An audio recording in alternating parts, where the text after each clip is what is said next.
Inside the demon realm, where a giant castle sits, the warrior Vermouth and his 4 comrades venture into the castle to subdue the demon kings. They had previously slain 3 of the 5 demon kings, but only 2 remained. A horde of demons swarm them, and Vermouth, with just 1 slash of his sword, clears the way instantly. This is the power of the great Vermouth. A mage walks behind him and says that against this many, she can most definitely use her powers. She does so, and countless elements pop out of nowhere, clearing the way. This is Senya, the Wise. A priestess attempts to bless everyone with her holy magic, and that's when a demon attacks her. But it seems that she's not that defenseless. Annis, the Faithful. The burliest of the group attacks with a giant axe, and with just 1 swing, he butchers most demons in his path, and a rain of blood and body parts wash over him. Moron, the Brave.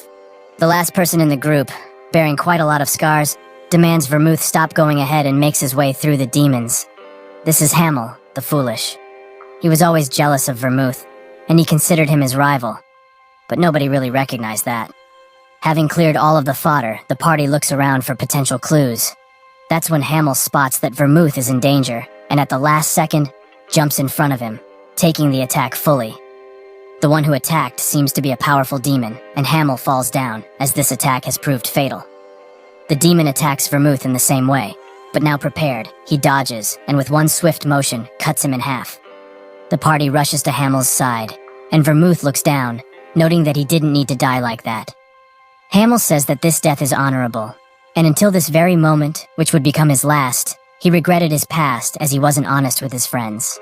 Hamel reaches his hand forward and demands Vermouth defeat the Demon King. He grabs his hand and swears in his warrior's name that all of the Demon Kings shall be massacred. Hamel smiles with a certain regret and makes his peace with everyone. He asks Anise to pray for him. He says to Moron that he's the bravest warrior there is, and when he turns to Senya, he notes that he always liked her. That's when we find out this was just a story a boy with gray hair and yellow eyes read, who says that he never said he liked Senya. This is just pure fiction. Every time he reads this nonsensical book, it gets him extremely angry. Which person wrote this like a children's book?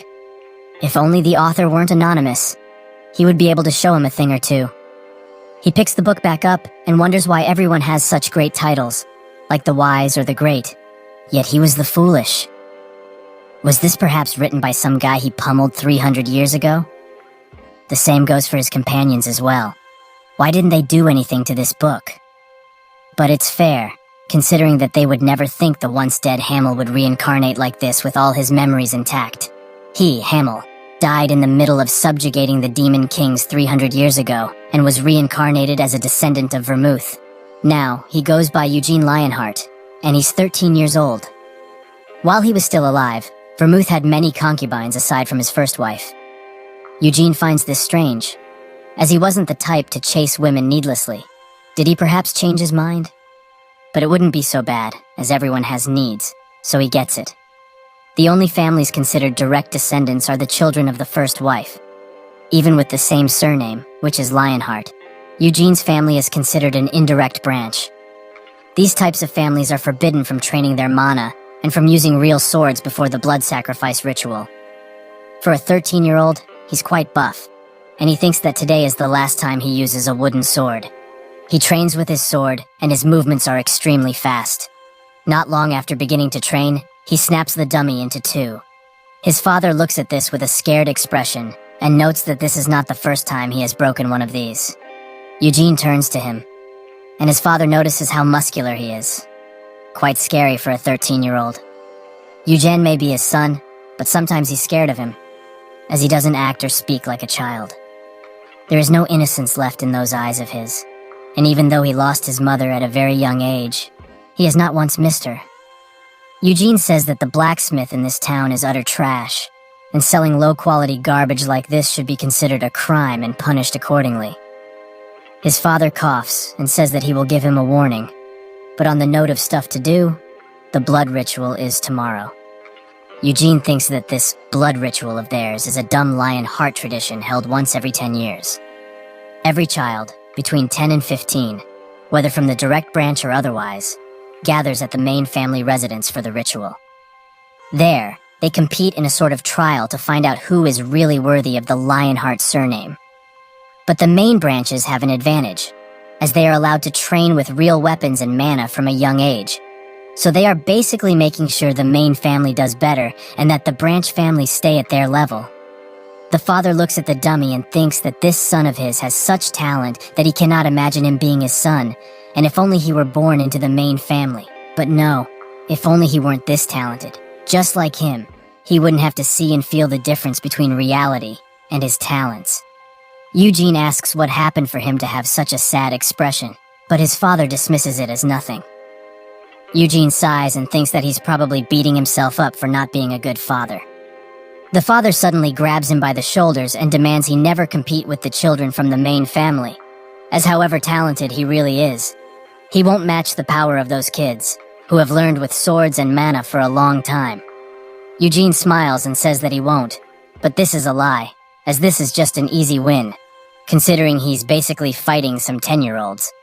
He spots another dummy, and while walking to it, thinks that in this blood ritual, there will be 3 from the main family and 6 from the branch family. One of the 3 children from the main family is the son of the first wife, and the other 2 are twins from a concubine. So aside from the 2 high-authority branch families, the rest can be considered losers. Eugene raises his sword in the air and destroys yet another dummy in a single blow. Now he really wants to see how good the descendants of Vermouth really are. Tomorrow arrives, and while Eugene takes the carriage to the ritual, he thinks that when he was a Hamel in his past life, he thought of himself as a genius. Things were easy to learn for him, even as a child, and his improvement was fast compared to others. But this didn't stop Vermouth from commending his technique, noting that if he tried harder, he would be much, much stronger. He says that he's doing his utmost, and not everyone is a genius like he is. The only real problem he had was that he wasn't a genius, but someone close to him was. Skilled with swords and magic, he bore the nicknames the God of War and the Master of All. Vermouth is great. He was formerly just a mere duke in his homeland, the Kiel Empire, but retired from his position and was praised as a warrior until the end. And the other companions of his, Senya the Wise, who took the position of Magic Tower Master, is the youngest master of all time in the Mage Kingdom of Aroth. Anise the Faithful, who was extremely rotten inside, is now called a saintess in the Holy Empire of Eurus. And there's even scripture about her teachings. Moron the Brave surprisingly managed to make his own kingdom, which he sadly named after himself. So naturally, one is forced to think they had pretty good lives until they died. So why is the Demon King still breathing?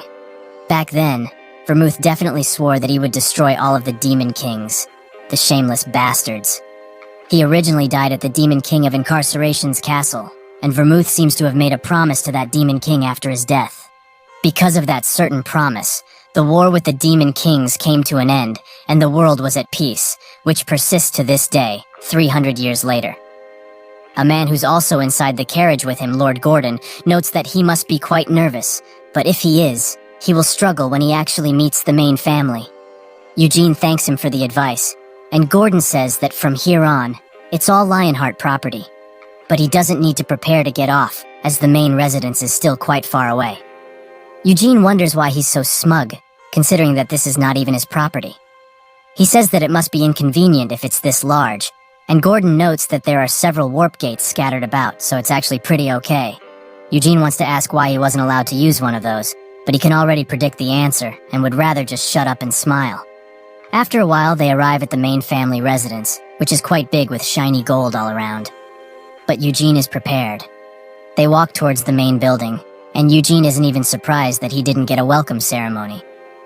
Vermouth's Lionheart. The only people allowed to have the lion crest on their left chest are those from the direct bloodline. He asks Gordon if any of his relatives have arrived, and he notes that he's the first, so they should move to the guest house. A maid by the name of Nina greets him and says that she will be attending to his every need during his stay. If there was ever anything he wanted, all he needed to do was ring this bell. Eugene is thankful they at least gave him a personal maid, and he asks about her age. She says that she's 16, and that she's only just finished her training period. Eugene smirks and thinks that whoever assigned this inexperienced maid to him must be trying to start a problem if he were to lecture the inexperienced maid for a mistake. But it doesn't matter who thought of the idea, as they are boldly trying to harass him. He asks when the others will arrive, and she says that they should be here within the next 4 days. at the latest. He gets up and asks her to guide him to the training grounds. Nina is kind of surprised, but she still does so. Outside of the main building, two main family children talk about Eugene and how he's from a small country town and probably trains with rakes instead of swords. The boy says that his carriage must stink because of how he lives, and even if he's a relative, he still would have to pay for damaging the main family residence, right? The girl says that he's absolutely correct, so they must go and scold him. The boy says that they are just giving him a warning and demands that the girl, Seal, follow him. Another main family kid looks out of the window at them, but that's when Seal notices and glares at him with the eyes of a beast, causing him to back away.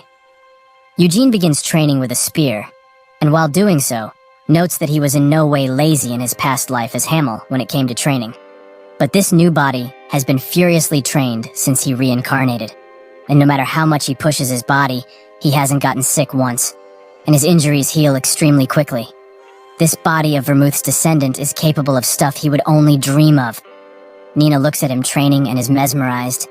To think he would be capable of moving this fast with sandbags on his arms and spear.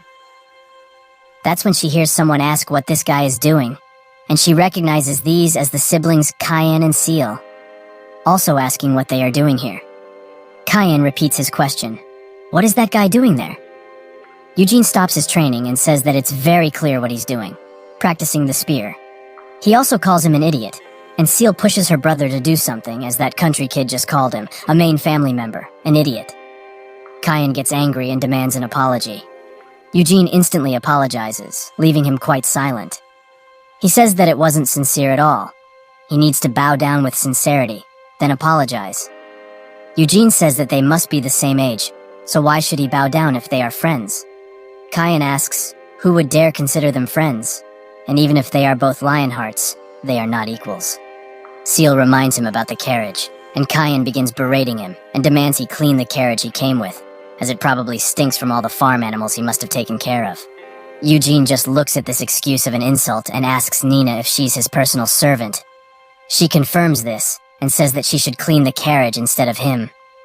Nina doesn't know what to do, and Cayenne notes that he told him to clean it specifically. So how dare he order a servant to do it? Is he really disrespecting the order of Cayenne Lionheart? Eugene introduces himself, and Seal does so as well. Cayenne says that there's no point in being nice to trash like him, and since he ignored a direct order, he has dishonored him, so a duel must take place. Eugene smirks and says that he should not throw that word around so easily, as it bears a heavy burden. He just wants to continue training, so why can't they leave? Cayenne asks if he's scared, and that's when his expression changes. He really must be scared, right? So in that case, he should bow his head and apologize for what he's done. Eugene says that he's in no way scared, and also doesn't want to duel or apologize. Cayenne says that he doesn't want to do anything, so is he just going to run away? His parents probably didn't teach him what honor truly is. That's when Eugene begins dropping his arm weights, and Cayenne asks what he's doing. Eugene notes that he wanted a duel, and that's what he will get, so he should throw the damn handkerchief already. Eugene continues to strip, and it seems that even the vest he was wearing was also heavy. Cayenne can only look at how many weights this guy had, thinking that they were only for show up until now. But now he can't back down, as he's the one who challenged him to a duel, so Seal will make fun of him for the rest of eternity if he were to back down. And he also must punish him for tainting his honor. He throws the handkerchief in his direction, and demands that the duel commence. Eugene finally takes off the final weight, and when the handkerchief falls to his face, he accepts.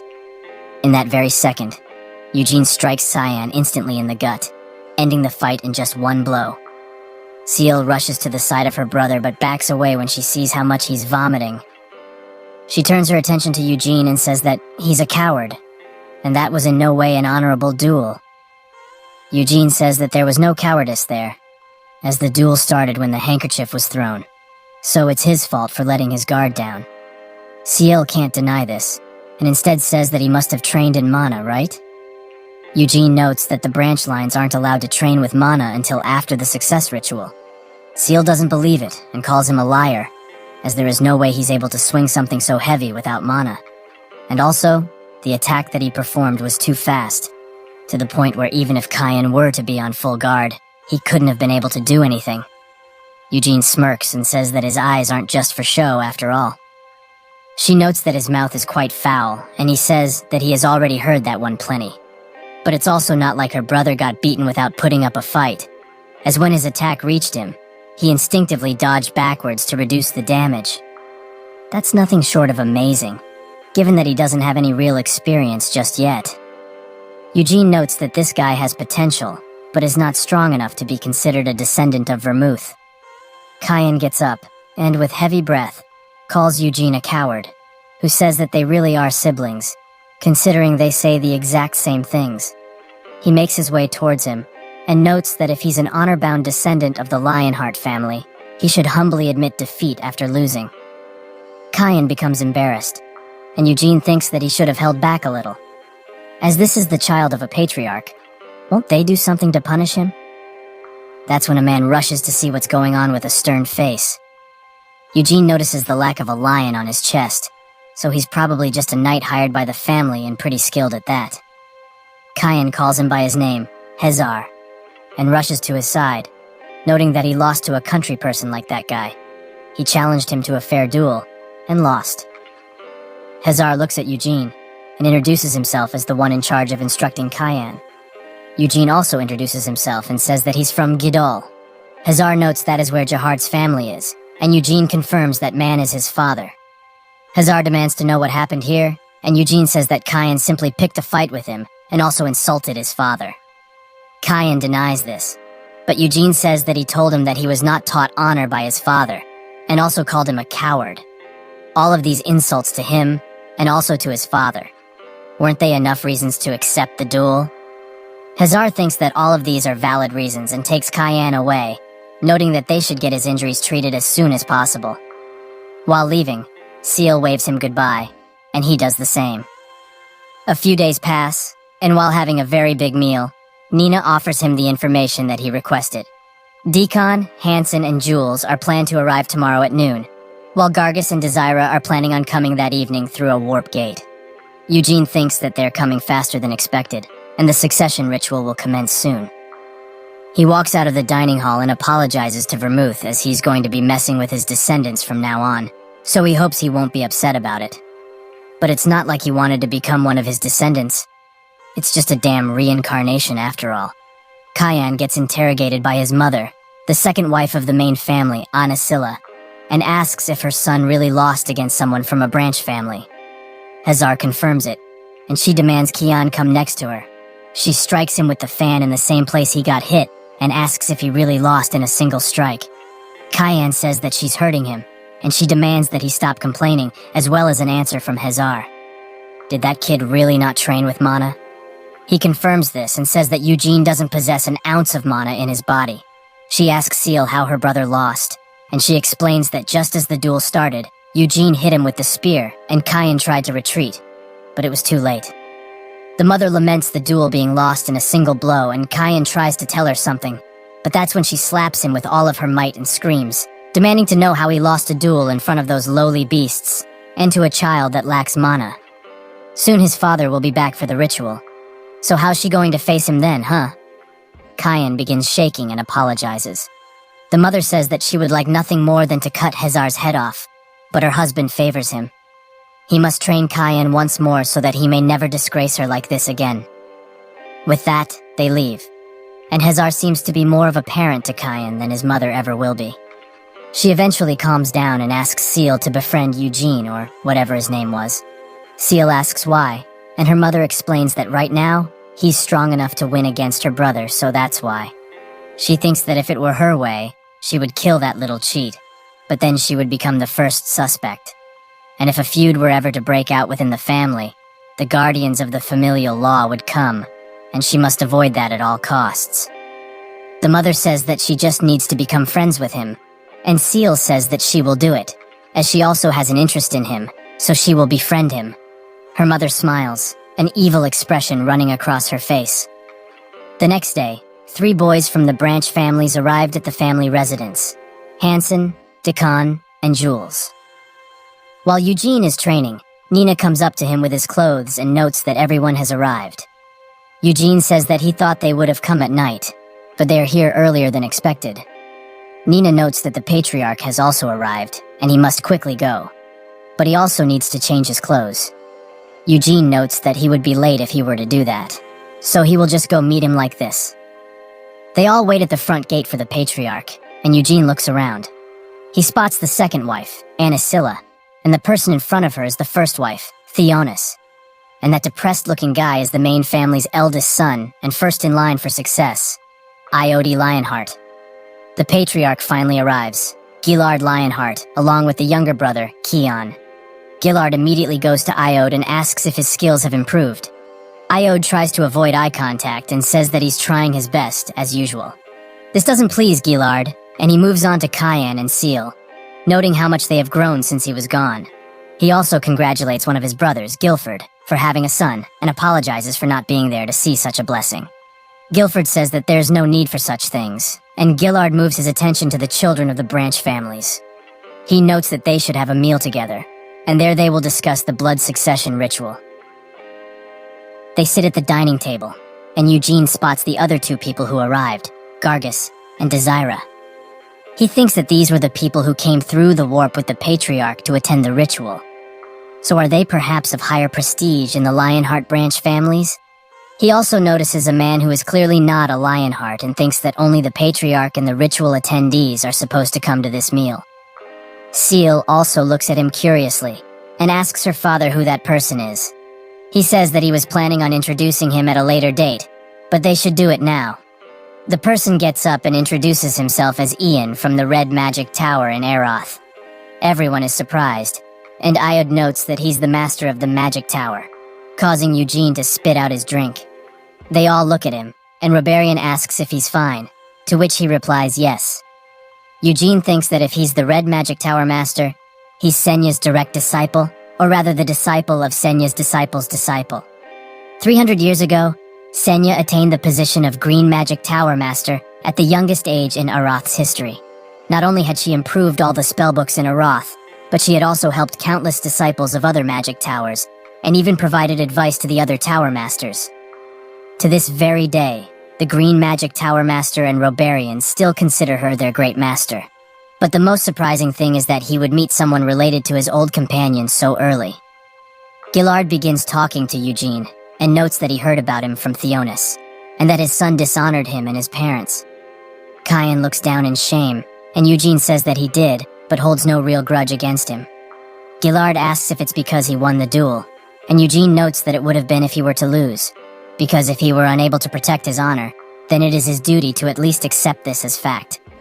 Gillard smiles and notes that he's better than his son. He starts speaking with Cayenne and notes that he's not ashamed of his defeat. But it does shame him that he's embarrassed by losing, and how much he worries about how he's going to feel about it. It was a duel that started because of his insults in the first place, but he still hasn't apologized, even after losing. Cayenne tries to say something, but Gillard interrupts him and says that he is a Lionheart, first and foremost, and that the great Vermouth is his ancestor. If he really is someone from his bloodline, he should act like it and respect not only his own honor, but also the honor of others. Cayenne looks at him, and with a blush on his face, apologizes. Eugene notices how much he's forcing himself right now, but it doesn't really matter.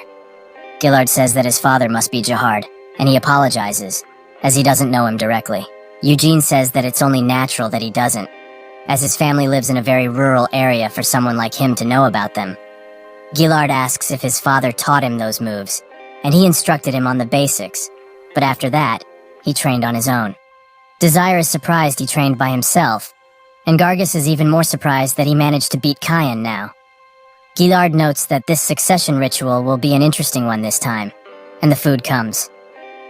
After it is plated and served, Gillard says that the food might not be up to their expectations, but they must be hungry, so they should start eating. After the meal, Gillard notes that the reason he decided to hold this meal was because he wanted to share some details about the upcoming ritual. They all eagerly wait for him to talk, and he says that although he's the patriarch, and it's quite embarrassing to admit it, the blood succession ritual is just too discriminatory. Naturally, it is a tradition of the main family, and children of branch families are not allowed to train with real weapons or mana until after the ritual is over. If the ritual occurred under these unfair conditions, there would be no way a child from a branch family would beat a child from the main family. In this case, 3 of his children will be entering.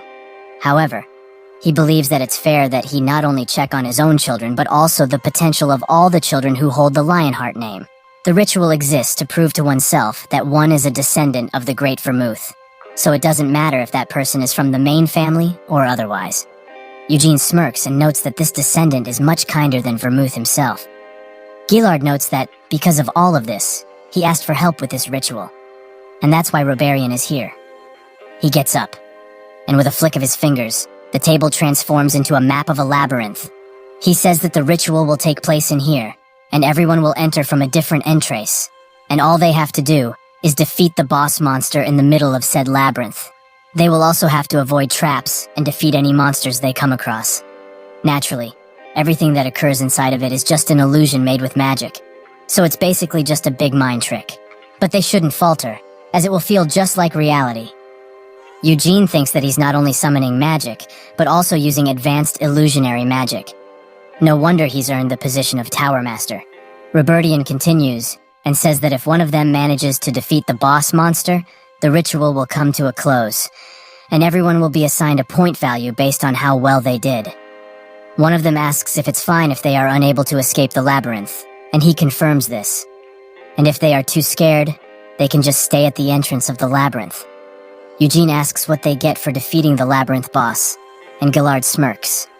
He will allow them to take anything they want from the main family's underground treasury.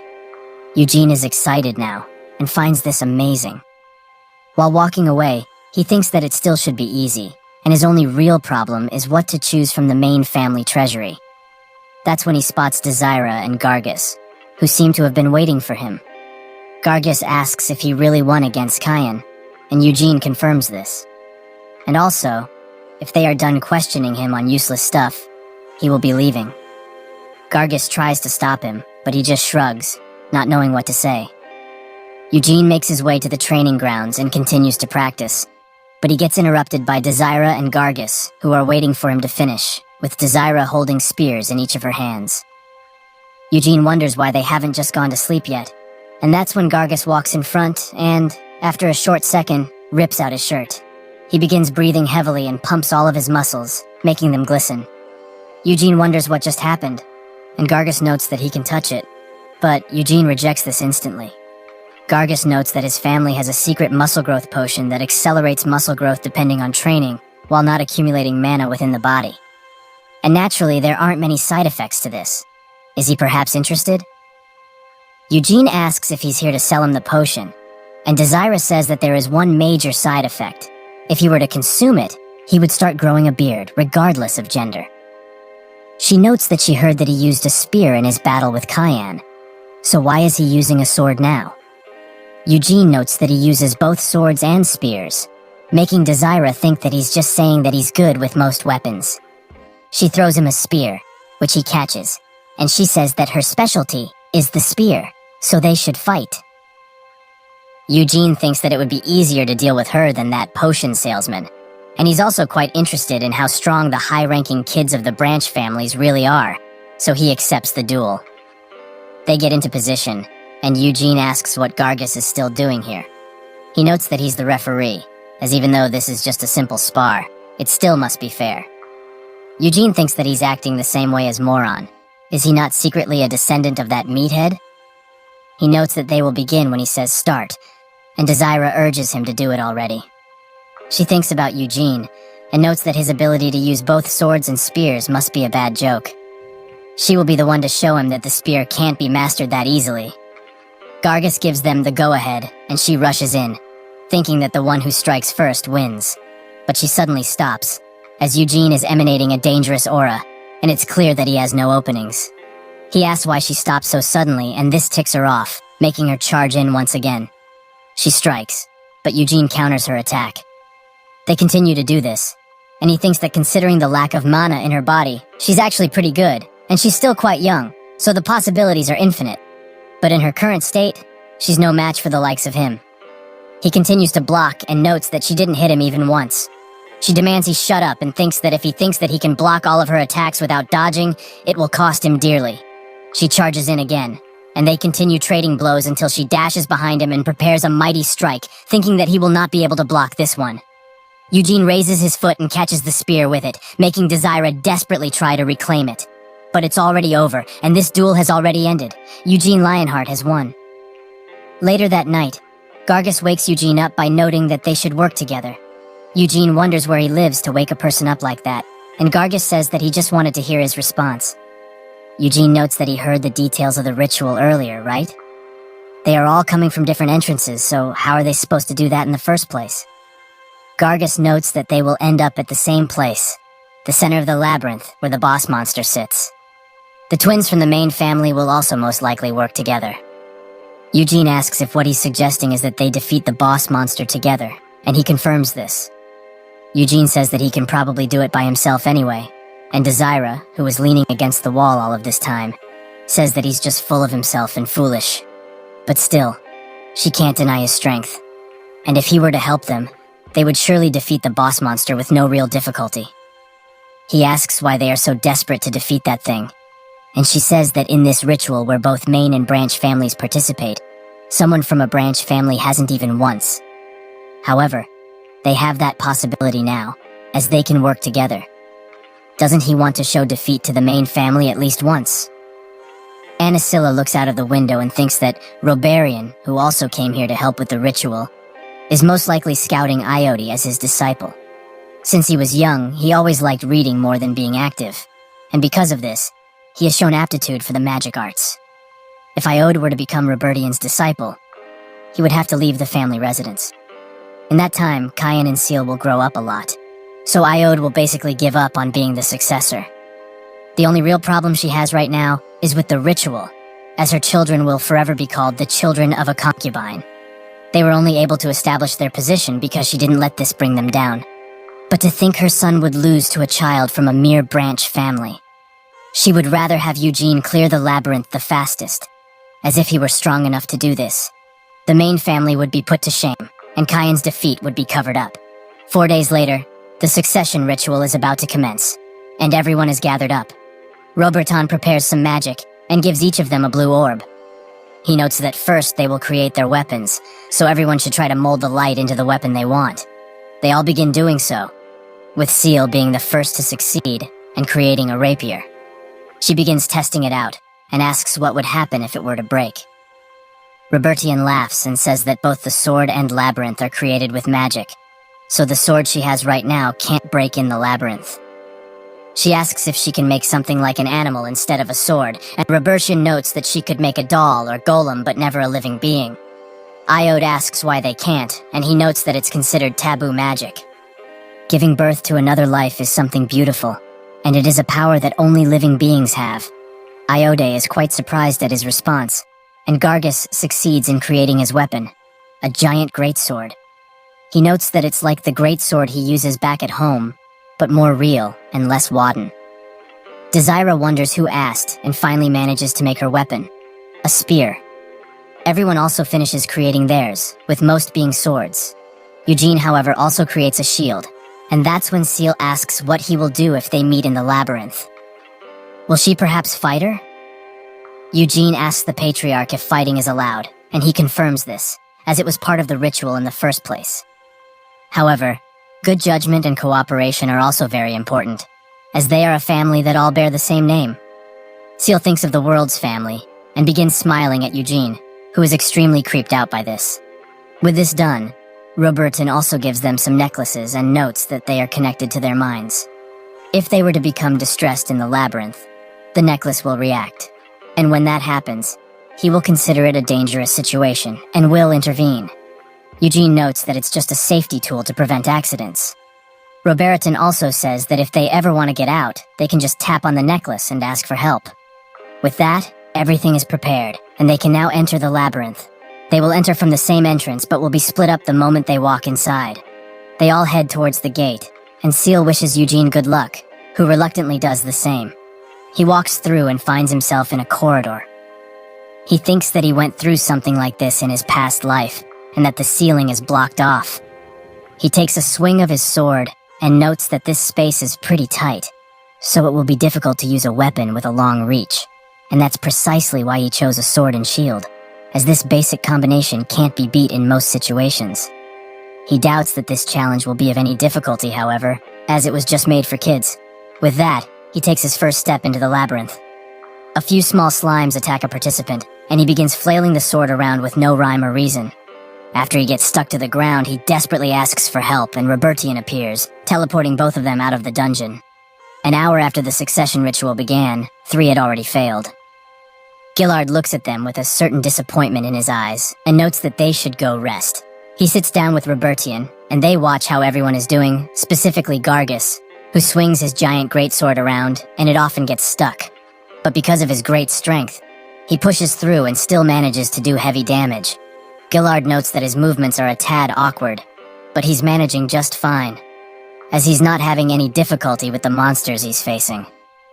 He looks at Desira, who begins fighting some slimes, and when she finally strikes one, he notes that bladed weapons don't do much against slimes, so she needs to find an opportunity and escape. Gillard thinks that she's quick and intuitive, also prioritizing getting out of the labyrinth more than facing monsters. He looks at Kyan, who spots some traps, and thinks that his mother already got him and Seal some maps for several labyrinths before the ritual took place, so they studied them, and also the types of traps that were most likely to be put in place. He picks up a pebble and throws it in front, causing a lot of arrows to come out of the wall. Gillard notes that he's careful, but uses this to evade traps, which is not bad at all. He looks at Seal, who is now fighting a goblin. The goblin attacks, but she dodges swiftly and strikes when she has the chance. She begins making her way to the middle again, but finds herself at a dead end, and notes that she will just go back to the forked path from earlier. Gillard notes that she's flexible and sensible with her thinking, but she's just as childish.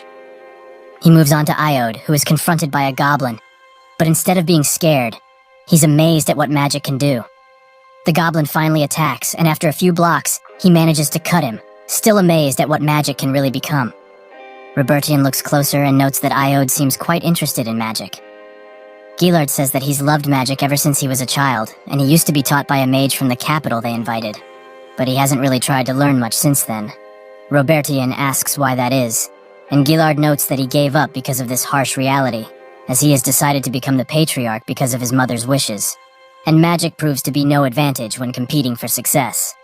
Robertian notes that magic is a difficult journey in spite of its countless possibilities, and Gillard says that he wishes he would actually take that journey. If he still has a passion for the magic arts, he won't be able to refuse a position as the disciple of the Red Magic Tower Master. Robertian says that he can't give him a straight answer just yet, but he will take him along because he knows him. However, if he's not fit to be his disciple, he can't take him. Gillard agrees, as he had no intention to force that upon him and just wanted to bet on Iode's dreams. That, and Iode respects Senya the Wise more than Vermouth, his own ancestor. Robertian notes that he was the same, as he much preferred Senya's stories to Vermouth's adventures. Senya always came up with amazing solutions when her comrades were in danger. Gillard notes that he also read that story when he was a child, and truthfully, neither Vermouth nor Senya were his favorites. Robertian asks who it is, but before Gillard could answer, his attention was grabbed by what Eugene was doing, fighting a gigantic troll. The troll tries to bash Eugene into the ground, but he blocks with his shield, allowing him to strike at multiple points. They both look at this display with surprise, and Gillard finds it nothing short of amazing. He takes down the troll, and Gillard notes that this is Eugene Lionheart. The troll explodes into golden bits, and Gillard notes that he's quite amazing for a 13-year-old, who he doubts has fought a real troll before. He wasn't even scared, and he was also able to take the troll down cleanly and confidently. Robertian notes that the trolls weren't put in place for the kids to fight, but more like traps they had to avoid, so he's just as surprised. Gillard notes that he's still young, but isn't his talent just exceptional? Robertian says that he already knows that they call these kinds of kids geniuses. Gargus also begins fighting a troll, but finds beaten up, and most likely on his last legs.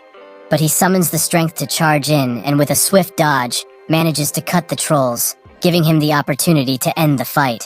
After, he breathes heavily, and roars like a beast before the troll disappears and he falls down. He thinks that he can't believe it managed to pierce through the muscles he's so proud of and break his ribs. Trolls are truly strong. He also got hit by all sorts of traps before he fought the troll, and since he's been hurt this much, he doubts the other kids are less injured than him. Without any strength remaining, he falls down. Cayenne also finds himself near a troll and thinks that this is in no way a monster they are supposed to take down. He distracts it with a rock and finds the opportunity to run away before it can notice anything. That's when Seal finds him and says that they started at entirely different points but still managed to meet. Cayenne says that it just shows how closer to the center they are, but this is great, as now she can follow him and won't lose her way. She agrees, and Cayenne thinks that since he was humiliated in front of his sister by that bastard, he must take this chance to recover his damaged reputation. Seal notes that since this is a dungeon, any type of monster can appear, right? Cayenne says that she's correct, but why ask something like this? Seal asks if ghosts are included, and Cayenne freezes up a bit. With a trembling voice, he asks if she's afraid of ghosts, and if she is, she shouldn't worry, as he will protect her. That's when he turns the corner, and Desira appears with a lot of blood on her. He begins screaming uncontrollably, and she does the same, while Seal just watches. Cayenne notices Desira and demands to know why she scared him. She says that he was the one to scare her with his screaming, and he asks why she has so much blood on her. She notes that it's from a trap, and thinks that the ambush was a failure, so she needs to retreat. Seal notes that she's running away, and Cayenne thinks that he's shown his unsightly side to Seal again. So naturally, he can't forgive Desira. He screams that they should go after her, and they do so, making Desira think that she won't be able to win a 2v1, and also wondering where Gargus is. He is passed out cold. Suddenly a trap activates from under her, but she finds her footing and manages to make it to the other side. She continues running, and Cayenne wonders if they need to take another road because of this hole. But he can't let himself be humiliated in front of CL any further. He was going to save his mana for the boss, but now that there's no other choice, he will have to use it. He does so, and barely manages to get across. He offers Seal his hand, and notes that he will catch her. But she can also use mana, and she makes her way over just fine. They continued chasing Desira, and they did so until the three of them reached the center of the labyrinth, where the boss stands. Eugene asks why the three of them came together, and Cayenne asks what he's doing here. Eugene notes that he was just waiting, curious to see who would manage to get here first. Cayenne asks if he was really waiting for everyone to get here, and Seal notes that he's the first one who got here. He confirms this, and Desira says that if he got to the center and managed to wait, she's presuming that he reconsidered the offer she and Gargus made and wants to defeat the boss together, right? Eugene knows that they talked about something like that, but he waited to offer all of them a chance at the boss first. He would be able to deal with that thing in no time, but it would be unfair if they made the effort of reaching the labyrinth and arrived at nothing, right? Cayenne is angry at this mockery, and Eugene notes that this beast doesn't attack if they are not in its range, so it's basically just waiting for them. What he's suggesting is that they all fight it in order of who arrived after himself. First would be Desira, then Cayenne, and after that, Seal. Sounds fair, right? Desira asks if he really wants them to fight that gigantic thing alone, and Eugene says that she also got hurt, so if she thinks winning isn't an option, she can just give up. Desira says that she will do it, and bandages herself with a handkerchief. While she walks towards it, Cayenne asks why he hasn't fought the boss yet.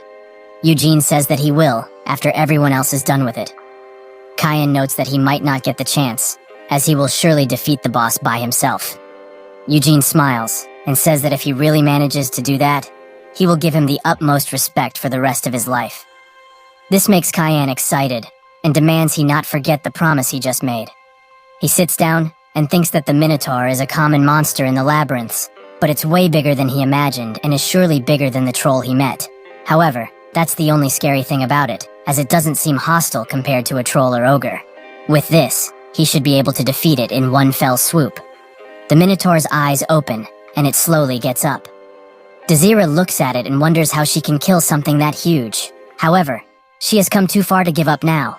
She charges in, and the Minotaur immediately tries to squish her. She dodges and swiftly gets back on her feet, allowing an attack on its hand. But the spear isn't going in, and she thinks that its hide is way too hard to pierce. That's when the Minotaur grabs her whole, and Desira thinks that surely this is the end of her life. But it simply throws her back at the group, and Seal asks why it did that when it could have just killed her outright.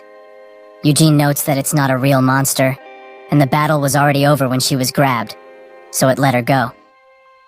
Kyan gets up, as it's his turn now, and notes that he will show him the difference between a branch family and the prestigious main family. Eugene just smirks, and Kyan hates his arrogance. Does he really think he can't handle a single oversized cow? He activates his mana and notes that everyone should be watching him. He coats his weapon in mana, and Desira thinks that this must be sword aura, which can cut through anything. But in order to even manifest the sword aura, a decade of mana training would be required. She can't believe how far ahead the main family is compared to them. Eugene also finds it impressive that he can use that at such a ripe age, and Kyan thinks that he can't maintain the aura for long, but it should be plenty to kill the thing in front of him. That's when the aura dissipates, and in a panic, he wails the sword around, trying to make it come back. Eugene thinks of Gillard's words about how this ritual purpose is to check the potential of those who hold the blood of Vermouth, and that it doesn't matter if they are from a branch or the main family. Eugene notes that this labyrinth was created by Robertian, and it appears that he made it in such a way that mana can't be used inside. If nobody can manifest mana in here, then the main family and the branch ones can fight on equal footing. Kyan is still dumbfounded at what just happened, and Eugene urges him to give up if he thinks that he won't win, as he will just skip a beating. Kyan looks at them and at Seal, who watches him with a glisten in her eyes. He steels himself, and thinks that he doesn't need the sword aura to defeat this thing. With that, he valiantly charged in. While it tries to grab him, he manages to slash it, and he does it a few more times. But these are just surface wounds, and they won't help much. He dodges its hand once again and aims for the leg, but the Minotaur blocks access to it with its knee and manages to grab Kyan. It throws him away, and Eugene notes that in the end, he's still lost, right? Kyan can only look at him, and that's when Seal notes that she doesn't want to fight, as she can't use her sword aura. Eugene thinks that she's much smarter than her brother and picks up his weaponry. While he makes his way towards the Minotaur, Seal asks if he really thinks he could win. Eugene says that he doesn't have the confidence to lose against such a beast. He arrives in its attack range and wonders how he should put it down. That's when it attacks, but he dodges and attempts to climb its hand. However, it uses its other hand to try and grab him, but is unsuccessful, allowing Eugene to make his way to the top of its head. It tries to punch him, but he moves out of the way, and it only punches itself. This silences the Minotaur for a while, giving Eugene the opportunity to strike constantly in the same spot, the neck. They all watch in amazement, and Desira thinks that he's hitting the same spot. It's Cartoid. With one final strike, he makes the beast gush its blood all over the place, and it falls down. This battle has been won. He removes the blood from his sword and asks Kyan if he saw that, who doesn't even know what to say. He finally says that he shouldn't be so proud, as he would have also been able to kill that thing if he had his sword aura. He thinks that what he says is true, but he certainly wouldn't have been able to do it like he did. This feeling that he holds now is different from fear, and he can't really hold his excitement any longer. What could this feeling really be? The labyrinth slowly begins to dematerialize, and Seal notes that the ritual is officially over. Gillard and Robertian watch as this happens, and Gillard finds it incredible that a child from a branch family, no less, managed to take down a Minotaur just by himself. Robertian sweats a bit, and notes that the Minotaur is a monster that is difficult to deal with alone. And that's why the succession ritual this time was about teamwork, so the children could try and defeat it in numerous ways together. That's how it was supposed to be anyway. That single child was also able to break through the numerous traps he set with ease. Just who is he? Gillard smiles and notes that Eugene trained a lot, and repeatedly, even with him being here, at the main family residence. He also sent people to Geidel, his town, to collect some information on him, and he's also famous for his persistence. This child has an exceptional marital physique, and his personality also suits this. He's a gem, who was only found because of the ritual. Robertian asks if he's not mad, as he doesn't mean anything by it, but Eugene stands out far more than his children, so if there's such a gap already, when he trains with mana, his strength potential is near infinite. Gillard says that it's a great thing, as because of him, the Lionheart name will shine even further, right? Roberitan, with a heavy breath, asks what will happen if he wants to become patriarch. Gillard looks at him silently for a second, and notes that it's only fair that the strongest one of all becomes patriarch. As if his children can't hold the position, there's nothing they can really do about it. If they're that weak to have their birthright snatched away from them, then they didn't deserve it in the first place. Roberitan notes that he probably shouldn't talk about this since he's an outsider, and dematerializes the tent they were in. He also says that they have been friends for a long time, so he would at least give him some advice. He should adopt that kid. Gillard is surprised by this notion, and Robertian notes that a child from a branch family managed to outclass the main family, and a lot of branch families will laugh away just because of that, and some insidious people will even start gathering together. Gillard thanks him for the idea, and says that it is indeed an interesting one. But they should congratulate them, first and foremost. That's when the kids make their way out of the forest. They all line up, and Gillard looks at Ioti, who couldn't even make it to the center because of how distracted he was by the various magics around him. He is a bit disappointed that his curiosity came first for him instead of proving his worth, as the ritual intended. On the other side, Kyan and Seal made it to the center and weren't held back by the traps and monsters thrown at them. They couldn't defeat the Minotaur outright, but they are still immature, and that can be made up for in the future when they age. He congratulates everyone for doing well, and says that he watched all of them throughout their journeys, and is proud. He starts speaking with Eugene and notes that out of all the children who were in the ritual, he was by far the most impressive. Eugene thanks him for the praise, and Gillard says that his methods for dealing with traps and monsters were nothing short of amazing, especially the one-on-one fight he had with the troll, which he got out of with no injuries. This surprised Gargus, who wonders how he managed to not sustain any injuries with that scrawny body of his. But it's quite unfortunate, as if he had the muscle growth potion he offered him, he would have been able to build a temple from his body. Roberitan says that if he's honest, he thought this ritual would have taken at least a few days, but it seems that he's underestimated them quite a bit. He thinks that even though they are quite young, they are still descendants of the great bloodline, and it certainly shows. It is also quite fortunate that he has the opportunity to watch these gemstones, which have such a shine to them. Gillard urges everyone to rest, as he would have liked to welcome them with a banquet, but they passed everyone's expectations, so he didn't have time to prepare one in advance. He asks Robertian to take the children back, and he begins doing so, but that's when Gillard calls Eugene to his side, as he will be coming with him. This catches Seal's attention, and she asks if he's going to give him the present now. Gillard says that there's no reason not to, and it's more exciting for the both of them if he gives it sooner. Seal thinks that she's pleaded with her father many times to let her into the underground treasury, but he never allowed her in, and now she can only look at the both of them. While walking towards it, Gillard notes that it seems like he can use various weapons. Eugene says that he's just overestimating his abilities, but Gillard says otherwise. He used a sword and shield in the labyrinth and a spear to battle Kyan and Desira. Eugene thinks that he found out about his match with Desira, which isn't surprising, as he's the patriarch after all. Gillard notes that the sword is the weapon that symbolizes the Lionheart family now, but their ancestor, Vermouth, wielded multiple weapons, and skillfully at that. That's why he was called the God of War, and the Master of all. But Vermouth wasn't the only one who was able to wield various weapons. His companion, Hamel, was the second most skilled, after Vermouth, of course. Eugene clears his throat and notes that in the children's book he read, Hamel was called foolish. Gillard laughs, and says that he also read that book when he was young, but if it weren't for Hamel causing trouble, the book would have been quite boring, right? And if he's honest, he liked Hamel more than Vermouth. This surprises Eugene, and he wants to know why.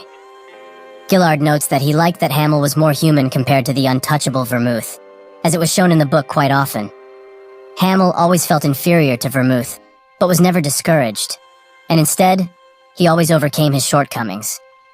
And in his last moment, he sacrificed himself for his companions and the whole world. Eugene thinks that children's books emphasize things to teach kids about stuff. He smiles and says that he also liked Hamel the most, thinking that if it feels good, it should be appreciated. They arrive at the vault, and the guards bow down while they let Gillard in. They make their way down the steps, and Gillard says that he's the first person who isn't a patriarch to enter this place. Eugene asks if it's really fine for him to be here, and Gillard confirms this, as he already promised something from here, right? And the situation has also been discussed with the elders of the Senate. Eugene knows about them. They are the old lions of Lionheart, and including the previous patriarch, it's something even people with great status in the branch families are affiliated with. He asks what the contents of the treasury are, and Gillard notes that its inheritance has been accumulated throughout hundreds of years, and among them are also things left behind by the great Vermouth himself. Eugene asks if the sacred sword is also being kept here, and Gillard confirms this, but he can't have it, as it's the symbol of the Lionheart bloodline, and nobody can own it. Eugene notes that it's quite unfortunate, and Gillard says that this is not the only reason, as after Vermouth passed away, nobody was acknowledged by the sacred sword. Eugene wonders what that is about, and Gillard notes that he will get it when he holds the sword. They arrive at the door of the vault, and Gillard bites his own finger and puts a few droplets of blood into a container, allowing the door to open. Gillard urges him to enter, and he will wait here, as if he were to enter with him. He would be conscious of his presence, and wouldn't be able to choose what he truly wanted. Eugene thanks him for the consideration, and so he walks in. The door closes behind him, and he smirks. His first objective is to grab the sacred sword. This sword has existed since the mythical ages in the Holy Empire of Eurus, and it is known as an item bestowed by God. The sword, which had been sealed for a good while in the central temple, recognized Vermouth as its owner instantly. This sword pierced the heart of Helmund's 5th-ranked demon king of slaughter 300 years ago. But after that, it was basically an oversized torch. He tries to yank it out of the ground, but it doesn't budge, and Eugene thinks that even if he somehow managed to draw it, he couldn't keep it.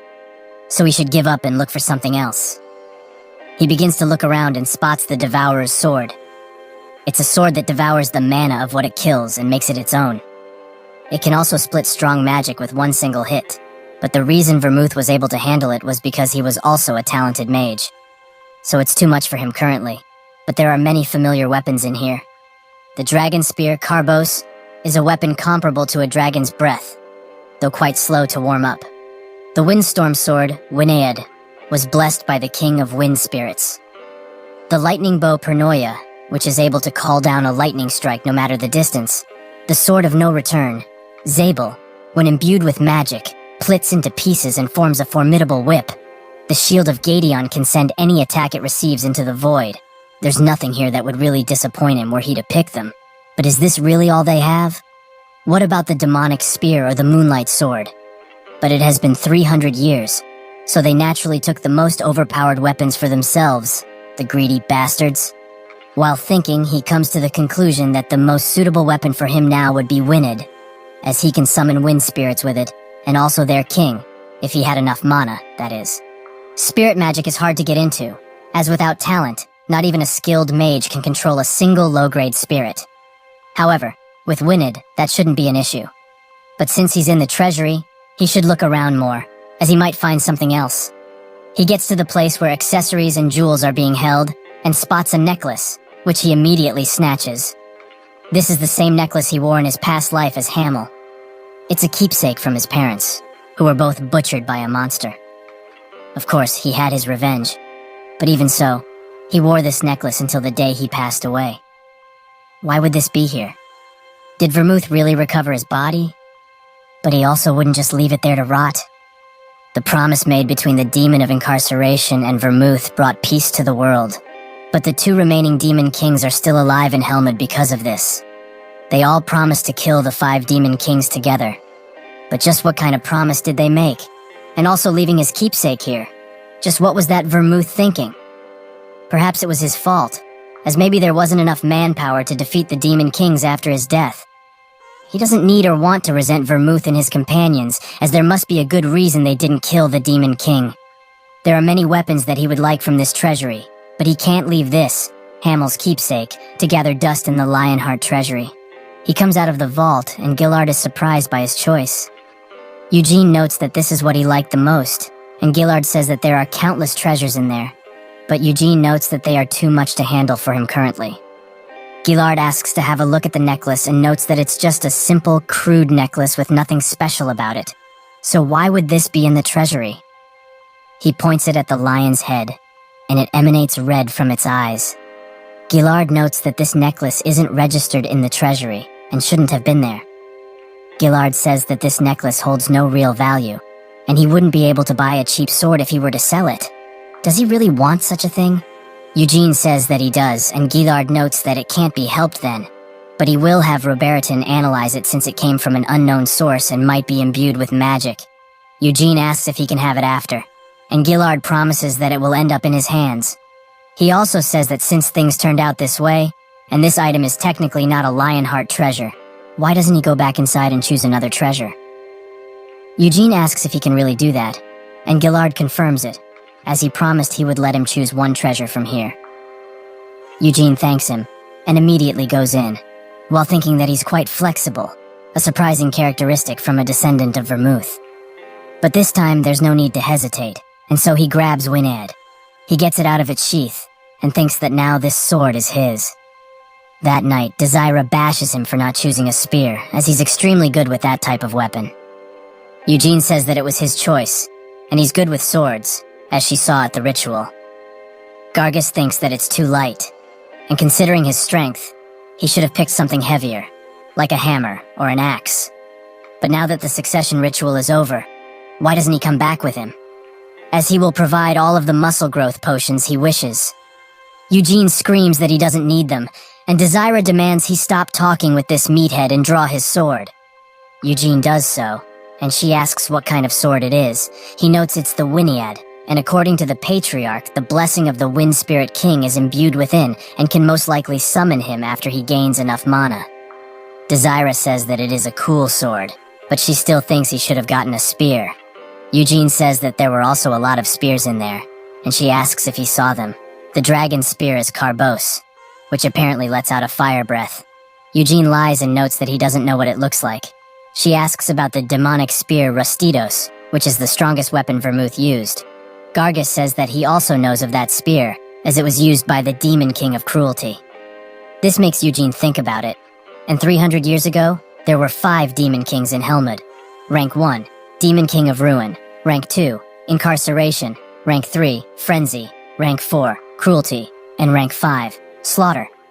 Gargus notes that Desira is wrong, as the strongest weapon used by Vermouth was the pulverizing flail Ziggalard, which was used by the Demon King of Slaughter. They start bickering about their favorite items, and Eugene thinks that he also didn't see that flail in the treasury. Of the many weapons Vermouth used, the ones he got from the Demon Kings were the spear and the flail. They are both way too scary to be held in the treasury, so maybe they were sealed somewhere else. The other two are still arguing, and Eugene notices how childish they are, so he leaves. He notes that both the spear and flail are great weapons, so it's hard to say which is better. But if someone were to ask him which weapon used by Vermouth was best, he could answer within a second. The Moonlight Sword, which is the fragment in the shape of a sword that was sealed away, even in the demon realm. Both the Demon King of Cruelty, who used the spear, and the King of Slaughter, who used the flail, were defeated by the Moonlight Sword. He looks at Wyniad and thinks that this is the first real weapon he is using in this life. Gargus and Desira look at him, and he begins practicing with it, almost as if he's performing a dance. They're both mesmerized by how beautiful that is. In Gillard's office, Robertian analyzes the necklace but finds no magic within. Is this thing really from the treasury? Gillard confirms it, and Robertian asks if Eugene is not just playing a prank. Gillard notes that he would have no reason to, as if he didn't allow him to get another treasure. The child would still have gotten this. Robertian notes that it is true that it would be too much of a risk, but he would like to dig deeper as something is bothering him. Gillard asks how he's going to do it, and Robertian says that there's a magic that reads the memory of mana, and it was created by Senya, a great master in this field. Mana exists everywhere, and most things have it within them. So he will begin reading the memory of the mana that remains in this necklace. Gillard says that he will leave it to him, and so Robertian begins doing it and sees nothing suspicious, and what he can see is quite faint. He notes that he can't read further, as the magic from the treasury has stopped the memory of mana, and that the necklace is at least a century old. Gillard picks it up and notes that there's probably nobody alive to confirm where this came from. Robertian asks what he plans to do with it, and he says that he will give it back to Eugene, as it was an item that he was willing to sacrifice treasures to get. Robertin says that he likes him quite a bit, and Gillard smiles and gets up. He looks out of the window and says that there's no reason not to like him, and so he has a suggestion for him. He will take Eugene Lionheart in as an adopted child. Keon Lionheart comes to his chambers, and Eugene thinks that he's the youngest brother of Gillard, and considered a weirdo because he didn't marry yet despite being of marriable age, and going around with Gillard on his journey. He introduces himself, but Keon notes that he already knows who he is, as his performance in the ritual was amazing. Eugene slowly removes his hand and asks if he's here to pick him up. Keon confirms it, as Gillard wanted to send a knight, but he wanted to come personally, as he wanted to see Eugene for himself. Eugene asks why, and Keon notes that he already learned a lot about him, but wasn't able to see the ritual. It's ancient tradition that only the patriarch attends the ritual, but this time it seems he made an exception for Roberian, since he helped and all. However, he shouldn't see this as him throwing shade at his brother. He's just saying how it is. But now it also seems like he's complaining about family rules. Eugene notes that he shouldn't worry about it, and Keon says that his brother would have the same reaction. Eugene looks at him and thinks that, considering his mannerisms and free-spiritedness, he's as free as it gets, so that must be the reason he hasn't found a partner yet. While walking toward the Patriarch's location, Eugene asks why he was summoned, and Keon notes that it was probably to congratulate him on his accomplishments. Eugene notes that he's already been complimented plenty, and it seems that even he doesn't know the reason. Keon says that it's not like he couldn't guess, but it's also something he just shouldn't get into. They arrive at the door, and he notes that he would like to talk with him more often. Eugene thinks so as well, knocks on the door, and is allowed passage. Kion gives him a final wink, and Eugene thinks that he's nice and all, but it's getting a bit much. Gillard apologizes for summoning him without notifying him further and says they should sit down. He puts the necklace on the table and notes that he made Roberian look at it, but it seems that it's just a normal necklace. They also tried to search its memory, but nothing unusual could be found. Eugene finds this surprising, as that magic is Senya's handmade magic, so she must have likely passed it down. Eugene asks what kind of memories are inside, and Gillard explains that the necklace was simply sold on the streets of the capital hundreds of years ago. Eugene finds this extremely strange, as he's very sure this is the necklace he wore, as he had it on for decades. Roberian also has no reason to lie, so did he perhaps make a mistake while reading the memories? Was there perhaps a spell cast on it that could trick even a magic tower master? But who would have cast it, Vermouth? There's too little information about this, but he's glad, as now he can keep it, right? Gillard notes that he did indeed promise that, so he can have it. Eugene puts it on and is happy to have it around his neck once again. Gillard says that he indeed called him for the necklace, but that's not really the only reason. He has an offer for him that's not bad, and might also be beneficial for his future. Gillard tries to say what it is, but Eugene stops him and notes that Seal is cute and all, but he has no intention of marrying someone just yet. He thinks that since he defeated Kion, she has started acting nicer towards him, most likely to organize an arranged marriage. He thought that the Patriarch was a nice person, but to think that he was this cunning. He continues and says that he's too young, and would also need his father's permission and all that.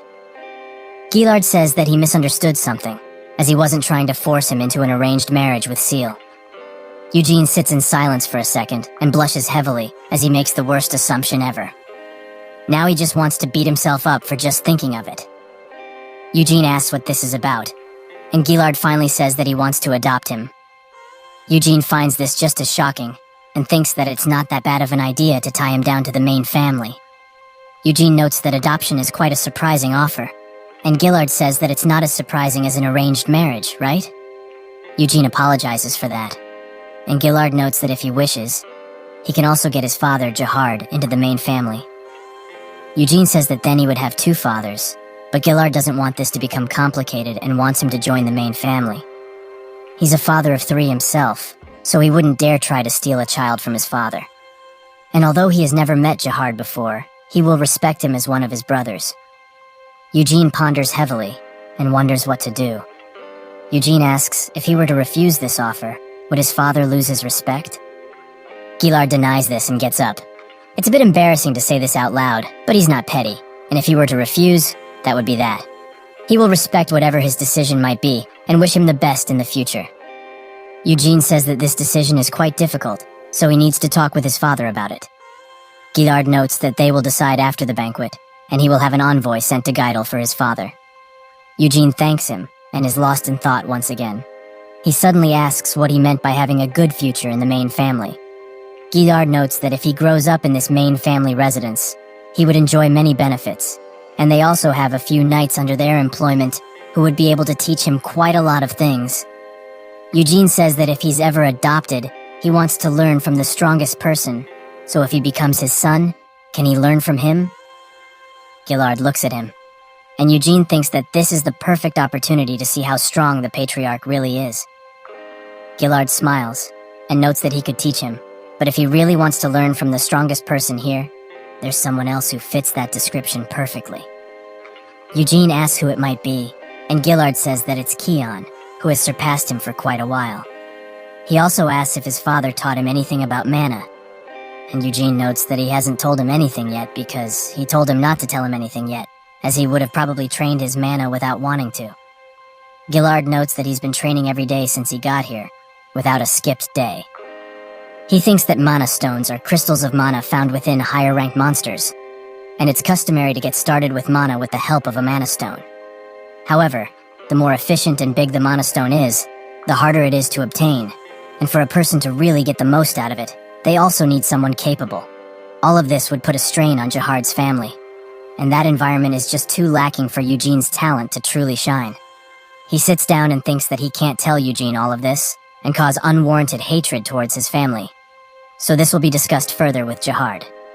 He says that they discussed what he wants, and if that's okay, he would also like if they were to talk about things further.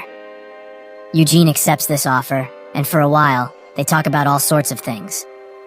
Eugene decides to leave, and Gillard says that he should bring someone to escort him back, so he should wait a bit.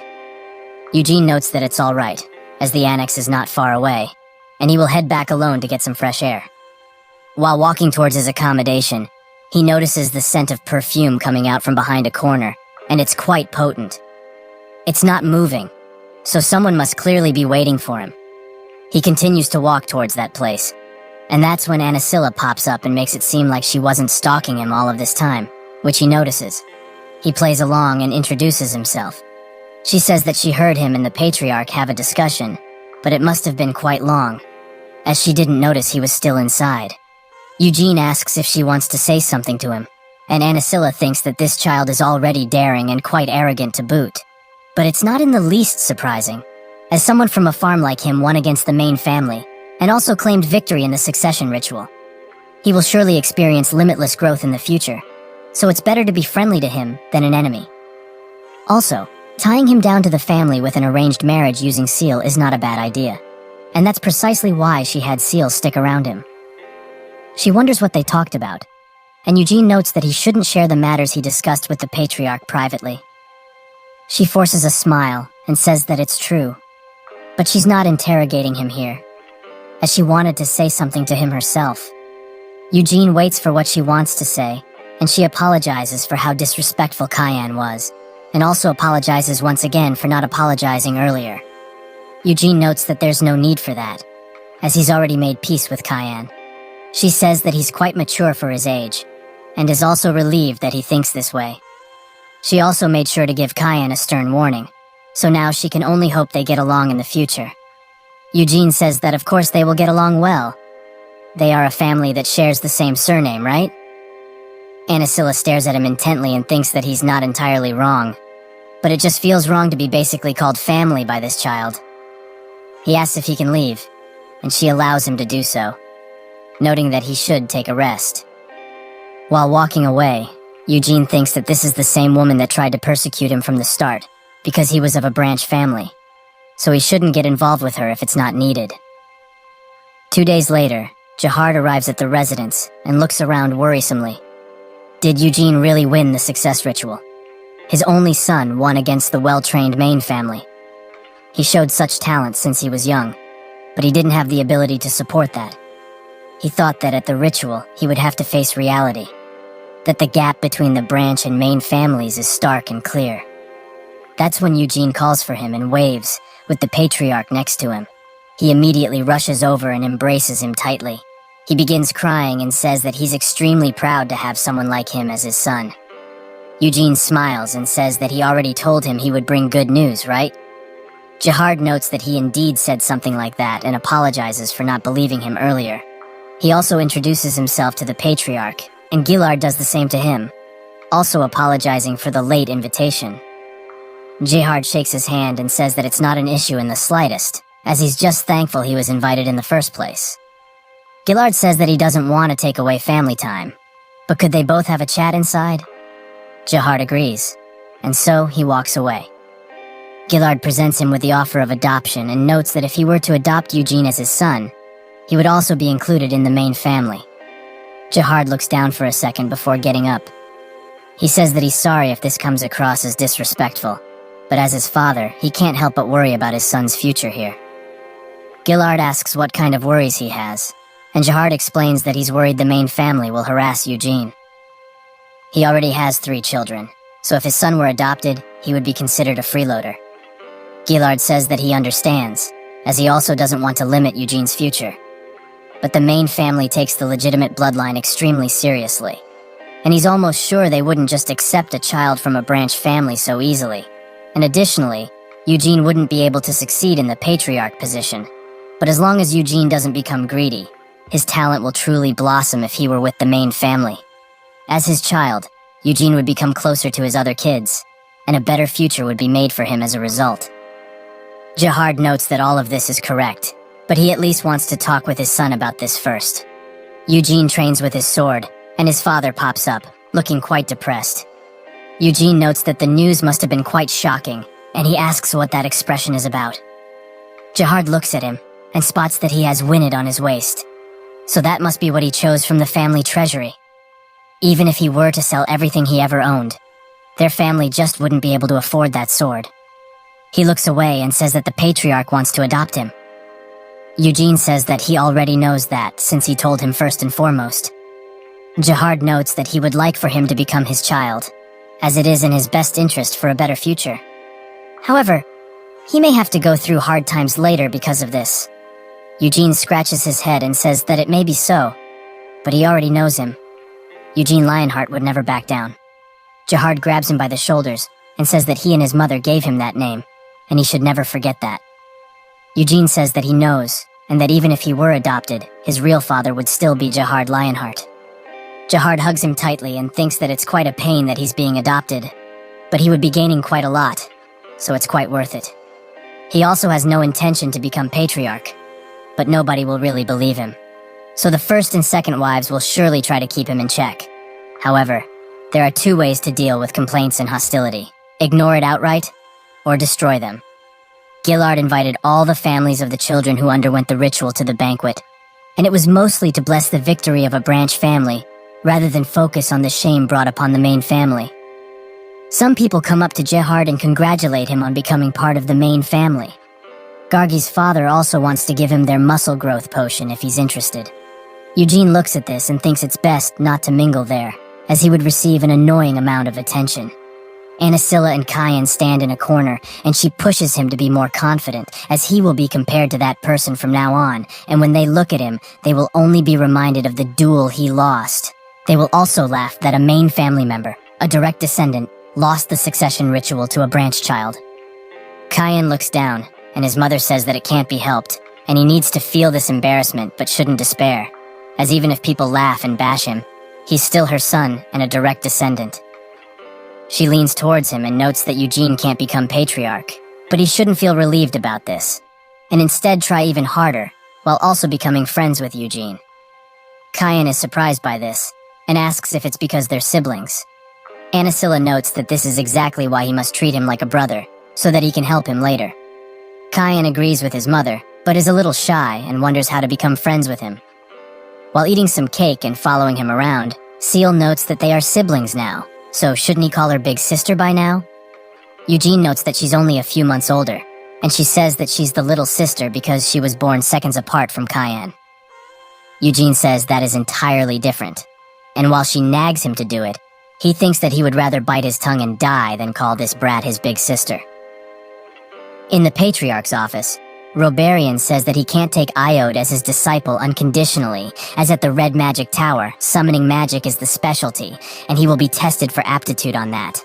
Iode asks what will happen if he does have an aptitude for that certain kind of magic, and Robarian says that it's good. But Aroth still won't recognize the name Lionheart. Unless he's talented enough for him to disregard other aspiring mages entirely, he can't take him as a disciple. Iode agrees, and is quite saddened by this. But Robarian notes that since he's a longtime friend of the Patriarchs, he will give him many opportunities. He will be protected from discrimination and held in the environment most suitable for his preferred magic type. Iode finds all of this exciting and thinks that even if he's not his direct disciple, it wouldn't matter. He's just happy to leave this nightmarish family and study magic in peace. He looks at his father, who notes that there's no need for reassurance and that it's entirely his choice. His mother says that this is a special opportunity his father has given him, so he should take it with some grace, as he has shown interest in magic ever since he was young. But he should not forget that he is her son and the one who will become patriarch, so even in the magical land of Aroth, he shouldn't forget this fact. Gillard screams at her to stop, and she says she's only encouraging him, as a mother should. She thinks that bastard of a woman, Anisilla, will be jumping with joy when Iode leaves. But she doesn't have any other choice, as Iode is too naive and weak-willed to be called a descendant of this bloodline. He's much better off making connections with various mages, growing in power, and making friends who will support him. She reminds him that he's a legitimate son of Lionheart, and he looks down while agreeing with her, the only thing he can do. The day after the banquet, Robarian left with Iode for Aroth, and the other children of the branch families also returned to their own places. Eugene and Jihard ended up living in the now empty annex, and today Eugene will be learning mana for the first time after reincarnating. Mana development has two categories: breathing and body training. Breathing is where one collects mana from the atmosphere with their breathing, and body training is when one moves their body to collect mana. Neither is easy, but breathing is superior. In his past life, he used body training to practice mana, and later changed to breathing, as Senya and Vermouth highly advised. The Lionheart mana training technique is breathing. He arrives where Kion is waiting for him, who says that they should get going and start. Eugene thinks that mana veins are the areas where mana is most concentrated. Deep in the forest of the main family, there's a mana vein that is only available to those of direct lineage. It also wasn't made naturally. Instead, Vermouth created it himself over 300 years ago. He thinks that Vermouth is the best person to create a mana vein all by himself, and Kion asks if he's nervous about this. But it's quite the opposite, as he's excited. Kion notes that it won't be an easy task, and he will help him. But he may struggle as it's his first time, and he's not that young yet to be able to feel the mana at a higher potency. He says that Seal and Kyan started their training when they were just 6, and it only took them 4 days to feel mana, and Iode around a week. Branch families usually start training with mana at his age, but apparently it can take up to a month to even feel mana. However, it won't take him that long, as he's here to help, and they also have a mana vein. Eugene asks how long it will take, and Kion guesses around 10 days. Eugene scratches his head and laughs, noting it won't even take him a mere 10 minutes. Finally, they arrive at a lonely cabin. They enter, and Kion urges him to follow. They go down a flight of stairs and arrive at a basement that's quite large. Kion tells him to sit in the middle, and he does so. He explains that their mana training technique was passed down by the Great Vermouth, and there's a rule that branch families can't use or inherit the technique. So everyone in the branch families is taught the Red Flame method, which lacks the utility of the original. Kion shows him the original technique. The White Flame method. Eugene thinks that he hasn't heard that name, but he recognizes that unique form quite vividly. Vermouth had a high-density layer of mana that surrounded his body, and it materialized in the form of pure white flames. It almost looked like the mane of a lion, and the past him was never able to really surpass those flames. Kion notes that since it will take a while for him to sense mana, they should concentrate on his breathing right now. Eugene notes that he can actually feel it already, but Kion says that it's his imagination, and uses a technique to teach him that it's just his senses playing tricks. He puts a ball of mana around him, and Eugene immediately points to where it is, again and again, until I asked how long they would be doing this for. Kion is extremely surprised, and thinks that this child is evolving at an extremely fast pace. He sighs and crouches down to his level, noting that if he already feels mana, they can start. From this moment on, he shouldn't say a word, and concentrate on everything that's going on inside of his body. They begin, and Kion urges him to imagine that he's breathing in the same rhythmic flow that mana has. Once he does that, he should imagine that he's guiding it along the proper path, to his heart. Kion lets go of him and slowly backs away, noting that he's doing very well. But this doesn't even cut it, as Eugene is already capable of fine-tuning his mana at such a young age, and the only thing he needs to do now is allow the mana within his body to flow fully. While he meditates, Eugene thinks that this growth is just plain crazy. Sensing and breathing mana wouldn't have been hard for him to do in his past life. But this body is like it was made for absorbing mana. He can feel how the amount of mana within his body grows with every breath he takes. But due to his young age, there's a limit to how much he can take, so he should stop for now. He makes a core in his chest, and Kion notes that the size of his core is amazing, as normal people start with a smaller core and train in mana afterwards to grow its size. He says that he's a monster, and Eugene asks if he meant that as a compliment. Kion says that they should head back now, and while they do so, he says that the biggest difference between the white flame and red flame methods is that the red flame can't spit out their cores. With the white flame method, his core will split naturally once he passes a threshold. He will be much more efficient with his use of mana, and the cores will resonate with one another to increase their power by quite a lot. They call those cores stars, and Vermouth the Great had an extremely high number of 10 cores. Gillard and himself are at 6 stars. Seal Cian and Iode are all 1 stars. But the twins will surely become 2 stars by the next year. Eugene asks how long it will take him, and Kion notes that if he doesn't slacken his training, he will grow much, much faster. He says that he will do his utmost and thinks that this is insane. Not only did he reincarnate into an extremely good body, but he's also learning Vermouth's training technique, so there's no way he will be lazy. He isn't sure he will be able to reach 10 stars, but he will figure out the details of the method later, as he can adjust it as he wishes. They arrive back, and Kion notes that he will be the one to tell Gillard what happened, so he should get some rest. Eugene says that he will do just that, but he lies, saying that there's something he really wants to do first. Nina is surprised that he has already returned, and he orders her to fetch Winad for him. He unsheaths the sword, and wonders if this will really work. He imbues mana into the sword, and it starts a tornado, which almost sends Nina flying. Inside of it, someone talks with Eugene, but calls him by his original name, Hamel. Eugene recognizes this voice, and it's none other than the king of the wind spirits, Tempest. He instantly recognizes him as Hamel, and Eugene asks how he knows. Tempest notes that he couldn't possibly forget one of Vermouth's companion's souls. Even if time passes and his body changes, his soul will never truly change. It's also been quite a while since he last received Winad's call. He came here because he was curious, as he thought one of Vermouth's descendants used it. Eugene gets straight to the point and asks why Vermouth didn't slay the Demon King. He demands Tempest speak, as he was still with them even after his death.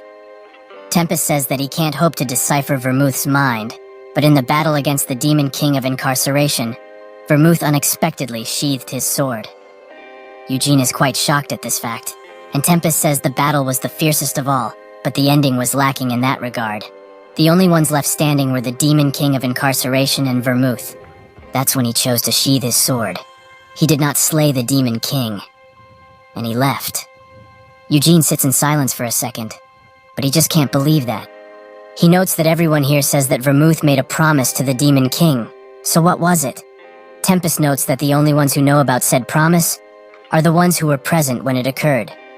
From the moment Vermouth sheathed his sword, he became unable to interfere in any way. Eugene screams that he said everyone except the Demon King of Incarceration and Vermouth died. So is he telling him to get answers from a dead man? Tempest says that he does not have time to answer, as he forcefully opened a gate to talk with him, which he now has to close. They will meet at a later date, when he has become strong enough. While screaming, Eugene falls down, and the tornado dissipates.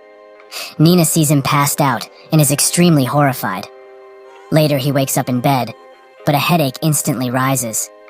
He thinks that this feeling means his mana was depleted, which is quite natural considering he had so little in the first place. Spirits remember creations by their souls, and he recognized him as Hamel.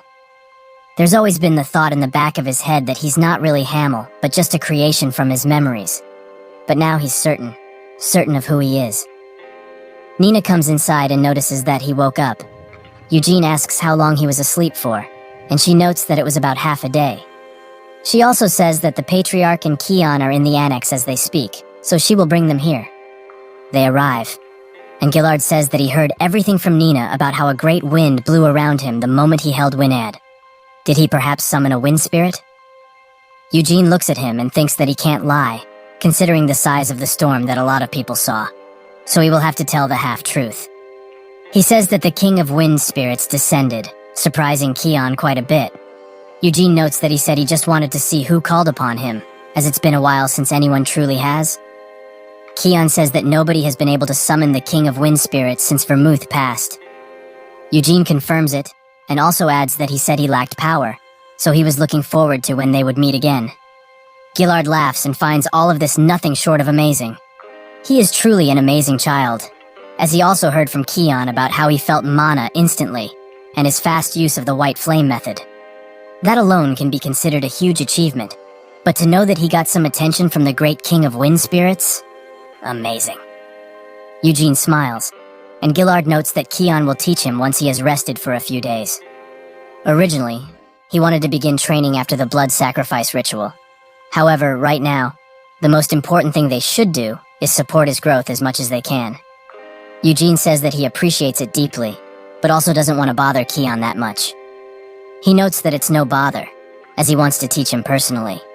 He will also be teaching Cayenne and Seal, and the Patriarch will come and help whenever he can. Gillard still smiles and thinks that it would be quite nice if this were to motivate Cayenne and Seal to be better. They are at the training grounds, where Seal says that Eugene just became a White Flame 1-star. Cayenne notes that he knew already, but Seal says that it took them basically forever to become that. Cayenne gets furious and says that it wasn't forever, as even among their ancestors, 1 month is extremely fast. They both think that in one meager day, Eugene was able to become a whole star. And so, after this conversation, they begin training. Eugene sits silently in his room, waiting for everyone to leave, and when they do, he immediately picks up the Winid and unsheathes it. From the tip of the sword, a sylph comes out, which is a low-grade spirit, but this is probably the most he can do with his current mana. He asks her if she's heard anything from the king, but she doesn't respond, and he thinks that they aren't intelligent, so he probably can't have a conversation with one of them. So naturally, he resorts to threats, a language that has no barrier, telling the sylph that he's going to kill Tempest if he finds out he was lying.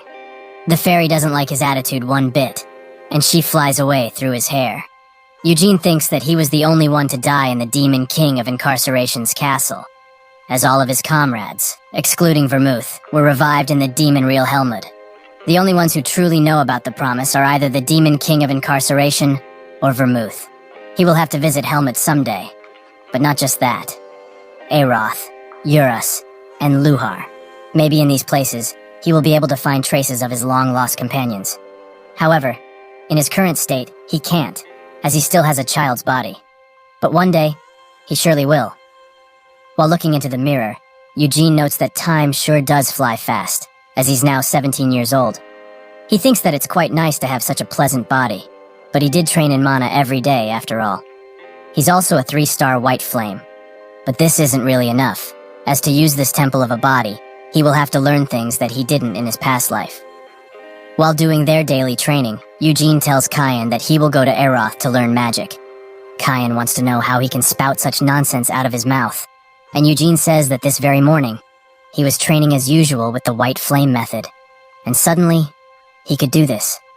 He spins the stars into his body in rapid motion, and white energy envelops every crevice of his body. Cayenne is extremely shocked and asks how such a thing could be possible. This guy started training mana 7 years later than him, but he's already a 3-star, while he remains a lowly 2-star. Eugene notes that yes, it is indeed impossible, but he's a genius. Cayenne says that he wants him dead, but Eugene notes that they can't do that since they are brothers. Cayenne says that he beats him up like he's going to really kill him every single morning. Eugene notes that he was the one to invite him to training every single morning, so they can stop if he really wants to. Kyan avoids his gaze and asks why he wants to learn magic all of a sudden. Has he really forgotten what happened to Iode? He followed Roberian to Aroth to learn magic after the secession ritual, and couldn't even come close to becoming his disciple, as he wasn't that talented. He's basically been a burden for Iode these last couple of years because he couldn't achieve a single thing, despite his many connections. Eugene notes that he just says whatever comes through his thick head, but Kyan feels he didn't say anything wrong. However, he just stayed at the main house and trained, instead of arrogantly trying to learn magic. If he were to go to Aroth right now, Seal might be upset. Eugene laughs and notes that she stopped talking to him a while ago and started training by herself shortly after. He drops his sword and leaves, causing Kyan to ask where he's going. Eugene says that he will be going to the Patriarch and telling him about his wishes and how he became a 3-star. Kyan can only feel like a shadow before this guy, and he wonders why he also wants to learn magic now. Gillard is quite surprised by his request, and asks if he truly means what he just said. Eugene confirms that indeed, he wants to go to Aroth and learn magic. Gillard demands to know why that is, as no one in their whole ancestry has managed to become a 3 at his age. If he were to continue like this, it might be possible for him to even become a 4-star before he becomes an adult. Eugene notes that he realized something when he became a 3-star student. Mere training, as he's been doing, won't be enough, considering how much growth he has. He wants to learn many things and doesn't know if he really has talent for magic. But if he were learning it, he may have a new perspective when it comes to mana. All around, it would be a great experience for him to learn a new subject, and not at all a meaningless venture. He bows down to the Patriarch, who thinks a bit before looking at him. He asks him to raise his head and says he can't deny such passion for learning, even as a Patriarch. But he must promise him one thing, not to get involved with dark magic. In Aroth, there is a dark magic tower with dark mages. Unlike in the past, there aren't any rumors, and people no longer look at those people in a negative light. But Lionheart is the bloodline of the great Vermouth. So naturally, dark magic is forbidden and frowned upon, even if it's not directly written in their laws. Eugene looks down, and he knows all too well that dark magic is the source of all evil, and that only cruel things can come from it. He tells Gillard that there's no cause for concern on that part, as he hates dark magic with a passion. While walking away, someone knocks on a door. It's Seal, who notes that she wants to talk with him. He notes that she can come out here if she really wants to talk, but she denies it, as she smells of sweat due to the training. She asks if he's truly going to Aroth, and he in turn asks if Kyan told her. She confirms this and also says that she knows about him being a 3-star as well. But why is he leaving? Eugene says that he wants to study magic, but she notes that he has spirit magic, and they could also just invite a mage from the capital. However, the most important thing would be that she and Kyan would catch up to his skill level while he was gone. Eugene says that he's quite fine with that, as it will be much more fun training with them if that were to happen, but it's also been a while since they last fought. Seal blushes, and asks if he will still go to Aroth if they are to spar from now on. Eugene says that he's still going, no matter what, and she calls him a bastard while also asking how long he will leave for. Eugene says that he will know when he gets there, but for a few years at least. She wonders why he wants to leave for so long, as nothing good comes out of leaving home. Eugene can only sigh, and Seal also asks about his father, Jahard. Eugene notes that he will be just fine without him, as he's used to the main family lifestyle and has lost weight from regular hunting as well. She still tries to make him stay, noting that Kian or her brother will be upset, but Eugene assures her that he will still be going and wishes her good luck with her training. While walking away, she pops her head out of the door and asks if he will truly be going one last time. He just waved her goodbye, making her quite sad, as she also didn't want him to go. On the day of departure, Eugene talks with his father, who urges him to not go around bad influences, even while in Aroth, and to study diligently. Eugene, in turn, says that he shouldn't laze around during his exercise because he's not here. His father laughs and gets up, noticing just how much taller he is now. But most important of all, he should just take care of himself. They all see him off at the portal gate, and Gillard asks if he really doesn't want any guards to go with him. Eugene says no, as he's quite confident in his ability to defend himself. Gillard thinks that he's already 3 stars, so he should be fine, which is not something he can say for iota. His father begins sobbing uncontrollably, and Eugene urges him to stop, as he was acting brave earlier. So what happened now? It's not like he will change his mind because he's crying, so he should at least say goodbye to his son with a smile on his face, right? Through the tears, he finally manages to pull out a smile, which Eugene appreciates.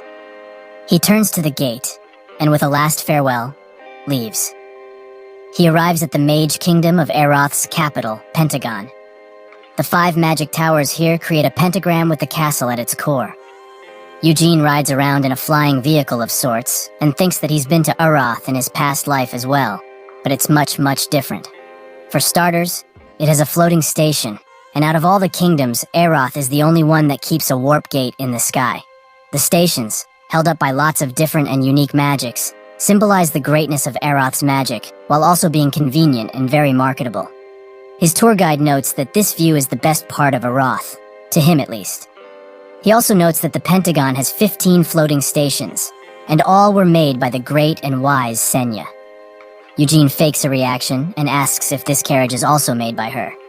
The tour guide confirms this, and notes that he shouldn't worry about safety, as it uses magic from hundreds of years ago but is maintained regularly. So naturally, the acid rate is very low. He wants to talk about tour spots, but Eugene stops him and notes that, first and foremost, he wants to visit Senya's mansion.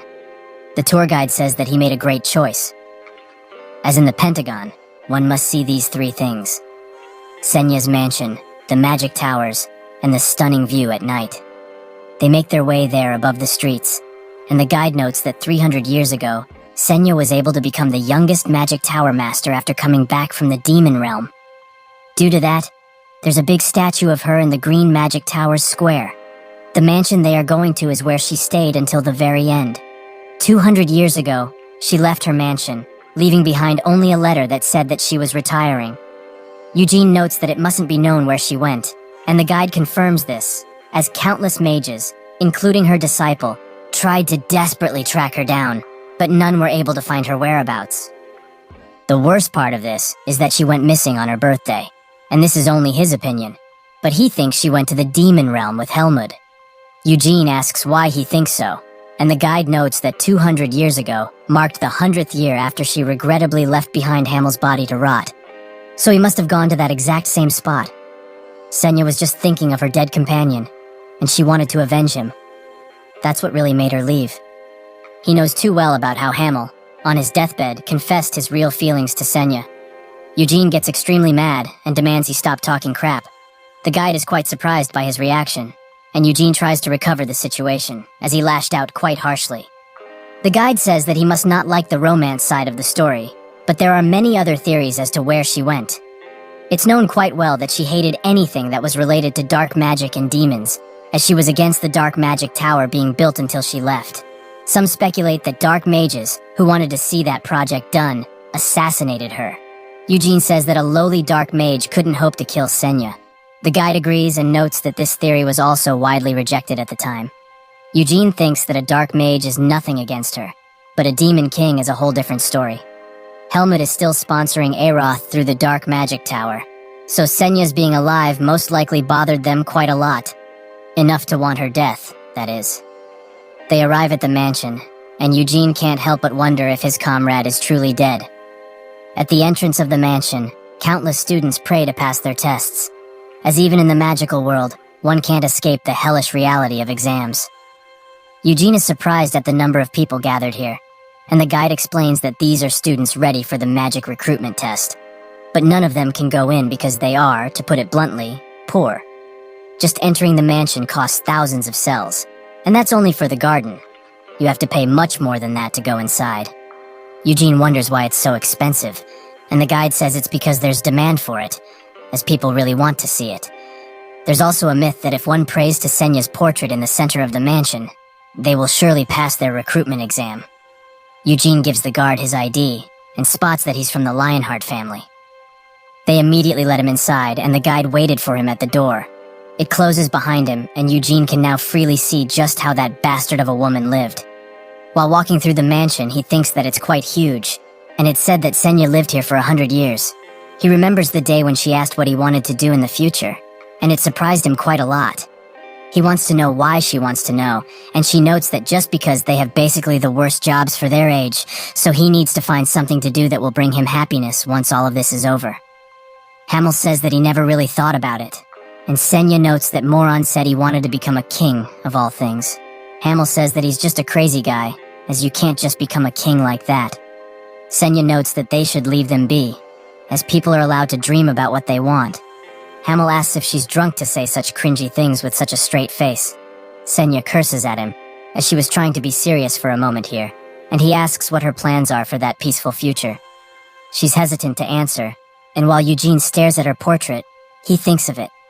She wanted an average life, like other people, where she would get married, have a kid, and eventually become a grandma. He thinks that he should have done that and achieved her dreams.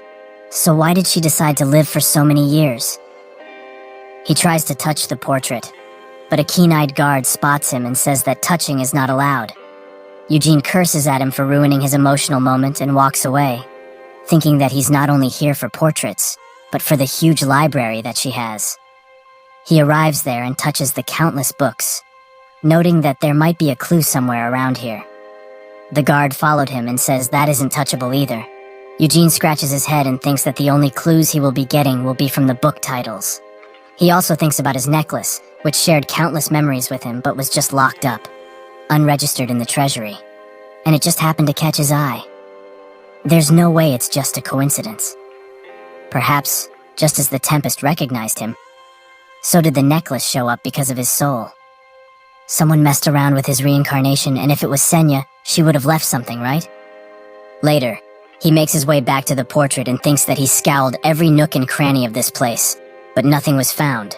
Now that he can only do whatever he wants, as he has no instructions from her or anyone else. What is he supposed to be doing with zero information? He sees the guard turn his back on him, and he flips Sena off, noting that if she doesn't like it, she can come and find him herself. If she's alive, that is. It is now night, and the guide is quite surprised and tired that he spent so much time in the mansion. Eugene hands him a golden coin for making him wait, and the guide asks where to go next, as there are a lot of famous tourist spots and amazing restaurants everywhere. Eugene notes that they should go to the Red Magic Tower now, and he doesn't need to guide him afterwards. While they ride there, Eugene asks him if he knows anything about Iode Lionheart. The guide says that there's nobody in the Pentagon who doesn't know his name, and Eugene notes that he's staying at the Red Magic Tower, and his older brother has been in Aeroth for 4 years already. Could he perhaps tell him any rumors about him? The guide is hesitant to say anything, and Eugene notes that after his adoption, he didn't get to talk with his brother Iode once. So he needs to know something about him to at least make conversation. He promises not to be angered by his words, nor will his family or anyone else. He swears by his name. All he needs to do is tell him rumors about his brother. The guide says that he doesn't know that much, but it's said that Iode leaves the Magic Tower every night seeking pleasure. Eugene thinks that he's 19 now, so he's allowed some pleasure, right? The guide explains that it's not normal pleasure, it's succubus pleasure. Eugene immediately gets furious and demands to know why the hell there are succubi here. The guide calms him now and notes that although they are not in Helmud, the Dark Magic Tower exists, and it also holds quite a few demons as well.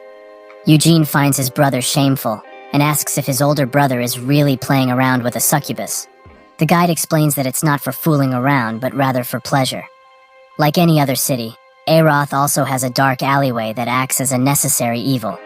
Here it's famous for its black market, but there are a few stores that make succubi serve as waitresses, and rumor has it that Iode visits them quite regularly. Eugene asks where that alley is and what its name is. The guide says it's named Bolero Valley, is not open during the day, and only becomes a red light district on red moons specifically. Eugene thinks he wasn't planning to meddle with Iode much, and focus more on his studies while keeping a good distance.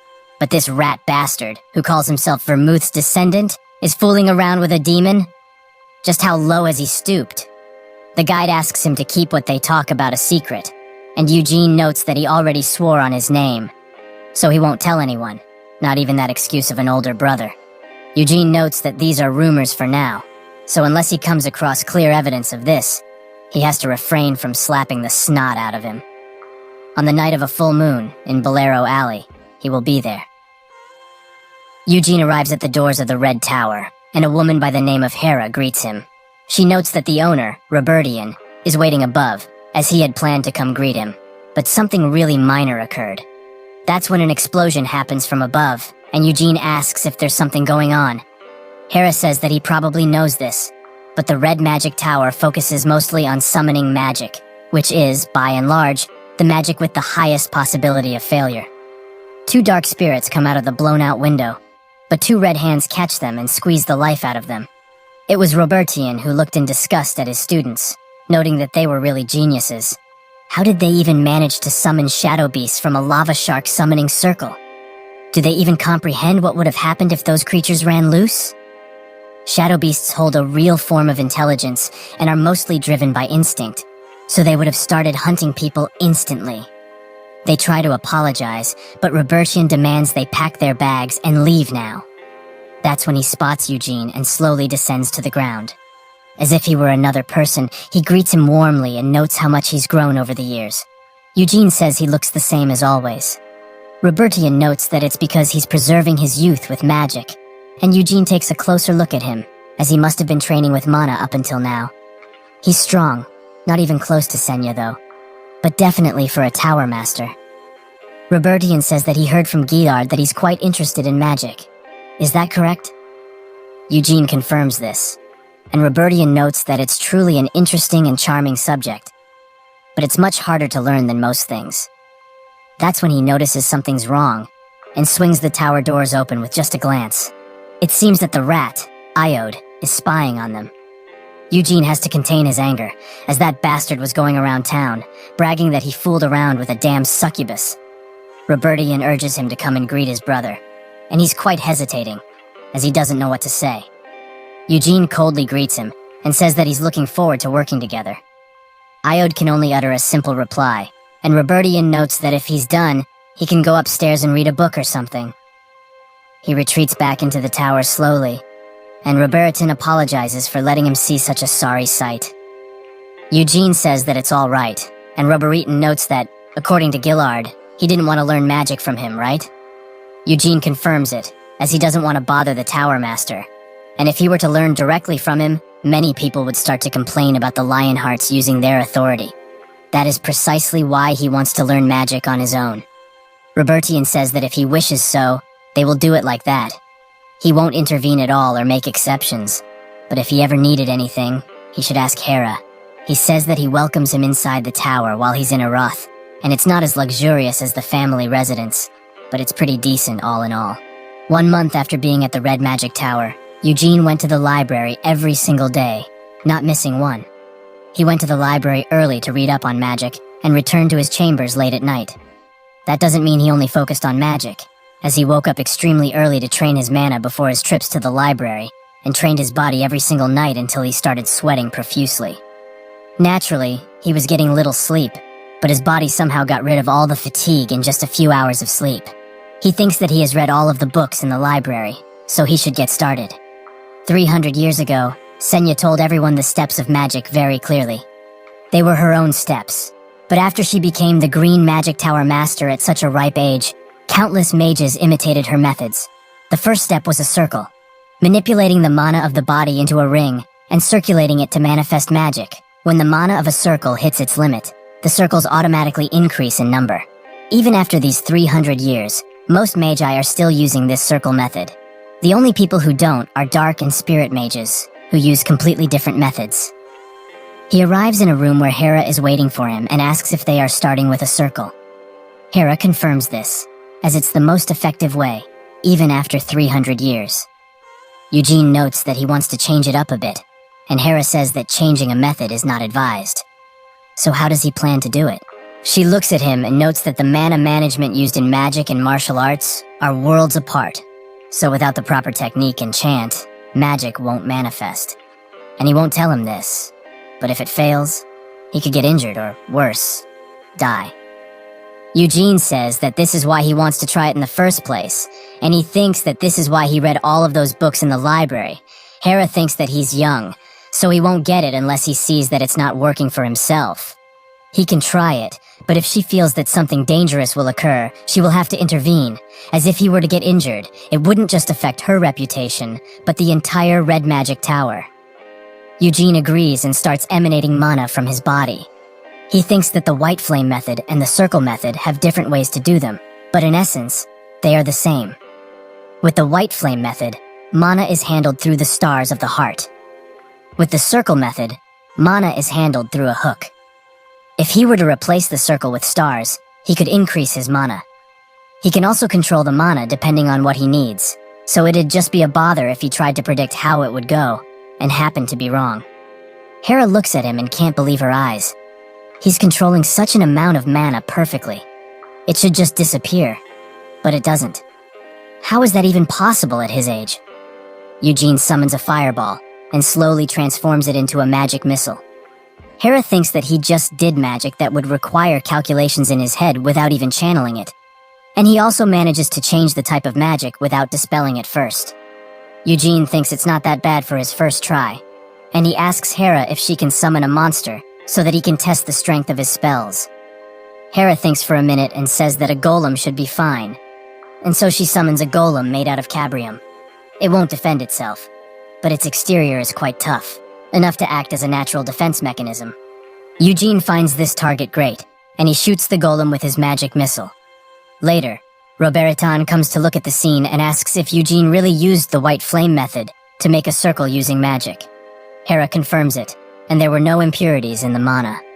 Disregarding the magic type, his offensive strength is above the level of a third circle mage. Robertian thinks that this sort of talent is amazing, as using martial art methods for mana isn't just impressive, but also quite scary. Eugene is a white flame method 3-star, so would he be wrong for thinking that the 3-star he has is equivalent to a magic third circle? He sits down and asks Hera if Eugene is out now. She confirms this, noting that he left early in the morning as he had some things to attend to. He also asks if it would be unwise to write an essay recommendation letter for Eugene. She notes that the only people who can enter that royal library are aristocrats, high-ranking mages, and royalty. Robertian says that Eugene is qualified enough, as he has mastered the introductory texts within a month, and used the circle as his core to use magic. And with that, he managed to piece together a whole through a cabrium golem. So he will write a recommendation letter, as such talent like his shouldn't be wasted on ifs and whys. Hera says that other mages will surely complain about this. Robertian notes that if they were too, it just means they are jealous and failed to see the truth behind his talent. He also asks what plans Eugene has, as he probably doesn't know anyone in Arath. She notes that he went to meet a friend, which Robertian finds quite strange. In the Murdain Square, Eugene stares at a statue of Senya, and thinks that she did in fact smile that way when she achieved something that had to do with magic. Suddenly Gargus appears and asks if it's really him. Eugene is quite shocked at his appearance and wonders if it's really possible to have such a beard at the age of 18. Gargus offers him a handshake and notes that he grew quite a lot, but not as much as him. Eugene says that he just grew too much and they shake hands. Gargus notes that he can tell just by holding his hand that he's trained his body for the last 4 years at least. But it's clearly not enough, so he should use his family's secret muscle growth potion, as he already brought it for him.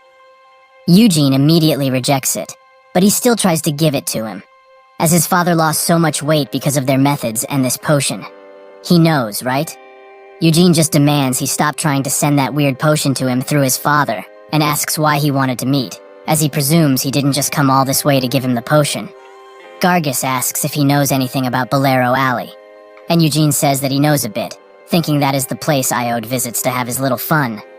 Gargus notes that he heard a great rumor that a giant's testicles are up for auction there.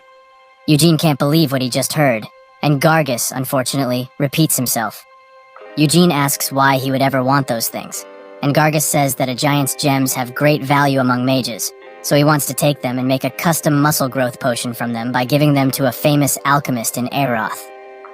They should go to the auction together as he brought a ton of cash, but even that might not be enough. Eugene asks in what world he would just lend him money, and that's when Gargus lands straight on his knees and begs. Eugene urges him to stop, as he already attracts way too much attention with his big body, so he will just lend him some money. Gargus thanks him and swears that he will pay it back with interest if needed. He also heard that there would be many high-value items at the auction other than the giant's gems. Eugene just scoffs, and Gargus wonders why he's not interested. But he does have Wyniad, so he wouldn't care for other weapons. He notes that he's just interested in the street itself, and thinks that he saw Iode in the tower a few days ago, and he was showing clear withdrawal from the succubus. This coming full moon, Iode will definitely be there. Later, Robertian summons him as soon as he enters the magic tower, but he finds this perfect timing since he also wanted to ask something about Iode. He arrives, and Robertian urges him to take a seat and make himself comfortable. He does so, and he asks why he called for him. Robertian hands him a letter using magic, and Eugene is extremely surprised to find that this is a letter of recommendation for Acreon. The Royal Library of Acreon was famous even 300 years ago because Eroth's pride, the essence of magic, was kept there. However, many of the magic texts that are kept in the magic towers can't even compare to the quality of those in Acreon. He thinks that he must be humble, and says that at the moment, this may be too much for him. Robertian notes that he actually thinks that now is the perfect opportunity for him. He hasn't even gone that deep into magic yet, so he has endless possibilities. Even if he can't comprehend the texts in Acreon currently, just reading them will help broaden his knowledge. And someday, that knowledge will turn him into an amazing mage. Eugene thinks that Acreon contains ancient magic from the mythical age as well as the philosopher's text, deemed the best of its time. He asks if Senya's texts are also kept there, and Robertian confirms it, but the Red Magic Tower and the Green Magic Tower both keep Senya's texts. The 3 original copies of the series of texts called Witchcraft, in which she wrote down all of her magic essence in her last years, are kept in Acreon. The text, Witchcraft, is considered the best set of magic texts in Eroth's history, so naturally there are no copies of it. Only the first volume was ever publicized, but even that should be good enough to broaden his knowledge in such a way that he won't need other texts. When he first read the first volume of Witchcraft, the stuff he learned from it made him feel like he was still a child. Of course, this recommendation letter isn't a guarantee that he will gain entry into Acreon, but he wanted to hear his thoughts first. Would he be alright with him writing him a letter?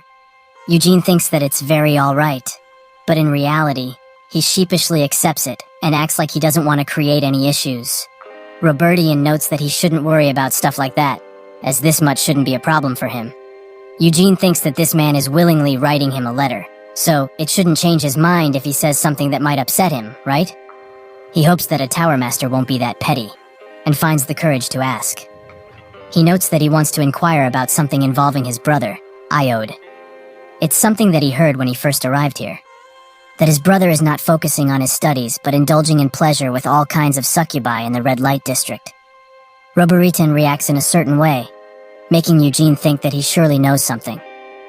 He says that he isn't sure how to tell him about this, but it's true, and he has given him many warnings already, but he hasn't been able to stop these activities. Many men have died in the past because their spirits were sucked out by the succubi, but when Helmut opened up to the public, the attitudes of the Demon King and the demons changed completely. The succubi included, as they still suck out the spirit from people but don't kill like they used to. The Night Witch, Queen Helmut, forbids it. Eugene notes that this doesn't mean what his brother is doing is acceptable. Robertian knows that what he says is true, but he should try to be somewhat understanding of him. Eugene asks what he's talking about, and Robertian notes that Iode left the family residence for Eroth 4 years ago, and he came here with many expectations and high hopes, but his talent wasn't enough, so his hopes were crushed. He's experienced many failures. The mages tried their best to teach him, but it was a fruitless endeavor. Iode also had a ton of pressure on him due to his high status, and that only grew the more time passed. At first he thought it would be okay for him to loosen up a little, and he gave him plenty of warning not to overdo it. Eugene thinks that it's not like he doesn't understand this, as he knows very well how it was to live in the main family residence, as he's done so for 4 years. Between the temperamental Theonis as well as the cunning Anisilla and the twins who had plenty of talent, Iode faced way too much pressure for someone as young as himself. The only reason he still stays in the Red Magic Tower, despite the many criticisms people throw at him, is most likely because it's much better here than in the suffocating main family residence. He knows the situation here is pitiful, but messing around with succubi is just crossing the line. Even if they have changed somewhat, demons are still demons at the end of the day. They can never coexist alongside humans, ever. He will just have to see for himself exactly what he does with those succubi. on the night of the full moon at Bolero Alley. Gargus and Eugene, who are now disguised, walk the streets. Gargus asks why they need to use transformation magic like this, and Eugene notes that they are children of the main family. So if they were seen in this dirty and evil place, rumors would certainly spread. Gargus says that he's right, and that's when a magic device rings inside Eugene's pocket, and he picks it up. The guide asks if he's in, and Eugene asks how he knew. The guide notes that this device only connects within the Bolero Alley area, and now he will send him a signal when he spots Iode. Eugene asks if he can even find him, as he will probably use transformation magic as well, right? The guide notes that he does no such thing, as it said he always wears the same robe, so it should be very easy to spot him, even from a distance. Eugene is a little angry that he's exposing himself so openly, and thinks that if he were his son, he would beat the snot out of him to fix his behavior. Gargus says that he told him he had other business around here, but Eugene notes that he will get to it on his own, as right now they have an auction to attend. Bolero Alley holds a ton of auctions, but they all follow the same simple rule: anonymous bidding. Other than companions, everyone is guided to their own separate rooms, and bidders cannot be identified by any means. A masked man shows them how the auction works, with the center button allowing them to bid, the left for any assistance, and the right if they wish to increase the bid. With that, he wishes them good luck and leaves. They sit down, and Gargus says that he thought he wouldn't be interested in the auction. Eugene notes that he needs something to pass the time with, and he's quite curious as to what exactly will be auctioned. The screen in front of them unveils the auctioneer, who thanks everyone for coming all the way here on this beautiful full moon night. Their auction usually deals with magical materials, and they resource the best, especially if those magical materials come from Helmut. Their first item is the Horn of Balarex, and the bidding will start at 10 million cells. They go through countless precious materials, like the fruit of Prosia, the root of a mandrake, or even the flower bud of a Uzrak. Eugene sighs and asks if what he's looking for will even be here. Gargus confirms this, as he has it on good authority that the item he wishes for will be here. The next item is a metal that hasn't been identified just yet, and it's quite bothersome as it's just sitting in their storage. Perhaps among those who are participating today, a few may be able to value this metal. Eugene says that he's putting more emphasis on this item than the other ones, and the auctioneer says that this metal was found in Helmut's Khazard Hills.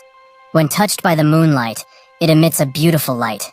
But other than that, it holds no purpose, as it's too hard to be processed and doesn't receive any sort of mana either.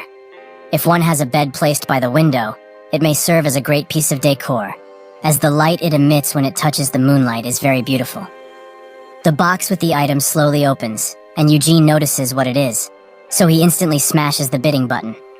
Gargus is quite surprised, and the auctioneer asks how much he would like to bid. Eugene says 1 million cells, and thinks that he didn't know such an item would be here. A dull-colored blade, basically destruction in the form of a single blade, one that hasn't been recorded in history. This is a shard of the Moonlight Sword. He wins the item easily, and Gargus asks why he would even want something so useless in the first place. Eugene picks it up and confirms that this is indeed a fragment of the Moonlight Sword. The place where they found it, Khazard Hills, is where they found the Moonlight Sword in his past life, as they found it in the heart of an underground dungeon. Did Vermouth perhaps go back and seal it there when he was leaving Helmut? It is true that this sword is way too dangerous, as that sword only recognized Vermouth as its owner, and created mass destruction whenever it was swung. Perhaps Vermouth recognized this as well, and decided that it would be best if he just destroyed it. He initially hoped that the fragment would still contain some power, but it's empty. It doesn't emit any sort of energy like it did 300 years ago, and now it's just a silent rock. He puts it in his pocket, and that's when the guide calls him, as he's spotted Iode. He tells Gargus he's leaving now, who asks if he won't stay to watch the rest. Eugene declines the offer, and says that he will leave his card with him so that he can bid on his item. He gets out on the street and asks the guide for directions, who tells him that if he goes north, there should be a shop called Rafflesia. That should be the place. Eugene arrives at the location, and 2 large demons ask if he's a customer. He thinks that this is his first time seeing one after reincarnating, and in his past life, he would have slain them both before their eyes could even meet. He says that he would like passage inside, and the demons explain that the entry fee is 2,000 cells, with the fee being adjusted on the time taken and the type of dream he wants. Does he still want to enter? Eugene hands them 2 bills, and they welcome him with open arms. Inside, many men are mingling with plenty of succubi, and he sits down, thinking that Iode doesn't seem to be here. He asks the succubus, who just served him, where he can dream, and she smiles, saying that he must be in quite a hurry. She finds him quite adorable, and it's probably his first time here, right? He can dream in the basement rooms, but first he should have a drink, as he would express his desires more honestly, if he were to do so. Eugene rejects the alcohol and wants to make his way down already. The succubus thinks that what he wants may be too embarrassing for him to say here, so they should make their way to a bedroom. While they walk towards one, Eugene says that it's quite scary, as he hasn't done anything like this before. The succubus says that he shouldn't worry about a thing, as they will just take a bit of his energy, and he will just be slightly tired the next day. Eugene assessed how they built this basement up until now, and thinks that his job here is done. He hands her a bill, and says that he only wants to sleep in his bed, so he will just pay for the drink. The succubus accepts him but finds him quite strange. He also asks for the nearest exit, and she points him to one that leads to a restaurant. Eugene gets out and tells Incubus that he wants the best of the food menu and plenty of meat. While having his meal, Eugene spots someone being dragged around. It's that rat bastard Iode. Eugene looks at that sorry sight of a man, and wonders how the eldest son of the Lionheart family, descendants of the great Vermouth, managed to not only mingle with succubi, but also receive support from the demons. They continue to drag him out, and Eugene slowly begins following them, wondering where they could be dragging him out. They move to a dark alley and drag him into an inconspicuous building. Eugene notices and tries to enter, but that's when 3 men get in front of him and demand he get out of here or else. Eugene asks what this place is, and that's when the bulkier of the 3 grabs him by the neck and tells him to get lost, as this is no joking matter. Eugene grabs his hand and notes that it does indeed seem like he's joking around. He punches him right in the chin, sending the harasser right back to his men. The other 2 pull their weapons out and get ready to avenge their fallen comrade. They both strike at the same time, but Eugene is too swift, so with a single hand, take care of them both. He tries to ask them what this place is, but he didn't notice he knocked them out cold, so he just decides to go inside himself to find out. Instead of opening the door silently, he chooses to kick it open and notices that the smoke inside seems to be because of some drugs. Is Iode indulging in that as well? Some people spot him and ask how he got in, as there were supposed to be guards waiting outside. Eugene finds the combination of a beastman, human, and demon doing drugs together quite funny, given the racial harmony they have here. They rush to eliminate this intruder, but with 3 swift magic missiles, he takes care of them. Eugene asks where Iode is, but he's hesitant to answer. Eugene draws out his sword and says that he doesn't need to answer anymore, as he will just find him by his lonesome. Out of the sword, blasts of air come out and travel throughout the building, but there seems to be nothing here. Eugene thinks that with the 1st and 2nd levels of this place cleared out, the only logical place where Iode would be is the 3rd level. He blasts the floor open and rises himself with the wind through it. There is only 1 room on this level, so Iode must be inside. Something red begins emanating from the door, and Eugene notices, so he pulls out the moonlight sword fragment. The door blasts open with a dark and evil beam, but the fragment protects Eugene quite well, as even in this lowly form, its characteristic of absorbing mana is still here. Someone comes out of the room, and Eugene notes that what he just used was dark magic. Isn't that right? The man thinks that the beam he sent was supposed to kill him, but something powerful managed to block it. What could it be? Gillard has told them specifically countless times that they should never get involved with dark magic, yet his very firstborn, Vermouth's own bloodline, dared to do this. He tells the man that he won't chase him or look for him if he leaves. He should go away, as he's giving him this one chance.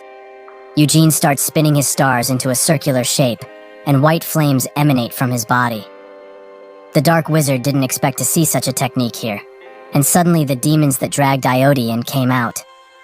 Eugene finds their presence quite funny, and they extend their fingers into grotesque claws, so he also gets ready to fight. They both charge at the same time, but with the help of Winid, Eugene manages to summon a small tornado that cuts one of the demons everywhere. The other rushes to end the fight after seeing this, but when he's just about to strike, Eugene cuts his hand and pushes him into the wall. The transformation spell he used to hide himself slowly fades, and the dark wizard can't believe his eyes. Is this man really Eugene Lionheart? He notes that if he knows, he must also know that now he must get out of his way. The dark wizard tries to stop him to explain the situation, but sees that this man is too stubborn to listen. So he tries to attack him with a dark blast, which is redirected quite easily. Eugene charges in, and the dark wizard can only wonder how this man managed to block that attack so easily. The sword stops at his neck, and Eugene demands he stay still, as he will kill him if he tries anything. He goes inside while sheathing his sword and spots Iode standing in what seems to be a ritual circle. Eugene spots the goblet, thinking that it must be used for ritual, and asks what's inside of it. The dark wizard says that it's a unicorn heart, with Eugene finding this quite surprising, as they have such strong mana and divine power that they are often called divine water. They are also very valuable, especially for sacrifice. He asks what they are trying to make a contract with. The damn Demon King? The dark wizard notes that he wouldn't dare even try and notes that it was for Helmut's Baron Ulfer. Eugene demands to know who that is, and the dark wizard says that it's the Duchess Noir Jabella's incubus subordinate. Eugene knows about her, as she was alive even 300 years ago. Currently, Helmut is ruled through destruction and carceration, and this foul demon is no match for a demon king, but she is the Night Witch Queen, so the title of Duchess suits her.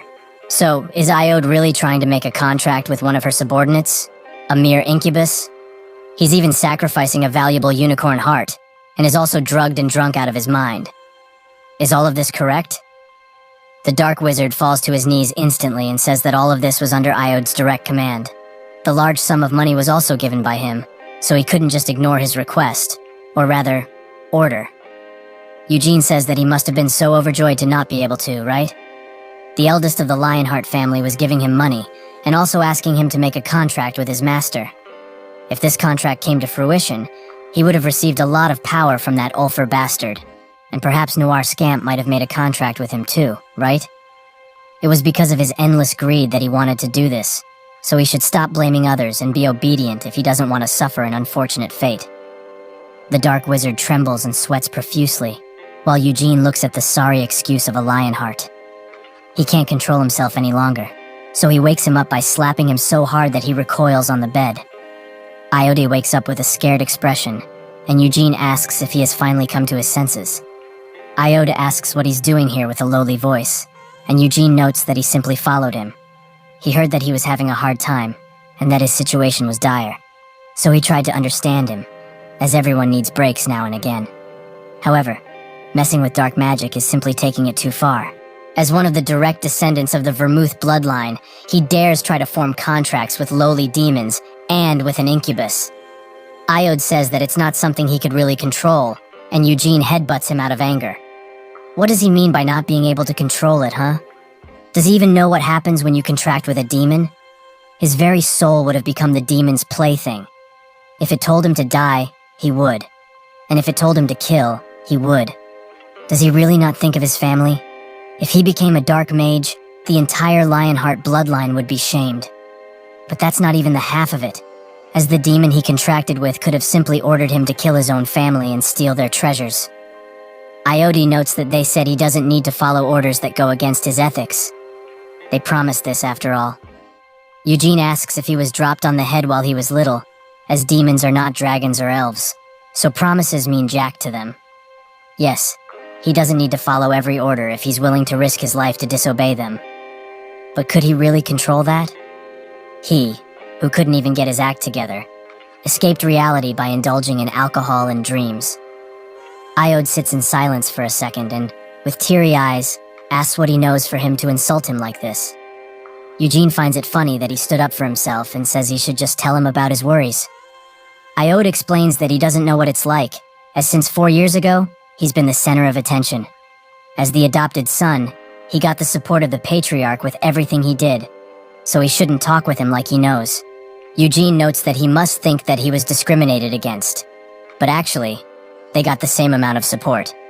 He inherited the White Flame method, and also had the opportunity to become the Magic Tower Master's direct disciple, right? Iode tries to say something, but Eugene continues talking. Doesn't he get it by now? The reason he's better in every way isn't because the patriarch favored one over another, but because he was just born better. Iode notes that talent is something that he can't just get, and Eugene says that it's not only talent but hard work as well. Seal and Cayenne are also working extremely hard at the main house, while he's indulging in every possible way here in Aroth. Does he really think he will achieve the title of patriarch just by earning a reputation at the Dark Magic Tower? Iode says that he never wanted to become patriarch, and he's going to become a dark mage in Helmut. In that place of freedom, his worth will finally be recognized.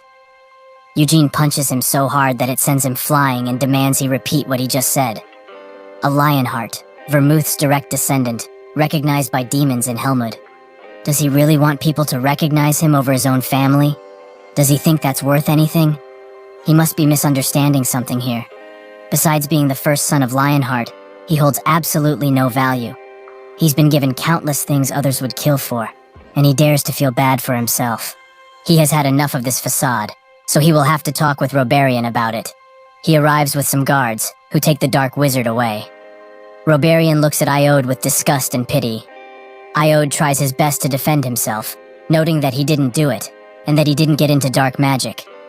Roberian says that he tried, and on this day, he has shamed the Lionheart name.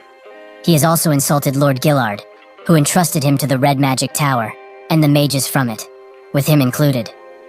Iode says that he didn't mean for any of this, but Roberian demands he stop making lousy excuses, or he will have to face punishment. He should actually stop talking and direct the trash excuses that are coming out of his mouth at Gillard and Theonis, who sent him here out of the goodness of their hearts. Iode's whole world crashed down on him, and out of this, he has no means to escape.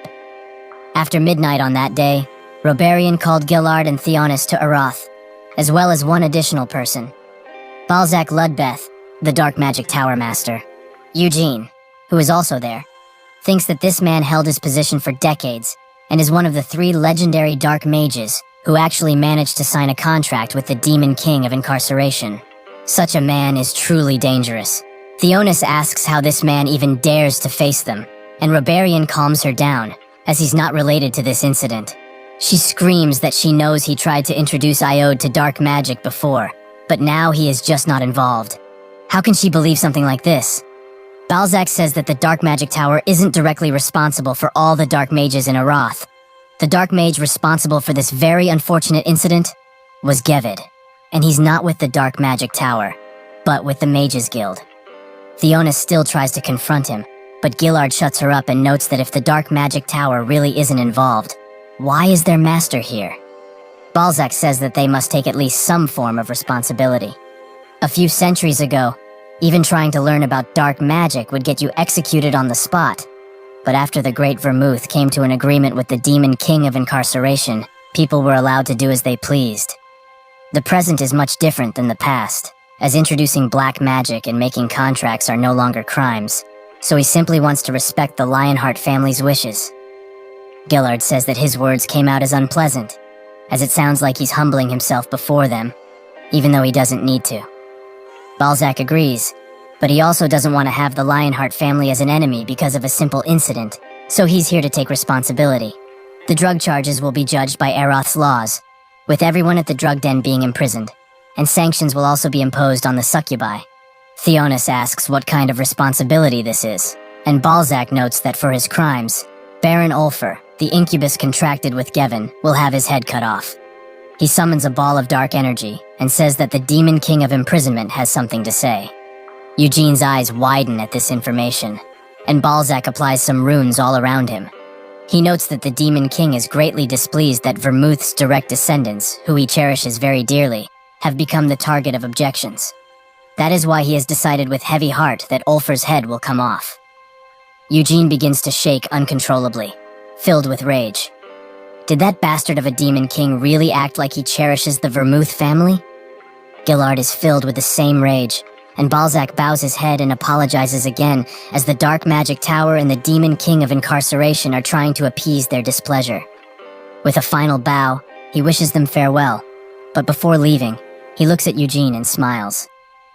Gillard doesn't know what to make of this situation, and politely asks Eugene to leave the room, who does so instantly. He apologizes to Robarian for committing such a grave mistake against him, and notes that all of this happened because of his negligence. Robarian says that's not the case, as it's his fault he was too rash with Iode. Gillard notes that Iode will be sent back to the main family residence, and Theonis's face drops. She tries to plead with him. There's no real reason he needs to be sent back, as he hasn't even touched black magic, right? Since this is the first time he's made this mistake, she's sure he won't do it again. So couldn't they just let him stay here? Gillard notes that in the entire 300-year history of the Lionhearts, not once has the main family produced any dark mages. He will not change his decision, as even if Iode is his son, he has tainted the family name, so we can no longer allow him to stay here in Aroth. Theonis notes that there's nothing for Iode back at the family residence. Seal and Kyan are there, and while Iode was here, they were both acknowledged by the main family members. There's no place for Iode back there. He must stay in Aroth no matter what it takes. She says that he has done absolutely nothing for Iode, and only worshipped that bastard of a woman, Anisilla, her children, and the adopted brat. Gillard asks if that's really what she truly thinks, as he gave all of the children whatever they wished for without discrimination. He also sent Iode here because he wanted to learn magic. Theonis slams the table and says that if he really cared about Iode, he would have done anything to make him a Robarian's pupil. If he was that worried he might stray away, he should have sent someone to monitor him. Gillard, with heavy breath and a show of weakness, demands she stop. Stop humiliating the Lionheart family more than she already has. Theonis, however, doesn't stop, as she finds her attitude quite righteous, and if he truly wishes for Iode to be sent somewhere else, she will take him back to her parents' place. She won't allow him to stay at the main family residence, and he will learn magic at his parents' place without being suppressed. Gillard notes that if that's what she and Iode want, then they can do as they please. While walking away, Eugene is confronted by Balzac, who wishes to speak with him for just a moment. They weren't able to have a real conversation because of the incident and would like to speak with him. Eugene says that he doesn't want to have a conversation with someone such as him, and Balzac notices that he doesn't quite like him. Is that right? Eugene notes that this hatred isn't just for him, but rather for all dark mages and their magics. Balzac says that he understands, as it's been 300 years since the Peace Pact, but people's attitudes towards it aren't that great. It's quite upsetting, given he's also a dark mage, and it's a bit embarrassing for him to say this, but he hasn't done anything bad, so he can hate dark magic, but why hate him? Eugene just looks at him, and isn't even thinking of accepting the handshake.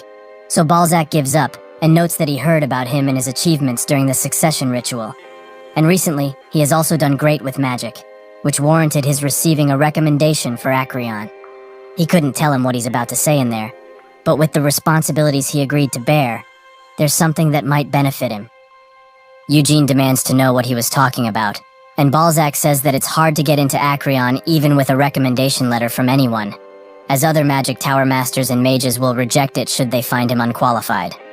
So, as a show of good faith, he will also write him a letter of recommendation. Eugene wants to know why he would go to this extent, and Balzac notes he's just interested in his talents, and doesn't hold a great relationship with the Red Magic Tower Master, Robarian. He holds no ill will towards him, but he hates him just because he's a dark mage. If he were to support his already existing recommendation as the Dark Magic Tower Master, at the very least he wouldn't hate him as much, right? And this will also improve his reputation with the Lionheart family. Eugene notes that if he ever writes it, he will graciously take it, but he shouldn't expect to be friendlier with him. Balzac says that if he doesn't hate him any more than he hates him now, that's plenty enough for him. That is all he had to say, so he turns his back away to leave. Eugene asks him one final question. Did he really have no involvement with his brother's situation? Balzac stops and explains that he's a proud dark mage, and unskilled dark mages shame dark magic as a whole with their puny existences. Even if that person was the Lionheart direct successor, he wouldn't have given them any opportunity unless they showed incredible talent. He hopes that reply was satisfactory enough. Eugene thinks of Iode and how downright pathetic he has become throughout the years. He sits in his room and looks at the unicorn heart. Gillard gave it to him as a reward for stopping Iode from doing something so shameful, but how should he use it? There are many ways, but taking the mana directly is the easiest and most convenient method. He notices that its condition is quite good, and despite it being the heart of a beast, it has few impurities. He begins absorbing the mana, and thinks that, at the rate he's going now, he will be a 4 before he even reaches 20. The Lionheart family would be shocked, as in their 300-year history, nobody has reached 4 stars in becoming an adult. Keon and Gillard are both 6 stars, which already qualifies a person as one of the strongest people in the entire nation. He will learn this, so he might as well try to become a 5-star. He will put Hamel's every experience into the white flame method Vermouth himself created. Later, he meets with Gargus, who notes that the giant's gems were 30 million cells. Eugene finds this quite shocking, but Gargus pushes him to the bank, as if they don't give the money by midnight, the item will be sold to the next bidder. At the public bank, the receptionist notices the extremely rare black card Eugene gave him, so he asks if he wouldn't like to create an account with this bank as well. Eugene swiftly denies it and leaves. Gargus notes that they should go back, as the item will be delivered to where he's staying once the money is deposited, so this is naturally the only chance for him to see a giant's gems so close. Eugene wonders who is insane enough to want something like that, but he has nothing else to do, so they should get going. Gargus thinks that this means he's interested and offers some of the essence to him. Eugene came along not because of the item, but rather because he's interested in the red flame method Gargus learned. He will see for himself how different it is from the white flame method. That's when he spots something, and his expression widens. He immediately jumps for it, and in a moment of desperation, he tries to reach something. There's no way that was just a vision, as he knows he saw that pointy hat and purple hair just now. He stops in the middle of the street, where Senya seems to be standing alone. Could this really be her? Eugene wonders what to say, as she looks the same as she did 300 years ago, but he's completely different. So will she really recognize him?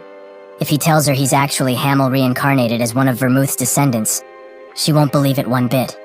He tries to grab her hand, but it goes through her, as this is only a hallucination made from magic. She turns around, causing him to blush. She says only 2 words, "Found you," before disappearing entirely. Eugene thinks of her words and smiles. He found her as well, the real Senya Murdain. He ponders on a bridge and thinks that Senya is certainly alive if she came to find him like this. But how could she have known it was him? Did she see his soul like Tempest did? Or was it perhaps because of this necklace? If she truly knows about the reincarnation, sending a hallucination means that she's in a position that doesn't allow her to be here physically. The only thing that could force her to do that would be sealing. But did she do it herself, or someone else? Perhaps it could be even the Demon King, but either way, she can't come next to him. So he gets it. She found him first, but now, he will have to find her in return. Gargus comes next to him, and asks why he ran in such a hurry. Eugene notes that it's nothing for him to worry about, and they should get going already. He tells him about his wishes to see the red flame method, as he has learned the white flame method, a much more potent and interesting method. Eugene notes that he's just curious about it. Gargus says that it's not that difficult to show, and rips his shirt off with his ripped body. Eugene asks if that really is necessary, and Gargus notes that it isn't, but it does help his mental quite a bit. He starts doing it, and Eugene asks if the core splits with this method. Gargus explains that if one were to use the original red flame method, the core wouldn't split, but his family has succeeded in increasing the stars of the red flame method to 5, thanks to the countless efforts of his ancestors, of course. As far as he knows, there are only a few branch families who attained 5 starts using the flame method taught to the branch families. He has also attained 2 starts recently. Eugene thinks that the flame method Gargus and his family use can only go up to 5, even though it's one of the top branch families. Even after hundreds of years of development, the red flame is still limited to 5 stars. The white flame method is reserved only for the main family, while the red flame is given to other families. That's why there is such a gigantic gap between the main and branch families, which will most likely never be closed. But he doesn't really get it, as Vermouth wasn't the type to be petty about things like this. He was going to try and learn the red flame method if it showed potential, but now, there's no need. Eugene excuses himself, and Gargus asks if he won't stay to see the giant's gems, which Eugene politely refuses to. In his research room, at the Red Magic Tower, he thinks that Senya's final magic texts are in Acreon, more specifically, witchcraft. Both Roberian and the Dark Magic Tower Master said they would write recommendations, so he can only be optimistic about entering Acreon. Senya has waited 300 years after all, so a little more won't hurt, right? He looks at the moonlight sword fragment, and thinks that if mana contacts it, the whole structure of mana breaks and disperses. However, with this fragment, he couldn't hope of dispersing high-class magic. But everything else is game, so he should have at it. If his mana doesn't break from that fragment, it means that his mana's unity will become much stronger than the white flame method limits. A trainee comes and tells Hera that countless explosions and vibrations have been heard from Eugene's training room for a few days now. She says that she will go to him, as she needs to do something for the Tower Master anyway.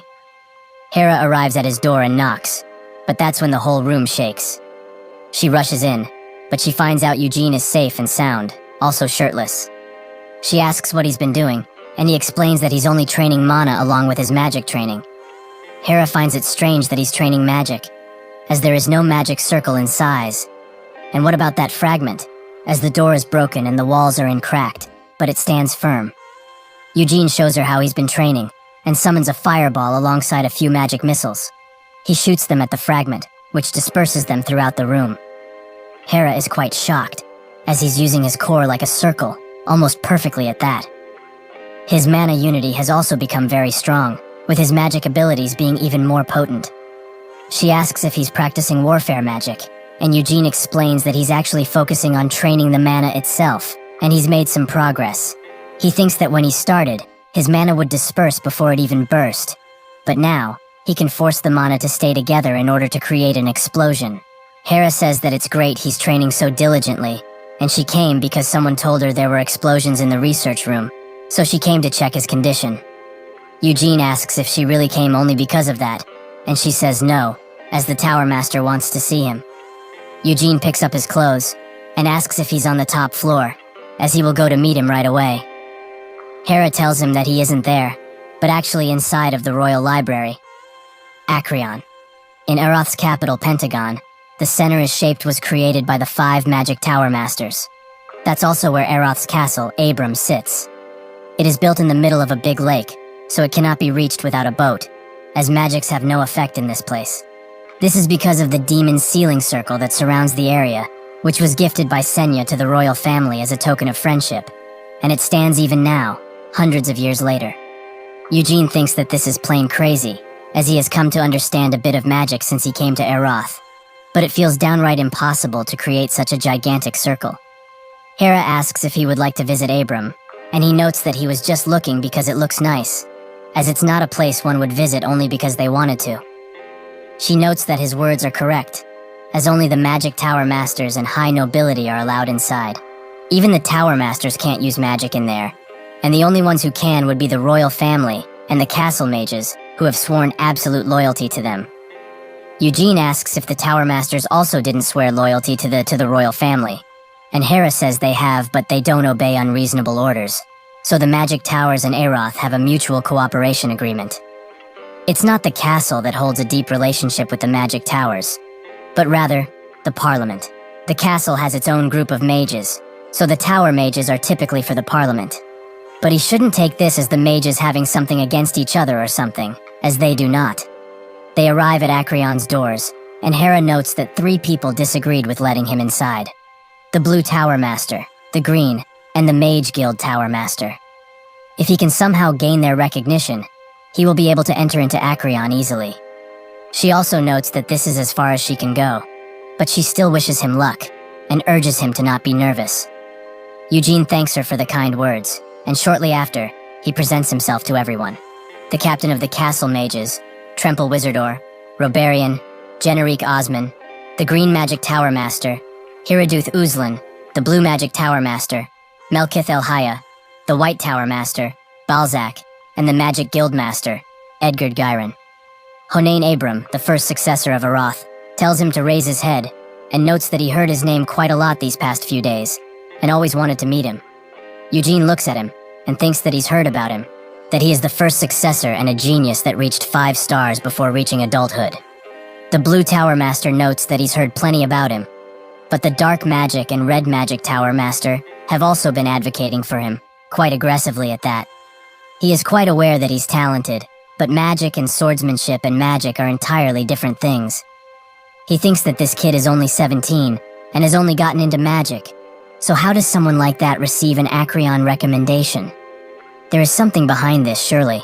Robarian is an old friend of Lionheart's patriarch, and the Dark Magic Tower Master wants to get closer to the Lionhearts as to cover the recent incident. That must be it. Eugene says that he understands, but what needs to be done to make them let him inside? Robarian says that he only needs to show him magic, as the nobles and wise mages in this room will analyze him. The Blue Tower Master notes that originally, he would have to show them extensive research and things like this, but he presumes he doesn't hold anything of that nature, right? Eugene looks at them and notes that he's starting. He spins his stars and forms a circle, and they all assess him. The Magic Guild Master thinks that he's only been training his mana for 4 years, so he's definitely talented, if anything. The Green Tower Master thinks that this isn't enough, as there's a huge difference between mana management and magic understanding. Eugene summons a few spells and changes between them perfectly and seamlessly. Tremple watches closely and notes that for one to do what that child just did, they must have perfect understanding of magic. The Green Tower Master asks if he can use magic while also using the sword aura, and Eugene smiles. He pulls out Winid and maintains both perfectly. The Blue Tower Master notes that his circle is still intact, and even though he is using his core as a circle, it functions still, as a core should. Quite amazing for such a young lad. Robarian asks them what they think about him, and the Green Tower Master notes that they will have to discuss it thoroughly. Robarian agrees and asks Eugene to go outside for a little. With that, he leaves, and the Blue Tower Master immediately starts interrogating Robarian. Did he really not guide this child in any way? Robarian notes that he has told them multiple times already. He did not guide Eugene one bit, and that child has only read the Red Tower's introductory texts to study magic by himself. The Blue Tower Master wonders if it's really possible for one to read only introductory texts and achieve that level of understanding. Edgar notes that he's a Lionheart of the Keel Empire, and also a descendant of the Great Vermouth. It is know how great his blood still is throughout the continent, right? But what did they think, as he could sense that Eugene was a genius from the start? Melkith adds that Eugene showed them magic fit for a first circle, but its power far exceeds that. They probably all felt it, right? The purity of his mana, the preciseness of its arrangement, and most of all, the unity of his mana. They will have to check, of course, but she doesn't think even a fourth circle would be able to deactivate his magic. The Magic Guild Master says that still, he's too young. He might be a genius, but they shouldn't hurry, as he's still growing. Also, considering Acreon's prestige, having Robarian teach him for a few good years until he's fit for Acreon wouldn't be that bad of an idea. Tremple says it's best if they think of this as an investment. He's 17, talented, and a Lionheart to boot. He's quite young, and his skills aren't mastered yet, so he holds limitless potential. That much is undeniable. They are already on friendly terms with his family, but they can also do Eugene a favor as an individual, and invest in him and his future. The Green Tower Master notes that even if he is this talented, he's still an adopted son of the family, so he won't become patriarch no matter what. Balzac says that one of the twins, specifically Cayenne, will become patriarch. Technically, Ioti is the rightful successor, but considering his recent shameful activity and his inferiority, he won't be able to contest the patriarch position at all. So, even though he can't become the patriarch, Eugene's foothold in the family shouldn't be scoffed at. Trample agrees, and Eugene will have to leave the main family at some point. If he gets married and has children, it's the Lionheart custom to move out of the main residence. They should invite him to Eroth when that happens, as he will surely be skilled enough. And if they do this favor for him, he will become a dependable ally. Balzac says that Eugene also showed how skilled he was in the succession ritual that took place 4 years ago. Even the Lionheart family recognized his potential, and with the added support of Eroth, he might actually be the second coming of the Great Vermouth. The Green Tower Master laughs, and notes that he's praising them quite a lot, but can he say that his statements are his, and his alone? Balzac asks what he could mean, and the Green Tower Master notes that he has a contract with the Demon King of Incarceration, so he's a tad curious if he holds any influence over his words. Balzac notes that the Demon King is a busy person, and besides, if he were speaking for him, he would have behaved quite differently, and would he more determined to use his power? The Blue Tower Master asks if that's really his power, and the room becomes filled with deadly killing intent. but Balzac apologizes for sounding aggressive, as he simply meant that he's very devoted to the Demon King and his wishes. Melkith says that they shouldn't stray away from the topic, and it doesn't seem that they will be reaching an agreement soon, so why don't they put it to a vote, as that kid is probably bored by now. Edgar notes that is probably for the best, and he will go first. He agrees with letting Eugene inside of Acreon. This royal library doesn't only hold magic texts of varying worths, but also texts left behind by many legendary mages who are a considerable foothold into the history of magic on each of its floors. Eugene notices that the walls are crammed with Aeroth's history, and it's more like a museum than a library. This place has 15 stories, and out of those, Senya's texts should be on floors 12 to 15.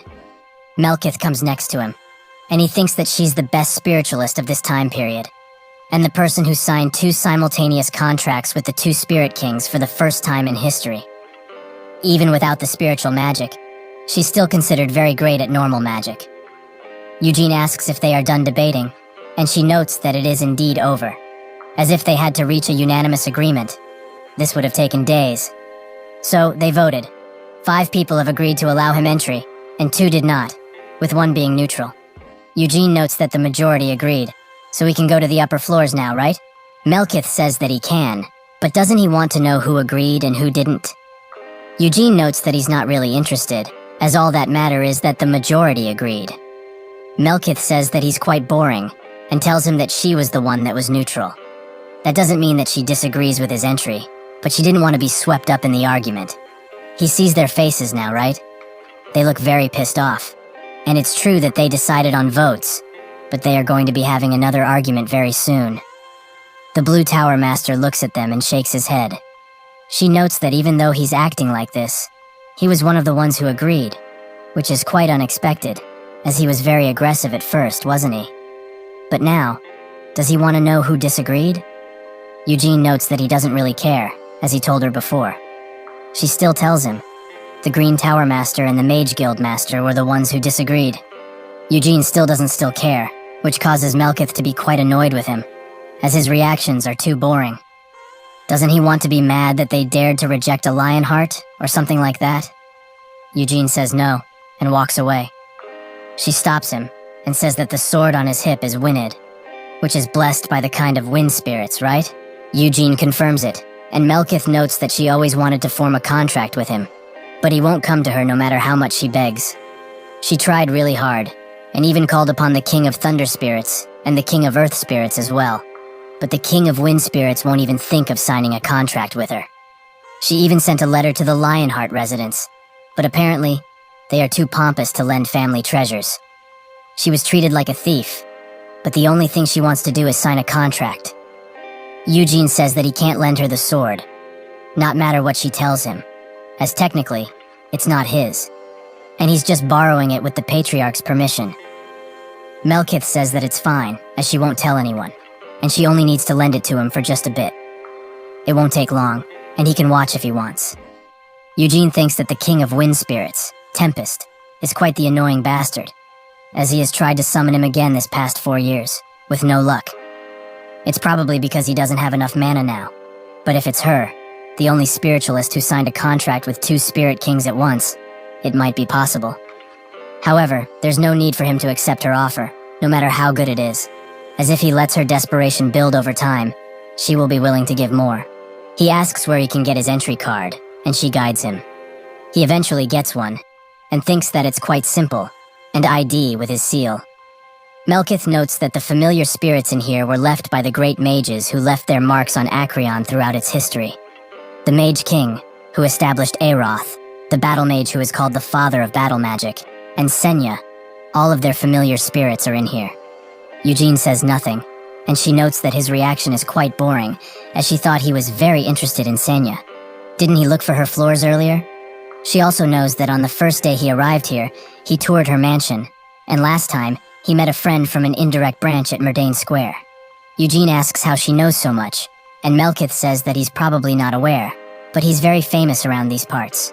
Eugene notes that he's sure he is, and Melkith say that being kind of a bastard. So, is he going to lend her Wynid now? He declines.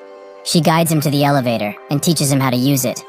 She notes that if he's going to the 12th floor, he must really like Senya. Eugene says that he in fact does not, but she's not going to wait here for him, right? Melkith says that she doesn't have that much time to spare, as she wanted to come with. But then he might be embarrassed. The shock he will receive when he discovers part of the truth will leave a lasting impression on him. Maybe he should take a diaper with him, as he might have an accident. Eugene has had enough of this strange woman and smashes the elevator button.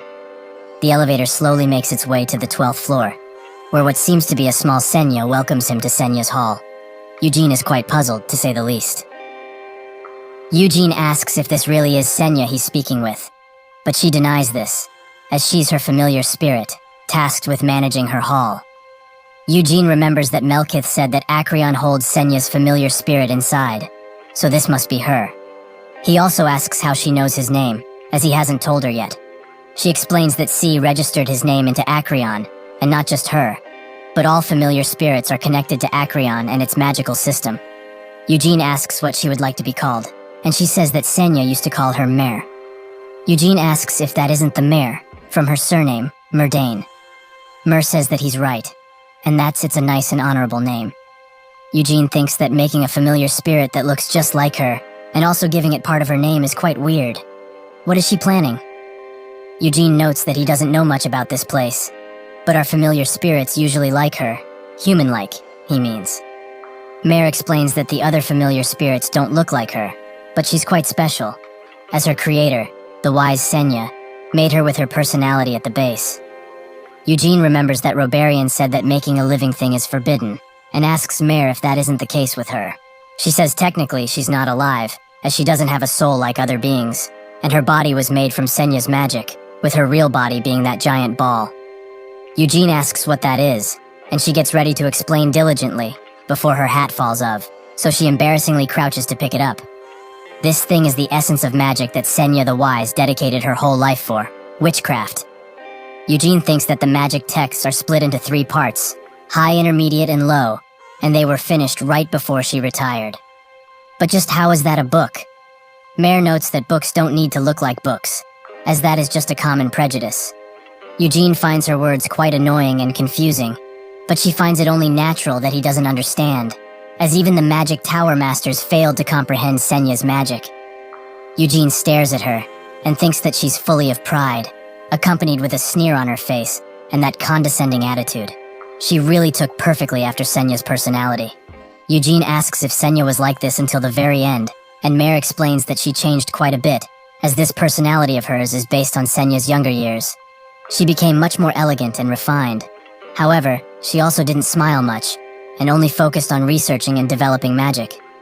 Eugene finds that to be quite unbelievable, but he lets it go, and asks if her consciousness really is in there, inside of witchcraft. Mare notes that her consciousness is entirely made from the spells in witchcraft, and her purpose is to protect and manage it. She's been managing this hall for well over 200 years, under Senya's direct orders.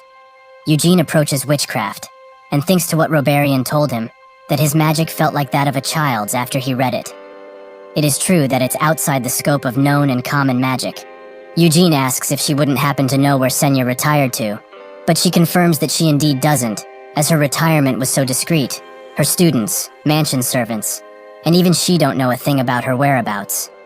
Even then, the King of Aroth and multiple magic tower masters and mages interrogated her extensively about Senya. But even when she told them she didn't know a thing, they refused to believe her. Those useless bastards started to get into witchcraft to try and go through her memories. But their skills must be quite lacking, as once every few decades, they come to check again, like something would change. Eugene thinks that looking through her memories isn't just to find Senya's location, as however much the mages venerated and respected Senya, with such a material in front of them, perfect for experimenting, any mage would dissect it, to find out what makes it tick.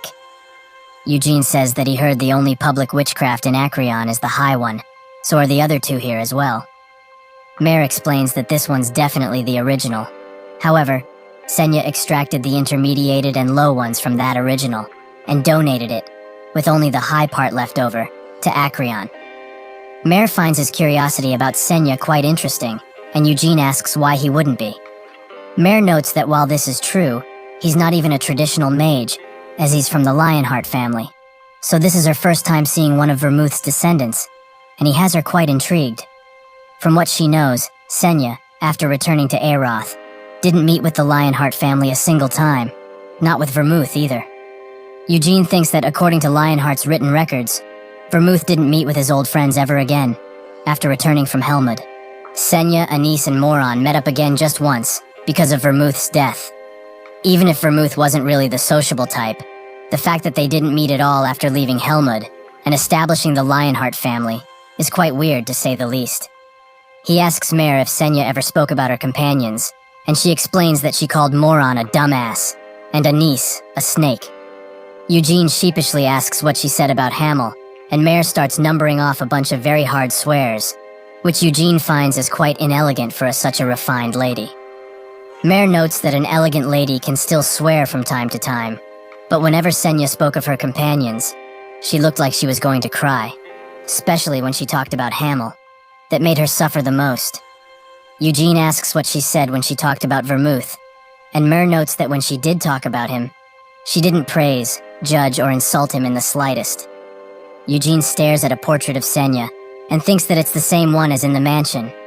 Mare notes that the smile in this portrait is fake, as she never once smiled like that, not a single time. When she had conversations with her to replicate her personality, she asked about it once, about why she's faking the smile in her portrait when she's quite sad. Senya explained that it's better to leave behind a smiling face, rather than sad face, when people are going to see it for generations. Mare says that she can't leave Acreon, and she never has, so she hasn't seen it herself. But she knows a similar portrait stands in Senya's mansion. In this particular portrait, the smile was painted by the artist without her asking for it, which she didn't really like, but what she said was true.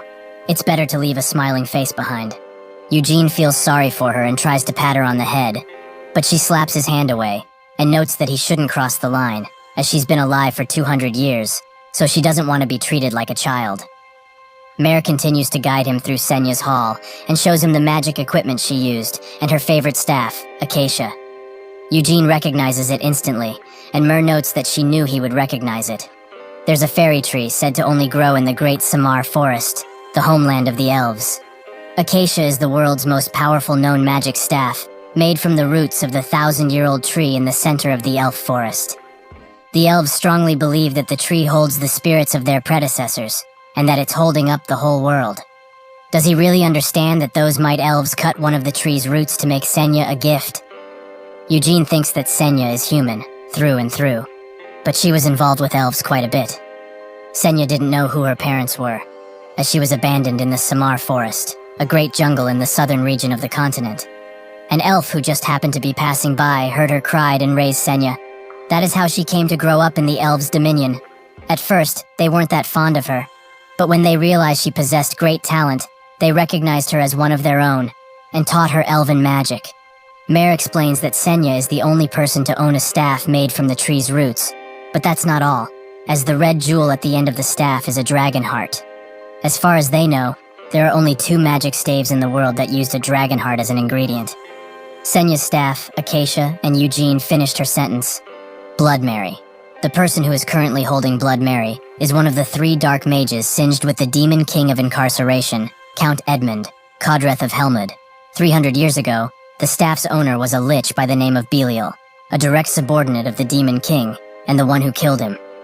The demon king of incarceration was extremely difficult to fight compared to the other demon kings, and all the demons there were so strong, they could be compared to the demon kings themselves. But 3 of them were especially strong: the dagger, shield, and staff of incarceration. When he defeated the shield of incarceration, he sustained a mortal injury, and by the time the fight with Belial was over, he found himself with a large hole in his chest. He asks if he can hold the staff, and Mare allows him, but also notes that he won't be able to cast magic with it, as Acacia only recognizes Senya as its owner. Eugene picks it up and tries to power his mana into it, but the staff denies it outright. He thought that, just maybe, he'd be recognized by Acacia due to Senya's apparition. That sly woman should have left him this staff, instead of some necklace. Mare notes that he really must like Senya, and he says that liking her is not what he would call this. Mare notes that he's lying, as his eyes shine whenever he speaks about her, and he's very focused when looking at her things. Eugene explains that he just likes old stories and the artifacts that come with them. Mare says that if he liked that, he will certainly like this book. She walks towards the library and pulls out a book and gives it to him. Warrior Vermouth's Great Adventures. She explains that this picture book is the first one to tell the world about Vermouth and his legend. Eugene notes that he doesn't like that book one bit, as he likes Hamel the best and respects him the most.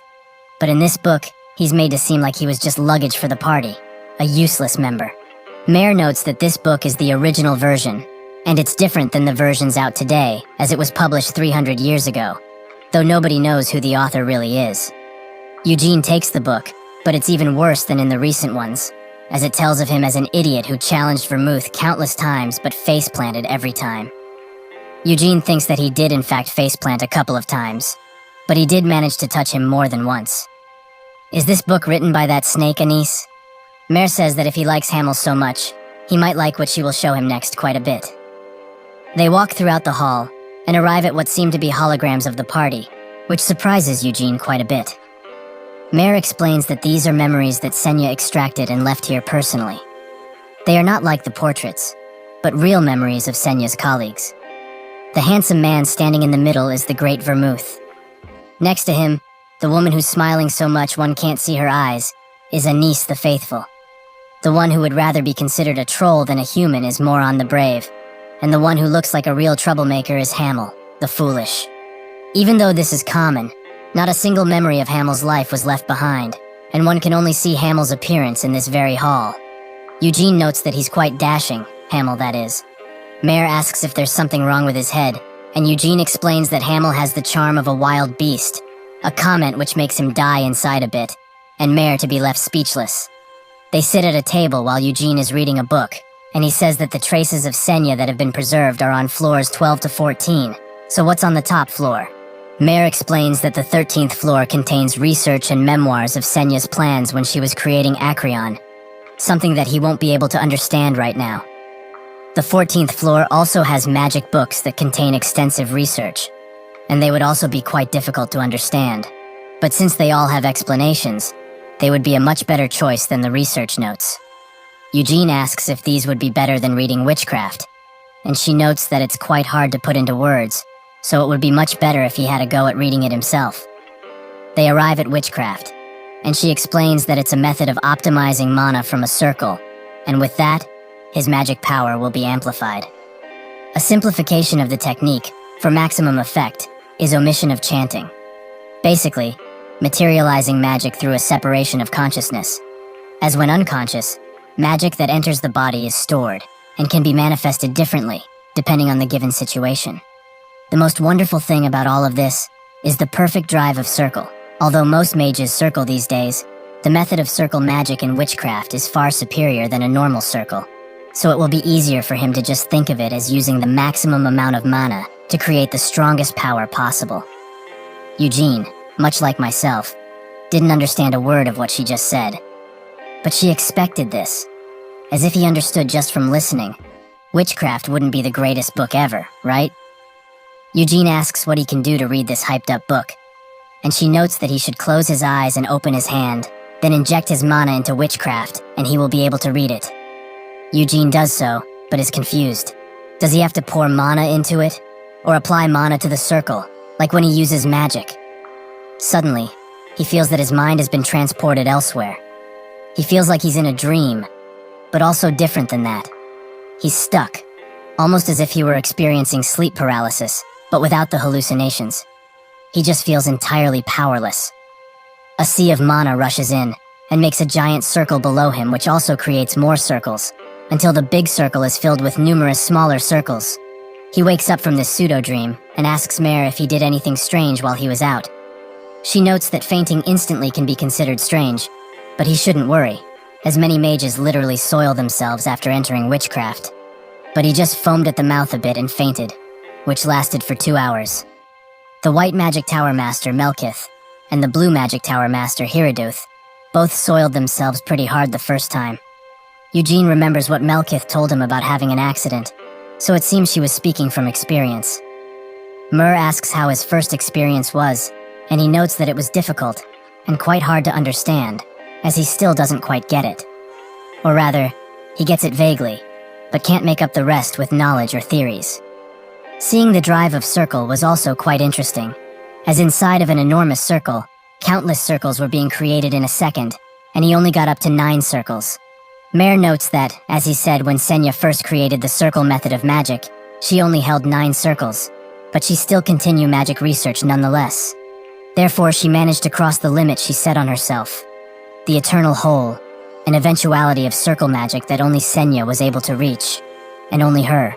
After witchcraft, many mages made it their goal to also reach the eternal whole, but none could break past the 9th circle, no matter how much they tried. If one can use mana without wasting a drop of it, and control all the mana inside of that gigantic circle, the circle will divide and rotate. That in and of itself is the perfect drive of circle. Even though it's to create the eternal whole, it's quite easy to use if for magic. A fireball, for example, if used from the eternal whole, is much more powerful than the 9th circle hellfire. And additionally, one does not waste any manage, and the techniques aren't complicated either. Does he get it now?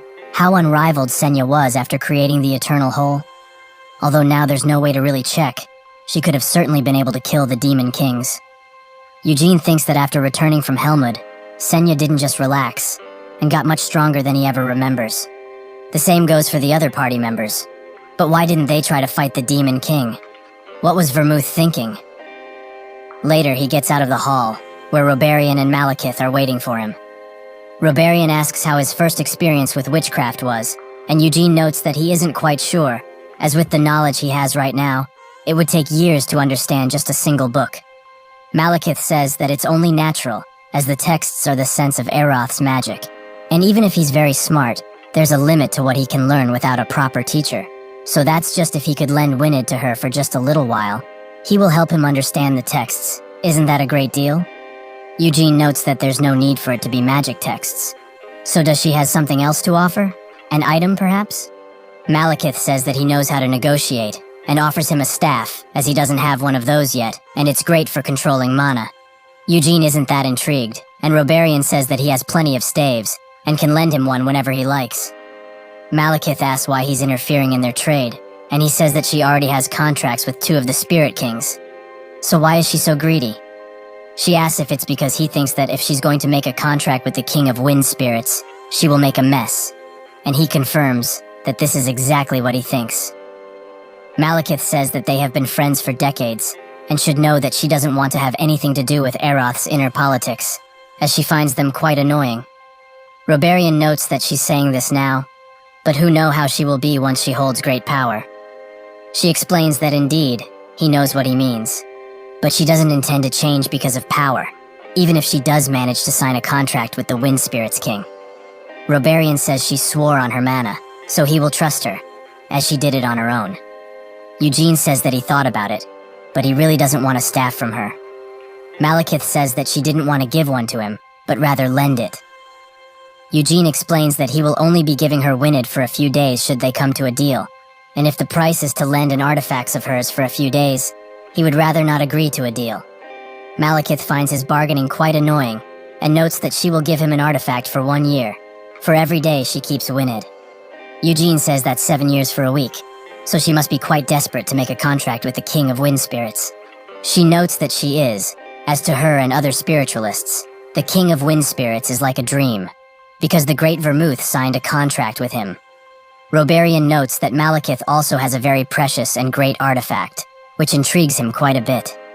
Robarian says that it's something called the Cape of Darkness, and Malekith demands he stop talking. He asks why she's so mad, as from what he heard, he hasn't touched the thing for 10 years. So isn't it better to lend it to someone and get what she wants, instead of keeping it as decoration and gathers dust?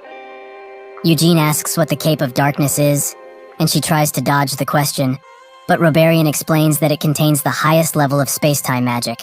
It's similar in function to the Shield of Gadeon in the Lionheart Treasury, as it directs attacks into the Cape and makes them flow in another direction entirely. Malekith notes that it isn't that great, as one can't deflect an attack unless they perfectly calculate the spatial coordinates and guide the attack with their mana. Robarian says that in addition, the exterior of the cape is enchanted with advanced defense magic, so just simply wearing it would protect him from 5th circle attack magic. Furthermore, There is also a subspace in the cape, where he can store his weapons and use them when needed. Malekith is extremely angry with him, and Eugene notes that he would like this cape of darkness instead of a staff, but not right now, as he will have to ask the Patriarch. Malekith says that she hasn't agreed to anything yet, and Eugene says that it's too bad, but he used his brain quite a bit and is quite hungry. Might Robarian like to get some grub together? Robarian accepts the offer and notes that there's a great place in the sky's wealthy R, with a stunning view. They talk like old friends, and Malekith agrees. Eugene wonders why she's still here, and she notes that if he really wants the Cape of Darkness, he can have it. Eugene notes that there's no need to hurry like this, as he needs to ask the Patriarch first and foremost. This causes her to reach a breaking point, and they are both rightly horrified of her reaction. Gillard wasn't opposed to him lending Wined, but said that a Lionheart supervisor would need to be present for Melkith to borrow Wined.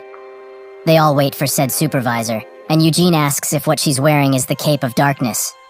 She says that it's really cool, and Eugene notes that it would look cooler on him. She gets quite mad at this sentence, but Eugene urges her to calm down. Malekith asks who this supervisor is, and Eugene explains that it's Kion, the Patriarch's youngest brother, and the Lionheart Guardian. He came personally because it's the first time they lent a treasure, and to also deal with Iod's problem. Malekith notes that if he's a guardian, he's a hound for the Lionhearts. Isn't that so? Eugene thinks that the guardians of the family are named the Lionheart's Black Lions. They have many names, but what Malekith described them as isn't too different from what they, as they obey the Lionheart law more than anything else. A year ago, Kion joined the Order, but it wasn't a great deal. As if one is skilled and can prove their loyalty, they can apply to the Order. The Lionheart main family White Lion Order serves only the main family, while the Black Lion Order obeys any Lionheart. And behind this order is the Senate, who, regardless of branch, have etched their names into the history of the Lionhearts. Even Gillard, as the Patriarch, isn't on the same level as those geezers. He never once saw them when he was at the main family residence, so he wonders how strong they are. A black carriage arrives where a few Order members sit. The group wait for the Black Lions to get out of their carriage, and Malekith finds this entrance of theirs quite pretentious. Eugene thought that she liked and respected Vermouth, but she urges him to not misunderstand. She respects him, but the Lionheart family? Not so much. She doesn't like that the main family suppresses the branch families, and also the sneaky and mysterious Senate, which guide these Black Lion dogs.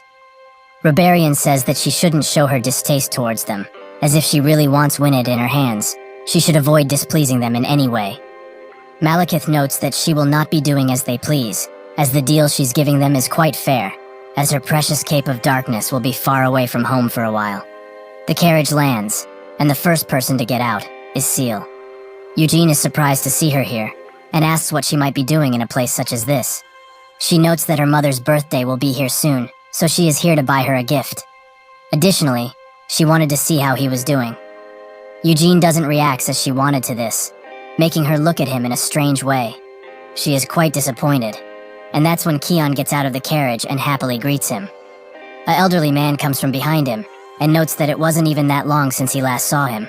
There's plenty of time for pleasantries, so they should get to the business at hand. Eugene notes that this man looks very skilled, and judging by his posture and muscle structure, he is a spear user. The one in the back is a mage. It makes complete sense for one to be here, since this is about Wined, as well as Iod's issue. And behind all of them stands a woman, who seems to be the leader. Eugene analyzes her, and thinks that she doesn't use any conventional weaponry, but rather her hands. Judging by her outfit, she seems to be the highest position here. First, she greets Robarian, as they are old acquaintances, and she's surprised he is the Tower Master now. He explains that he told her the last time they met, that he was going to be the Red Magic Tower Master. She can't seem to recall this event, as it's been too long, but she doesn't really care that much either. She looks at Eugene, and introduces herself as Carmen Lionheart. She is a grandaunt to him, but he shouldn't call her that. Eugene is quite surprised by this. This woman is Gillard's aunt? Considering Robarian and Malekith, he's not that surprised that she looks so young. But why did someone of her status come all the way here? Robarian notes that the weather is quite cold, so they should talk inside. They all sit at a table, and get ready to make the deal. Carmen is the youngest sister of the previous Patriarch, She didn't get married and stayed at the main family's residence. Then, entered the Black Lion Order, where she's the 3rd captain. Nathan is the 3rd Legion's vice captain, and from a branch family. Pelago is just a mage, also from the 3rd Legion. He is from a rare magic branch family, and in charge of the deal with Malekith. He says that the Lionheart main family heirloom, Wined, will be given in exchange for the Cape of Darkness artifact. The deal is that for every year she keeps on to Wined, Eugene gets to keep the cape for a year, is that it? Malekith confirms it, and Pelago presents them with the contract he has prepared. Malekith takes her time reading it, and reads that in case Wined is somehow destroyed, she will pay the corresponding fees. What is that supposed to mean? Carmen, who was sitting at the window, says that her life would be the correct price. Wined is a treasure that nobody can put monetary value on, so if she wants to borrow it, she will also be risking her life in a way. Malekith notes that her life is also something that can't be exchanged for money. Carmen explains that here in Arath, perhaps it is so, but that doesn't matter to the Lionhearts. Pelago says that she doesn't need to put her life on the line. He respects her greatly, as a mage, and doesn't believe she will make an amateur mistake during the process of forming a contract and break the sword. However, if the sword is somehow destroyed, they will discuss the problem then. Isn't that fair? Malekith notes that she doesn't like this one bit, and Carmen says that if she doesn't, she shouldn't accept the deal, as they don't need to lend her Winid, and are also here because of the Patriarch's orders. Malekith says that a certain someone might think they are here just for her, but their real reason is quite different. Carmen says she's right, as she has a more important issue to attend to rather than this trivial trade. She promised Balzac to meet in an hour, to discuss Iod's issue, and question the dark mage who helped him. Roberian explains that the last time he talked with Gillard, he said she would be following Aeroth's laws regarding this, but her tone says otherwise. Carmen explains that even if the Patriarch said that, the Senate thinks otherwise, as this whole incident has sullied the Lionheart name quite a bit, so the Dark Mage must pay for it, one way or another. Eugene finds her pocket watch, and the size of it, quite hilarious, and Malekith is more forward, asking why she has a gigantic pocket watch, and why she's keeping a cigar in her mouth if she's not smoking it. Carmen dodges the question completely, and notes that she already got permission from Aeroth's king, and the Parliament. So isn't it better for them to question him, rather than make things unnecessarily difficult? Eugene thinks that by permission, she means that they paid the Parliament a large amount they couldn't just ignore, to allow the Lionhearts to question the Dark Mage and punish him accordingly. Carmen asks what she's going to do with Winid, and Malekith thinks. It will take about 3 hours, give or take, to form a contract with the King of Wind Spirits, so it will take, at most, 2 months to get the cape back. With that, she signs it. Both parties walk away with what they wanted, and Carmen says that the cape has a nice design, and especially likes the fur, as it reminds her of the Lionheart symbol. But the color is too dark, as it should have been a pure white, or something more gray. Eugene looks at her, and she stares back. Seal comes from behind it, and notes that he should give it to her, as she wants to try it on. Eugene looks at her one last time, and urges her to try it on, as it might look good on her. She immediately equips it, and poses around like a model, until she is satisfied. She explains that it could use a lion on the back, or something similar. Malekith joins the conversation, notes that she's only lending it to them, so they shouldn't modify it in any way, and ruin it. Carmen notes that it's time to go, and Keon calls for Seal, who notes that she will be waiting for Eugene. They walk the streets, and Eugene says that she should tell Kyan to get rid of the Bunny Ear Dirty magazine from his bed, as Nina knows about it, and he's afraid that soon, the maid uniforms will include bunny ears. Seal says that she will let their mother know about this, and Eugene urges her to not do that, and instead hint at it somehow, like saying that bunny ears aren't that great. Seal asks what kind of ears he likes, and he in turn asks why she's changing the topic to suddenly. Seal explains that he said bunny ears aren't it, so he must like other types of ears, right? Eugene says that he likes normal ears, but enough with this bickering, as they need to go buy a present already. By the way, why did she make him come along? As he doesn't know what Anasilla likes. Seal says that she does, so he only needs to follow her. Eugene notes that he doesn't need to come with her, if all he's doing is following her. She turns around, and says that he's still a jackass. Is he really going to leave her alone in a place that she has never visited before? Eugene says that she isn't a stupid child to get lost, and she notes that he says all of this, but is coming along anyways, right? Eugene explains that he has to at this point, as he knows she's going to hold a grudge if he does things she doesn't like. Seal also asks about his birthday, as it was a few months ago. So what did he do? Eugene notes that he didn't know much of anything, and read books in the Red Magic Tower all day. Seal asks about presents, and he explains that he didn't get any. But Roberian and Hera did want to give him some, but he begged them not to. She asks who Hera is, a woman perhaps. Eugene asks what kind of man has Hera for a name, and noticed that she didn't come here only for presents. What does she want to do with Carmen? Seal says that he's quick to catch on to things, and explains that she's trying to convince her to become her mentor, as Cayenne is going to be the patriarch anyhow, and she doesn't really want to. Her mother also seems to want an arranged marriage for her, but she doesn't really want to do that, as she doesn't want to be cooped up in the main family residence and act like a lady all of the time. Eugene says that this means that she wants to join the Black Lion Order, but she notes that she can't, as she wants to be taught by Carmen herself. Eugene says that it's good, that she's trying to do something for herself, instead of leeching the family's money. But also, how is Cayenne doing these days? She explains that he talks about him quite often, and always wonders how many stars he has.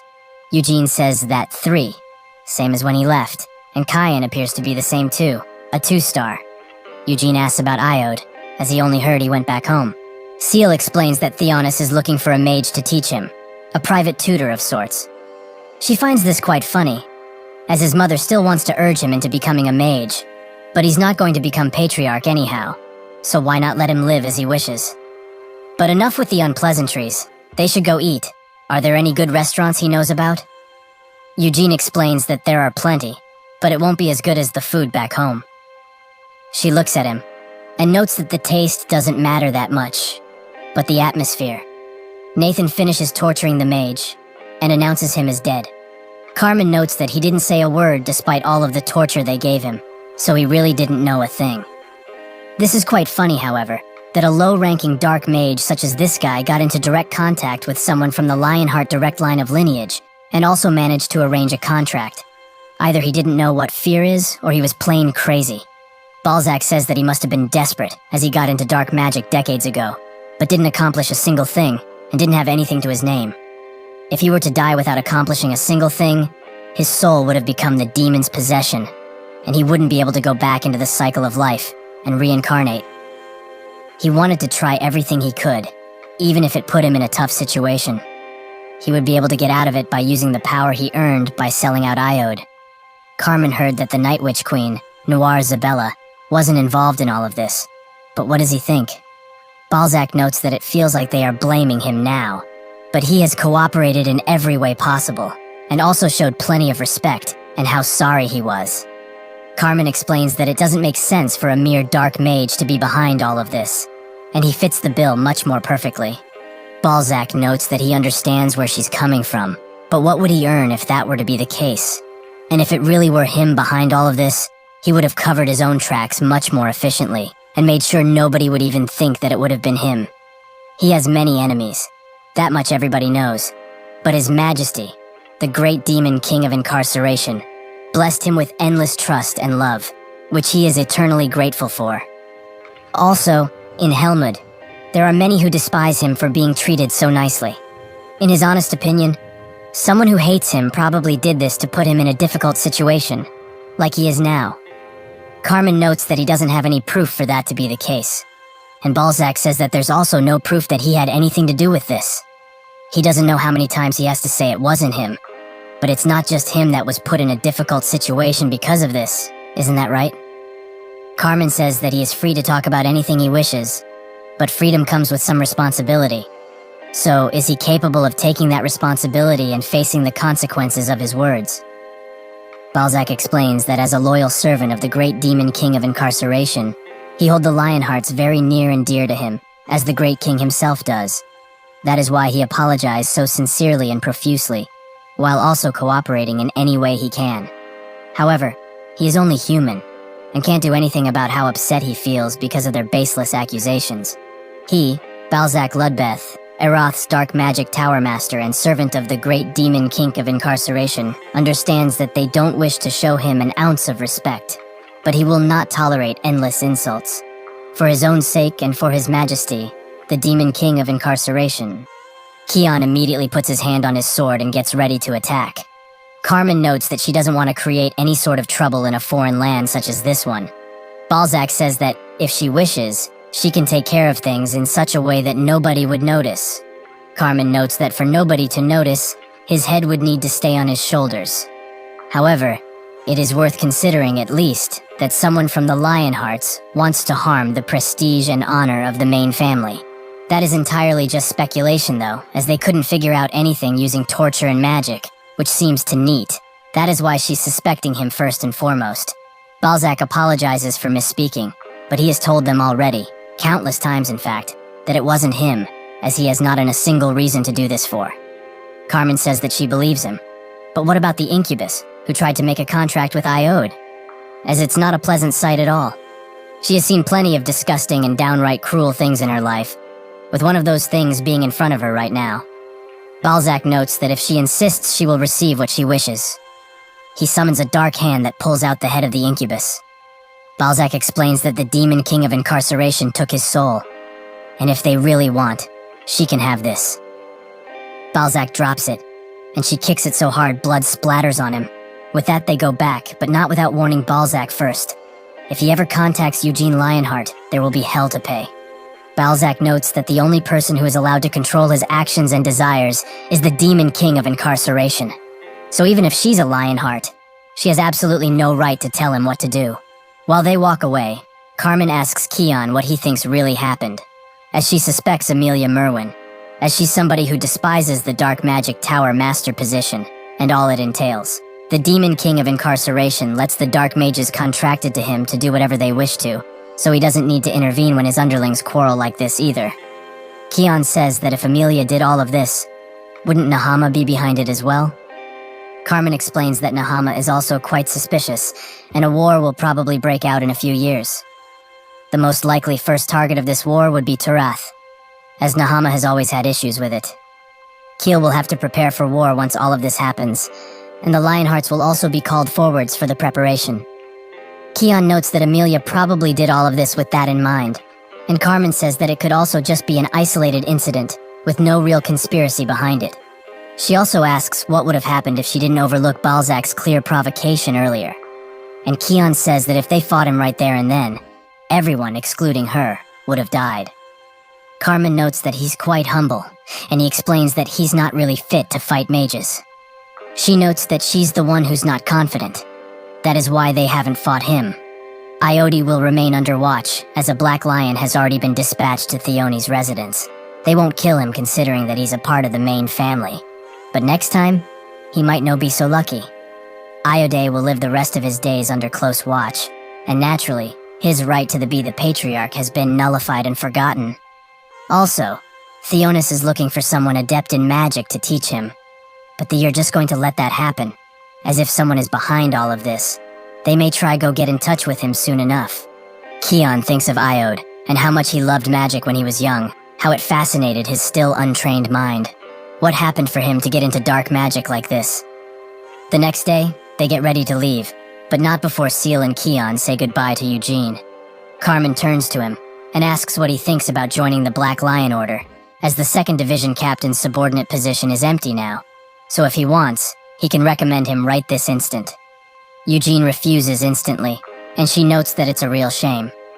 With that, they drive away, and Eugene asks Roberian why the Malekith didn't come to send them off, as she's the White Magic Tower Master. Roberian explains that she would have been the first here to brag if the contract was successful, but it seems that she's running into some issues with it right now. At her residence, she pours all of her mana into the sword while butt-booty naked, which she seems quite displeased with, to say the least. She damns Tempest for not responding, as she already sent a message to the spirit world, and is also not heating up her body for maximum sensitivity, while also being naked. She tries to summon him once again, and that's lighting comes out of the sky. King of the Lighting Spirits, Levin, arrives with a message from the Wind King. He told her to shut up already, as he doesn't want to form a contract with her.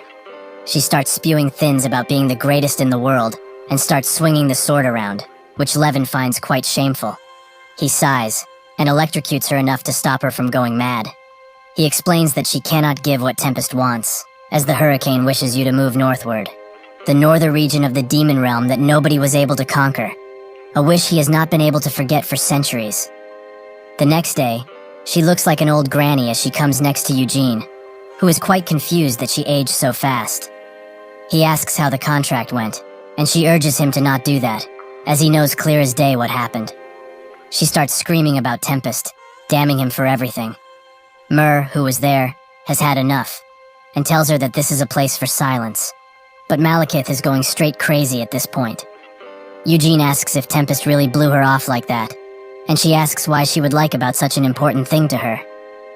Eugene explains that if they wait until today, it will be 10 years of lending, so he will be nice, and call it 9 years if he gives back Wynead now. She reluctantly does so, and urges him to take great care of her cape. Eugene goes back to his reading, where he finds out the chief of the giants, Kamish, was extremely huge. He was hundreds of years old, and the strongest chief in all giant history. Thousands of humans against hundreds of giants, which weren't that few, as none of the soldiers wanted to fight something that could kill them with their step.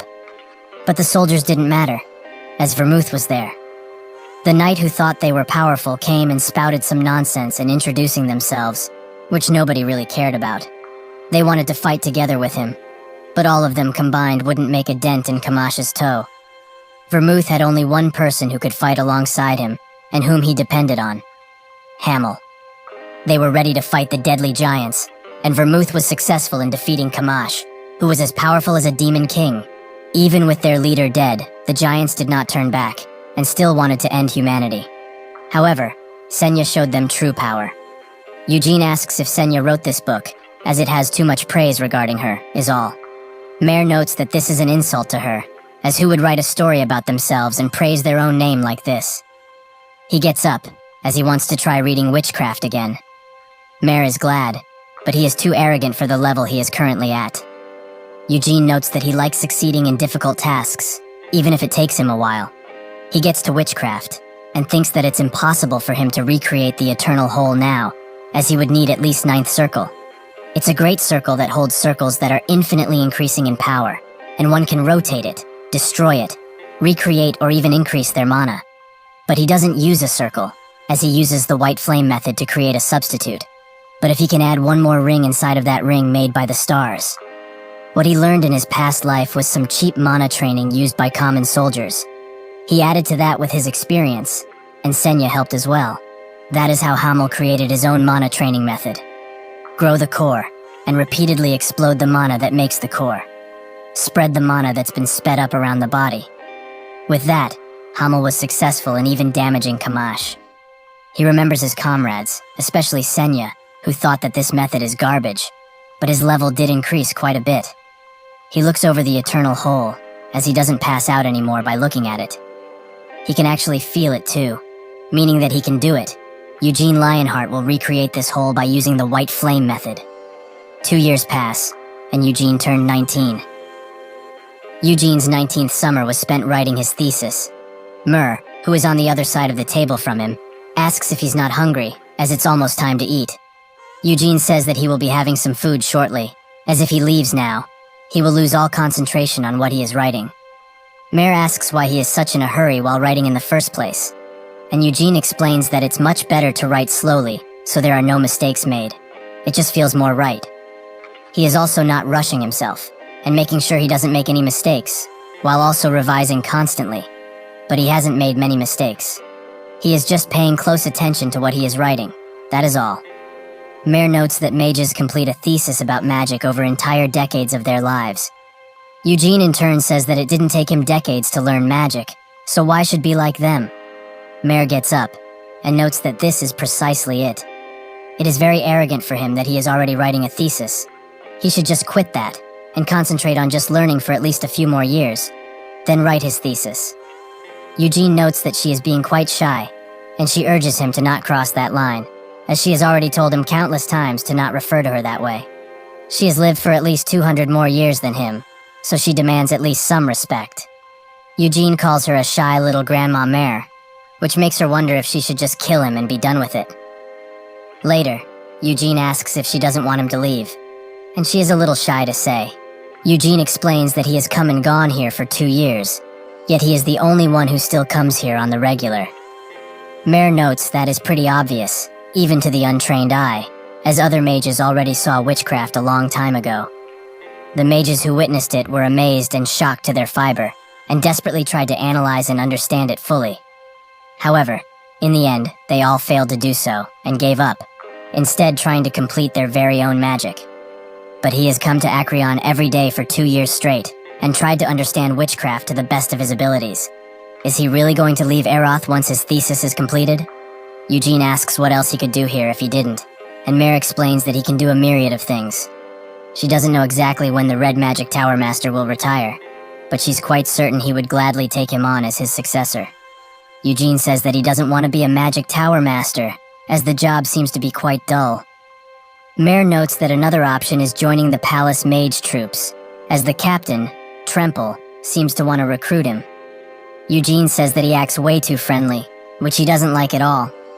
Mare notes that the prince has also taken a liking to him, and if he would be able to work with him in any way, he would be able to boast and brag about it for decades to come.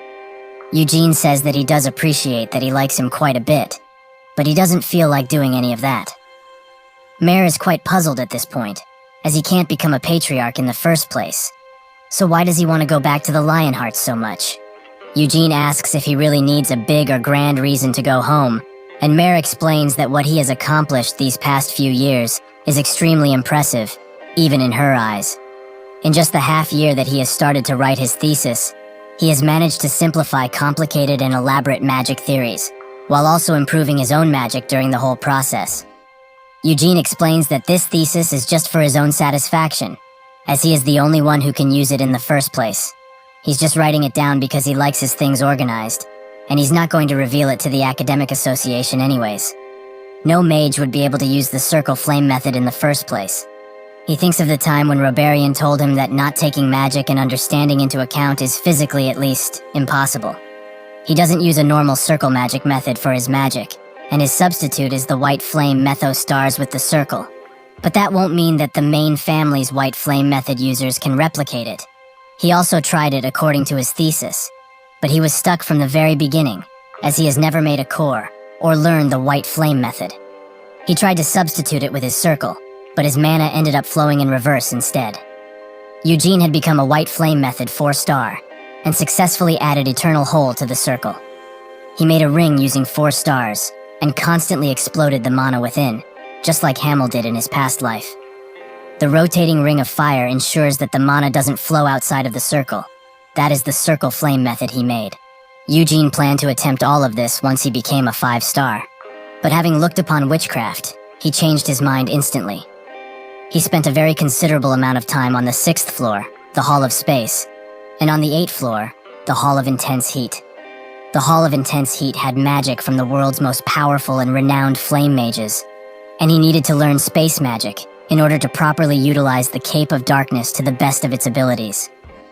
Robarian took Eugene as his direct pupil and helped revise his thesis. He also helped Eugene fix some basic circle magic spells to work with his circle flame method. All of this time, he has spent half of his time in Acreon, and the other half learning magic from Robarian. If there is an adjective that would fit these 2 years he spent in Aeroth, it would be rigorous.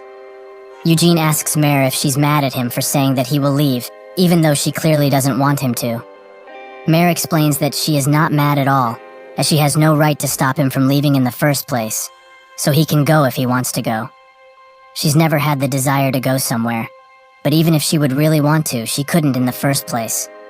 So he should leave, and leave her all alone, here, in this boring, quiet, and very lonely place. She is not sad in the slightest about saying goodbye, after they spend all of these years together. She's not a living human, and she knows all too well that humans do whatever they want to. Eugene wonders if it's so while putting his thesis away, and she notes that it is, as she has lived a much longer time than him, and is used to goodbyes. However, he should at least tell her before he leaves, instead of leaving her all alone without saying a thing, like Senya did. Eugene responds with a simple, "all right," which causes her to be angry, as she has poured her heart out to him. But he is still too calm. He's just a sack of crap. Eugene asks how he is so, and she explains that it's because it's what she thinks, and the how is not important. He is just a sack of crap, and that's that. Actually, she really hates him, as he's just a kid, but hold no respect for his elders. Is it really that hard to listen to an adult every now and then? She stops for a second and says that if he were to stay in Aroth because of her, she would feel quite baffled, as her personality is based on a younger Senya, so her emotions and behavior can be childish sometimes. So sometimes, she says childish things, and she's quite stubborn. She's very aware of this fact. She also is feeling quite stupid for telling him this, as she knows Senya wouldn't act like this, and it feels like she's insulting her with this outrageous behavior. Eugene smiles, and says that the real Senya would have acted just like her, or at least he thinks so. Mare notes that there is no chance she would actually act like this, and he wouldn't know, since he never met her. Eugene says that he's certain she would act like this, and Mare wants to know how, just because of what he read in the picture book, that is written by someone else with a big imagination, and the Senya she knew would never do something like this. Eugene explains that his thesis will be completed soon, and if he's not too greedy about it, it will most likely be finished before summer ends. Mare asks why he told her this, and he says that he will visit her before he leaves, and will tell her something important then. Mare asks if she's going to make fun of her, as she wouldn't suggest that. She will really kill him. Eugene smiles, and notes that she will know once the time for that comes. While leaving, he meets with Tremple, and his face immediately drops into an annoyed expression. He asks what he wants now, while thinking that since he's the Palace Mage Captain, it's obvious what he's going to talk about. Tremple notes that the position that they talked about previously that is empty in the Palace Mage Troop is still empty, so if he changes his mind in the meantime, he knows who to talk to. Eugene thanks him for the offer, but doesn't really want to. Tremple also notes that, if he would like, he could help by checking his dissertation. He is very aware that his mentor is Roberian, and already proofreading it. But doesn't he specialize in summoning magic anyways? He is also good with summoning magic, but also great with the combat variant. He is not a Palace Mage Troop Captain for not reason after all. Eugene says that even if it's so, he still doesn't know what he's writing about in the first place. Tremple thinks that it's because he only shows it to Roberian and keeps it extremely well hidden, while saying that he could get to know, since he's accustomed to teaching others as much as the magic tower magic themselves. Eugene thanks him for the proposition, but if he were to accept right now, it would be seen as offensive to Roberian. Trample notes that it can indeed be seen in that light, so how about they keep it a secret? Eugene turns his back and excuses himself, leaving Trample to sigh. While leaving, Eugene thinks that if this guy ever found out about the Eternal Hole, he would have crawled into his bed at night. The Circle Flame method isn't all too different to the White Flame method, up until the magic is cast, that is. Even a great mage like Trample wouldn't really be able to notice the difference just by having a look at it. Being able to hide one's abilities from high-ranking mages comes with its merits, it seems.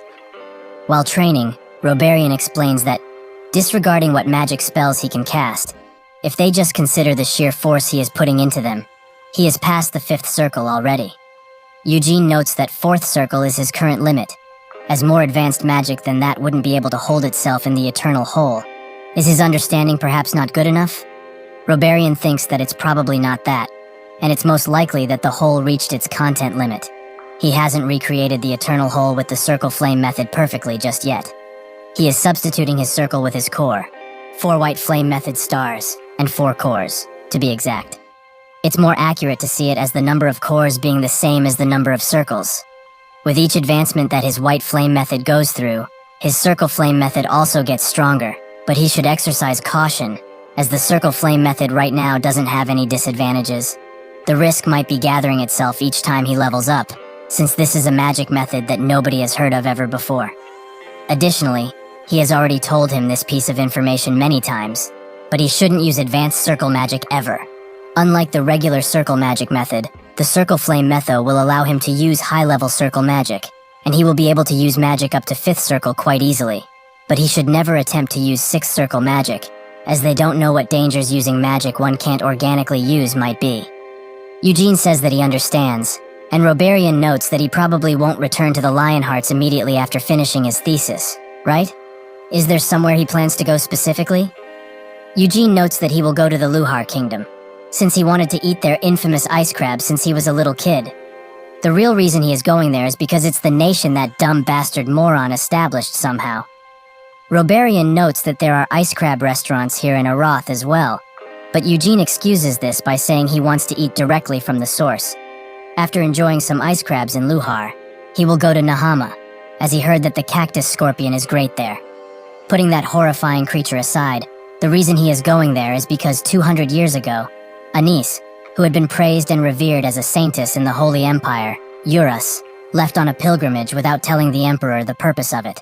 The last place she was ever seen was in the middle of the Nahama desert.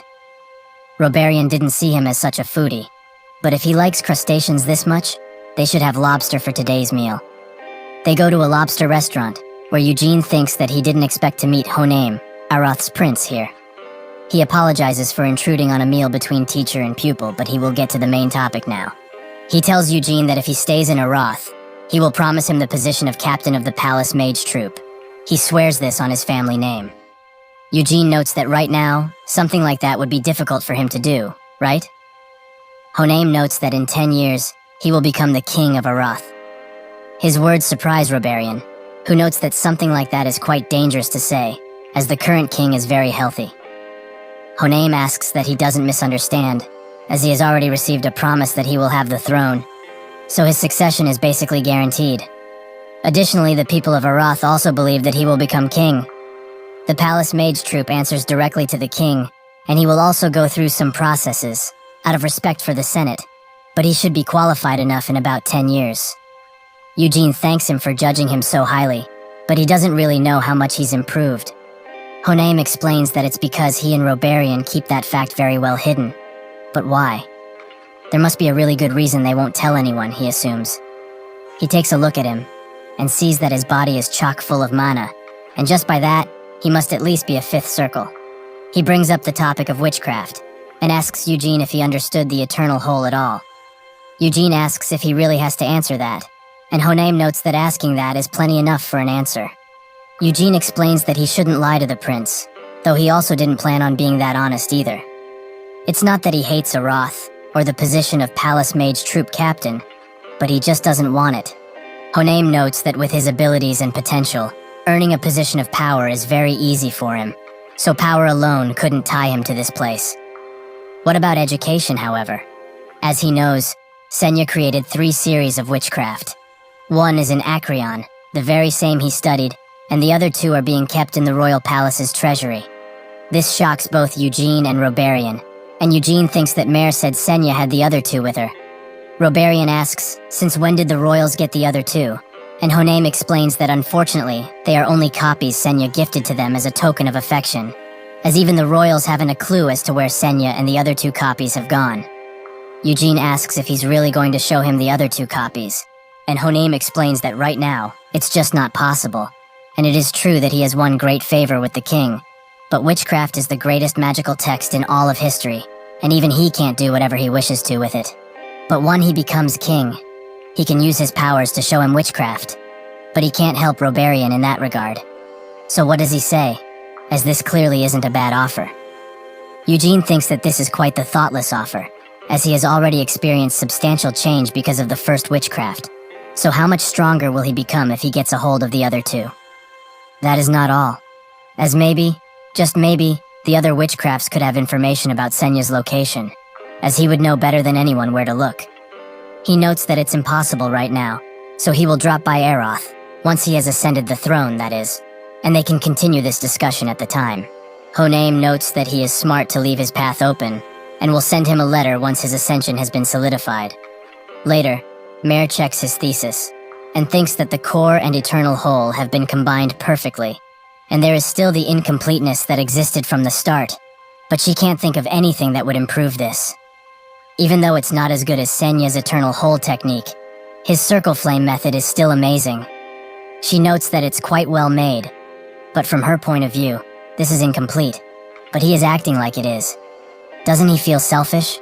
He's the only one who uses it after all, and by his standards, this level of completion is great. However, now that he has completed his objective, he will leave. The question is, when? Eugene notes that he will leave the day after tomorrow, as he needs a day to rest. He is still human, after all. Also, Robarian said that he would be holding a farewell party for him. Mare says that it must be great, as he will eat tons of delicious food, and everyone will be congratulating him. Eugene smiles, and notes that it's about time they talked about the thing he wanted to tell her. He has something to check before that. But can he tell someone else what he wants and tell her and have them pass it on to her? Mer finds his attitude disgusting, as he is clearly suspecting her of showing other people his thesis, which she would never do. Eugene asks if she did tell anyone, but she swears that she didn't, and that every magic tower master harassed her endlessly to try and know about it. It would be impossible even if witchcraft was dissected, and someone tried to listen to it by using sheer force. All of the information and conversation of the mages that were obtained by researching witchcraft are kept in the deepest corner of its storage medium. All of this isn't because he is special. It's just a function with the purpose of respecting the security and family of mages who enter Acreon. Unless somebody completely annihilates witchcraft, there is no way any of his information will be leaked. Eugene notes that if it's this secure, then what is about to say also won't get leaked out. He reincarnated and still has memories of his past life. Mer finds that extremely hard to believe and thinks that it's some kind of bad joke. Eugene explains that his name in his past life was Hamel. He is Hamel, the Foolish. Mer is quite surprised, and Eugene asks if it's that hard to believe. Mer notes that some things start to make sense if that's true, as he managed to understand the eternal whole after just 2 years of studying magic, and was also able to emulate it with his keen sense, and change it into something that suits him nicely. However, if he remembers his past life, and used to be comrades with the great Vermouth, he might be Hamel. He was a unique individual in many ways. Senya grew up with the elves, and learned magic from them. Moron was the brave son of a great chieftain of the Bayar tribe, that was well known for being a tribe which reveled in battle and lived in the north. Anis was always a saintess candidate, who the cardinals of the Holy Empire spent their whole lives molding, and Vermouth was initially a slave. He was among those who were dragged away to become offerings of the demon race, and he stole the sword of a demon to try and survive at any costs. With that first sword he swung, he cut down thousands of demons and dark mages who were escorting the slaves. While he led them and tried to escape Helmut, he cut down endless demonic beasts. Mare notes that she thought that the story was exaggerated, but that's how legends usually end up like. Eugene notes that he wasn't there, but it's probably true, as that guy was a monster, through and through. Hamel is the most unique from the hero party, as he didn't start with cheat stats like Vermouth, or have a special upbringing like the others. He simply picked up a sword to survive after his village was butchered and destroyed by monsters. He became a mercenary, filled with hatred towards monsters, and any demonic being, including the Demon King. Despite having the most common background, he was able to grow and become strong enough to stand amongst the heroes for years. Now that she knows he is Hamel, his outrageous growth state is explained. Although the Hamel who appeared in the books had a bad personality, he was also exceptional when it came to growth. Eugene explains that isn't the whole truth, as he tried to surpass Vermouth countless times and trained with countless weapons. But still, the outcome was almost always the same, and he never beat him. Mare wonders why would have challenged that beast, as he was quite a monster, in terms of stats and abilities. Eugene notes that he didn't care, and only wanted to beat him, at least once, but wasn't able to do so. Mare asks why he called himself handsome previously, as that is a very selfish thing to do. Eugene doesn't find it weird, as even in his past life, he was quite attractive. Mare asks why is he telling her all of this. She doesn't know a thing about Senya's whereabout either. Eugene says that he's not telling her all of this in hopes for some information. It's just that he has known her for 2 years, and she resembles Senya a lot, in both personality and looks. Mare notes it's because she has Senya as a base. Eugene pats her head, and asks if he's crossing a line just now. Mare notes that she will forgive him just this once, since he is, or was, Senya's comrade. Eugene asks if she thinks Senya die, but she thinks otherwise, as she couldn't have. Eugene says that he believes it to be so as well, as she would have left a will behind. So he is going to look for her. Senya, Moron, Anis. He's sure they are all living somewhere in this world, and he will find all of them. Mare is shocked by his words, and asks if he will really be able to bring Senya back. Eugene in turn asks if she misses Senya, which she does, as she hasn't seen her in so many years. He notes that if that is the case, he has all the more reason to bring her back. But she has quite the ugly side, right? She ignored her familiar spirit for well over 2 centuries, which doesn't seem all that kind. Mare asks him to not talk about Senya that way, but he notes that he of all people should be allowed to, as in the past, she talked a lot of crap without any backing. Mare asks that he swear in front of witchcraft, that he really is Hamel, the foolish of legend. Eugene says that he will, to show that he is, but can she take the foolish out when he is referring to him? As it's quite annoying. They make their way to witchcraft, and Eugene puts his hand up while swearing. His name is Eugene Lionheart, and he was Hamel Dinas in his past life. He swears this upon his blood, and the Lionheart family name, that he is telling the truth, and only the truth. Mare, who now seems to be connected to witchcraft, has no reaction, and explains that after Senya disappeared mysteriously, many mages tried to take apart witchcraft and her. However, there is something that they were never able to find out, no matter how much they looked. The information recorded at the very bottom of witchcraft's roots. What they will talk about now will be saved here, and not revealed to even the most trusted companions or confidants. What she is about to speak right this moment is also something that is unknown to all of Aroth. There were signs before Senya went into retirement. Eugene is quite shocked by this, and asks her to explain further. Myrrh notes that after a week before Senya departed, she was on this very floor of Acreon with her. That's when, completely out of the blue, she fell to the floor and started to groan. When she asked what was wrong, Senya explains that she had this reaction because her familiar spirit had died. The same familiar spirit positioned at Hamel's grave. She said that somebody must have broken into his grave and was extremely angry, like she has never been before. Eugene is surprised that he had a grave in the first place, as he thought that his body was left to rot.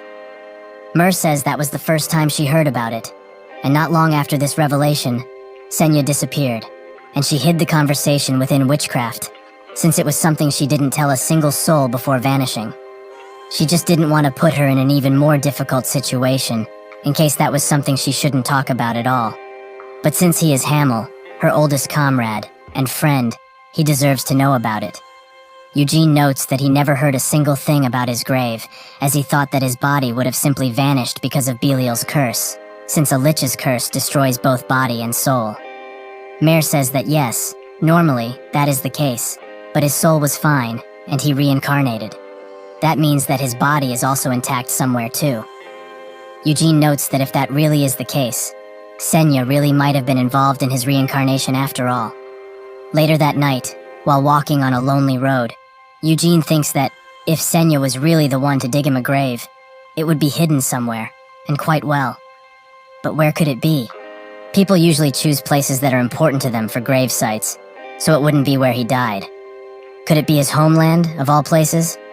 That's when Balzac comes from behind him and asks if he can hear him. Eugene notes that he already knew he was being followed by him, but chose to ignore him on purpose.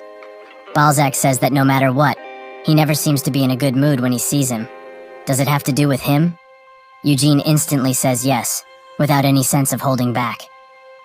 Balzac explains that he came because he heard something about him, that he is leaving Aroth in order to go to Luhar and Nahama. He is quite worried about his safety, as the northern Luhar region is very close to Helmut. Eugene asks why that would be of any importance, and Balzac notes that he only means the Lionheart influence will not work there, as Luhar used to ban the entrance of demons and dark mages. But the royal family suddenly changed their minds 5 years ago. There are tons of demon species in Helmut, and some of them disobey their rightful master, the Demon King of Incarceration. However, the Demon King of Incarceration isn't the only Demon King inside of Helmut. Eugene asks if what he is saying is that the Demon King of Ruin is preparing for another grand war, but Balzac denies it. He explains that the Demon King of Ruin does not enjoy violence, and respects the great Demon King of Incarceration deeply. If he won't incite something, neither will the Demon King of Ruin. They have agreed to that. Eugene thinks about the situation, and notes that the Demon King of Ruin is most likely the strongest of the Demon Kings. He saw him a single time in his past life, but he is still not sure what he saw, to this day. In a wide, dark plain, a single color of sorts was moving. Nobody dared to suggest that they fight or try to kill the thing, and if Anise hadn't prayed for everyone to calm down, they would have all surely gone insane from the pressure. Balzac notes that, even if the Demon King of Incarceration is malevolent, and the Demon King of Ruin is silent, It doesn't mean that every demon follows the same rules. Demons, by nature, are violent creatures, and there are many amongst their ranks that are rather irritated by the centuries of peace. He finds it funny now that he is the one to say this, but demons aren't really the species made for peace. Eugene asks if he is saying that they could do something to him, despite the demon kings maintaining this peace. Balzac explains that a hefty number of them would certainly want to. This doesn't go just for the demons under his great king, but also for those who serve the demon king of ruin. They will do just about anything to break the silence of their silent king. There are also higher power demons that wish to be one of the new demon kings. Since there are only 2 of the 5 remaining, there are 3 empty positions. Duchess Isabella is one of the demons that yearns this position, and very much so. Eugene jokingly notes that they should just vote on it or something, but Balzac says that demons would just destroy the voting box if they didn't get the results they want. Eugene thinks about Isabella, which is the Night Witch Queen. Not an easy-to-get title. Can he really hope to beat a higher power demon with the skills he is currently holding?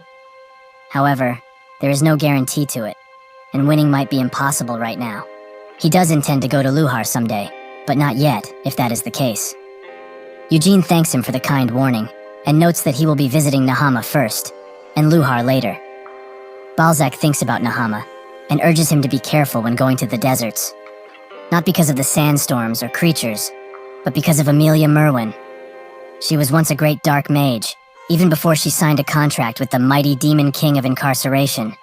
He allows him a ton of freedom, but that freedom is doubled for Amelia. If he were to ever come across her, he should hand her this. If he does so, even if he did something harmful to her, she will not harm him. Eugene asks what this is. Balzac says it's an envelope, as he can see. Eugene asks if he can open it, and Balzac allows him. He rips off the wax, and is surprised by what he finds inside. Nothing. He found nothing. Balzac explains that the contents of it are unimportant. What is important is that he possessed the letter he wrote personally. He snaps his fingers, and another envelope falls into Eugene's hands. Balzac notes that he can't do anything about the many unexpected dangers he meet while in Nahama, but he will be able to deal with Amelia's famous nasty temper. If he truly insists of going to Nahama, he should take this with him. Eugene asks what he wants in return for this, and Balzac says that he can't do anything about his disdain for dark mages, but he should take this as a small gesture of goodwill. Eugene takes no time in asking him if he swings the other way, which leaves Balzac speechless. Eugene explains that he is a little suspicious and always treats him well, so it's not like he is biased towards him. But it's a little burdensome for the Dark Tower Master to be this friendly. Balzac tells him to wait a bit, as he became quite flustered. He shouldn't misunderstand, as he simply wanted to build a close relationship, one human to another, not because of what he proposed. He excuses himself further, and Eugene notes that he will accept this graciously, since he already gave it to him and all. Also, he is very thankful for what he did, and would like to invite him to his farewell tomorrow. But he shouldn't turn up just because he said that. Human feelings are quite irritating, as he wants to invite him, but if he does turn up, it would make him hate him even more than he has. Balzac says that he will not be coming in that case, and Eugene thanks him once again for his endless generosity. With that, he leaves, and the next day, everyone is at the farewell party. The Blue Magic Tower Master comes behind Eugene and asks why he invited him. Eugene notes that they already know each other, so why not? The Blue Tower Master notes that he also knows the rest of the Magic Tower Master, so why didn't he invite them as well? Eugene notes that he must already know exactly why he didn't do that, and he urges him to not shun the Green Tower Master and Palace Mage Captain that much, as they are only acting this way because he is extremely talented. Eugene notes that if that is the case, he must not be not talented enough for him. The Blue Tower Master sighs, noting that he did want to take him under his wing, but he wouldn't dare steal Roberian's pupil so shamelessly. And he did expect this, but he really didn't invite Balzac here. Eugene notes that indeed he hasn't, and Roberian also wouldn't have liked to see him here either. But since they are on the topic, what kind of person is the Dark Tower Master anyways? He heard that he was in the Blue Magic Tower for a while, and he was in the same batch of trainees as the previous Blue Tower Master. He explains that, whether in his past or even now, he has been mysterious and unfathomable. More than 10 years ago, Balzac was supposed to be the next Blue Magic Tower Master, as he had endless potential. But suddenly, he left the Blue Tower and went to Helmut. His reasoning was that he wanted to broaden his knowledge of the magic arts. At the time, he was much weaker than Balzac, but he was able to become the Blue Tower Master after he left. 10 years later, Balzac became a dark mage after coming back from his journey to Helmut and transferred to the Dark Magic Tower. There, he became the Tower Master and received a lot of support from the other dark mages. He would have been an exceptional Blue Tower Master, one of the best in all of its history, but it seems that wasn't really enough for him. No matter how great a human is with their magic, they are still just that, a human. It would be impossible to surpass the Demon King after all. He also heard that he is going to Nahama, so he will tell him a bit about it. The desert is quite unpleasant, so this isn't some great advice, so he should take it however he wishes. If he really insists on going there, he should hide the fact that he is a Lionheart. Eugene notes that Roberian also told him the same thing. The Blue Tower Master explains that these times are quite unsettling, as the assassins of Nahama, who operate in the darkest places, are said to be operating in the light these days. He highly doubts that they would actually mess with a Lionheart, but it would be best to avoid attention, as that would be the safest. Eugene notes that he will keep that in mind. With that, the party ends, and Eugene arrives at Nahama, geared up and ready to adventure. He thinks that this dark cape would draw a lot of attention in a scorching desert like this, but fortunately, it comes with transformation magic. It also resonates with the senses of its owner, so it's taking care of both external and internal body temperature. He checks the magic map Roberian gifted him, and notes that the coordinates on it are locked to where he is standing, and it tells him where he is, no matter where he is on this continent. Right now, he is at the west end of Nahama, and if he keeps going north, he will arrive at Turath shortly. He was going to look for his grave and visit his hometown first, which is on the border of Turath, but there is no need to do that now.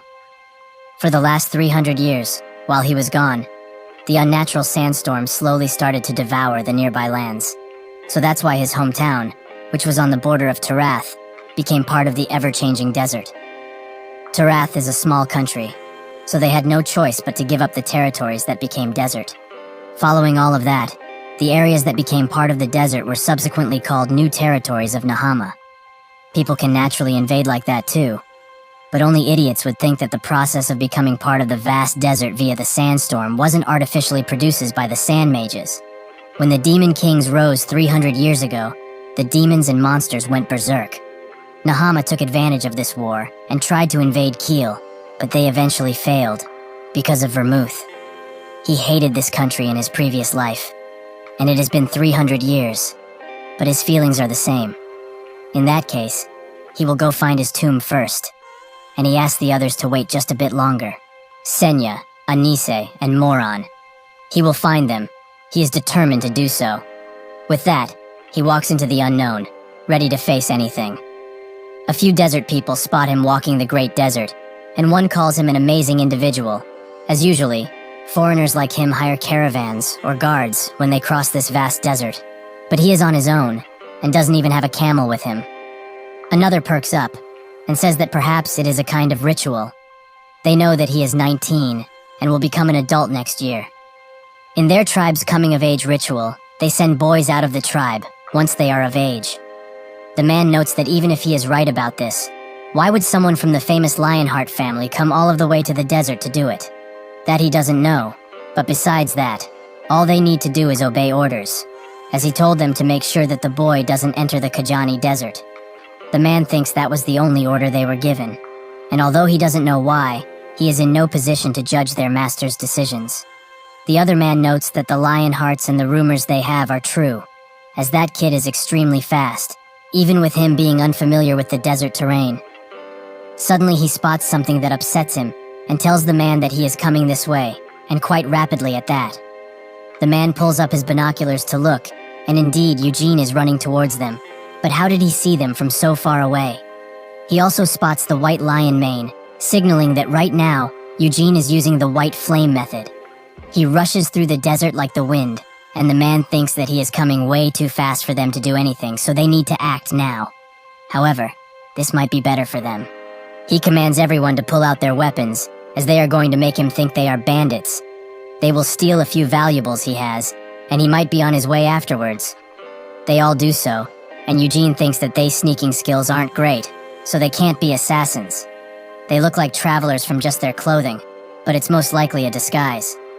The leader of the group uses Sword Soul, which surprised Eugene. As if he can do that. He must be quite the skilled swordsman. This makes him smile. As for the past 2 years, he has only been working with the pan, more than the sword. It was fun to learn magic, true, but he liked to be physical much more. He pulls out his sword and clashes with the leader, which makes his hand tremble. He backs off, and the others rush in. They surround him, but Eugene just summons a few magic circles and eliminates the weaklings in only one strike. The leader is the only one left, and Eugene asks him 2 simple questions: who he is, and why they are following him. The leader notes that they are just bandits, nothing more. Eugene says that if that is the case, Nahama is a really strong nation. Even the leader of some measly bandits can use Sword Soul. Then, a bandit group of 100 must be much stronger, and the nation must have soldiers that can take care of these bandits, so they also must be quite powerful. How amazing, as with such power, Nahama could unite the entire continent under one banner. The leader notes that they are just a little bit special, and Eugene tells him to stop screwing around, and be honest this time. But he doesn't really care if he doesn't want to say, as he will find the truth on his own eventually. The leader wonders if this guy is really of the Lionheart lineage, as he looks extremely young, but talks like a drunk mercenary. Plus, that bloodlust in his eyes is not something that a kid should have at his age. Suddenly, Eugene disappears, and appears behind the leader. He notices and blocks the attack, and thinks that if his mana didn't break from the collision with Sword Soul, he must be using it too. Eugene creates a large dust shield around, which makes the man think that he will use the magic missiles again. So he creates a mana shield around him, but Eugene destroys it with just a few hits of the magic missile. The leader is extremely shocked by this, and Eugene comes out of the smoke, ready to deal the finishing blow. Just before Eugene can end the life of the group leader, with his blade being a few inches from his sleek neck, he backs away and smiles, seeming to be an insult. The leader wonders why he wanted to do that, as it is an extremely offensive thing for a swordsman. With newfound courage, or perhaps rage, he charges towards him. Eugene dodges all of his attacks, no matter how long or wide they might be, and also guards against some. He thinks that this is much better in terms of a fight, as this is the first time he is really fighting someone who has Sword Soul after his reincarnation. He would also prefer more bloodlust in this man's attacks, but this much is fine too. Eugene swings twice, and the attacks land on the leader's arms, who is shocked that he is moving so fast. Even if he's been hit, the wounds aren't deep at all, so he can still move his arms. This child is still going easy on him. What an insult. Now more prideful than ever before, he swings widely at Eugene, who simply backs off and starts sheathing his sword after landing. The leader asks why he is doing something like that, as he has yet to surrender. Eugene explains that he knows full well, but he shouldn't be impatient, as he will make him lose now, with his bare fists, that is. This makes the leader reach a breaking point, so he charges in without a care in the world, but with a heart filled with anger against this disrespect. Eugene dodges his extremely open attack and punches him straight in the chest, creating a crater. He grabs his head and pins him to the sand with full force. He asks one more question. Who is he? The man immediately starts explaining. He is Raman Shulhoff. But this answer doesn't please Eugene in the slightest, so he pounds his head to the sand once again. He doesn't care at all for his name. What he wants to know is who he is taking orders from. The leader is hesitant to answer, even with all of his injuries, and a face full of sand. In retaliation, Eugene pounds his head into the sand again and again. Suddenly, one of the group members pleads with him to stop, as he will explain everything. Their master, the one who gave the order, is named Tyree al-Madani. The leader tries to stop him from saying anything else, but Eugene does the good old head in the sand trick and makes him stop talking. Eugene asks who that might be, and the member explains that Sir al-Madani is Kajitan's emir. Eugene thinks that Kajitan is a city that is places right beside the western gateway he came through, so that means that this bastard he is holding is a subordinate of this town's lord. The member continues, noting that their master ordered them to chase Eugene Lionheart. Eugene asks where the master is in that sentence, and the subordinate corrects himself. Eugene also asks why he would order them to chase him like this, but the member notes that they didn't get all of the details either. All he told them is to make sure that he doesn't make it to Kayani. So, he should let their leader go now, as he has answered all that he can. Eugene does so, and thinks that Kajani is the name of the desert straight ahead from this place. 300 years ago, it was Hamel's homeland. But now, it's just the middle of the Kajani Desert. That particular desert was only recently formed, and is also the cause of all these sandstorms that have been eating away the land of Turath. Does that perhaps mean that the Sand Mage's base is in Kajani? A foreigner such as himself in that kind of place would surely get some attention. So it's to be assumed that such a person wouldn't want a member of the prestigious Lionheart family waltzing around.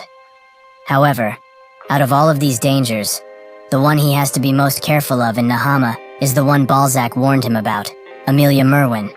She is also contracted with the Demon King of Incarceration, so, at least for now, she is an extremely dangerous opponent.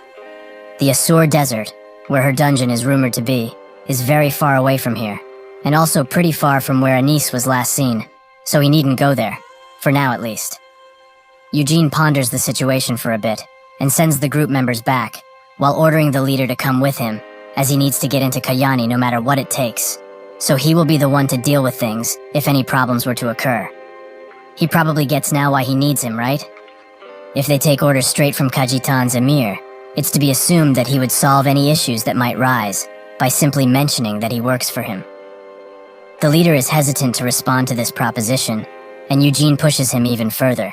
If he doesn't like this pretty fair offer, he can take a walk back to the Lionheart main residence and tell the Patriarch that the Emir of Kajitan disguised some of his subordinates as bandits and tried to steal a precious Lionheart family treasure. Would he like that more?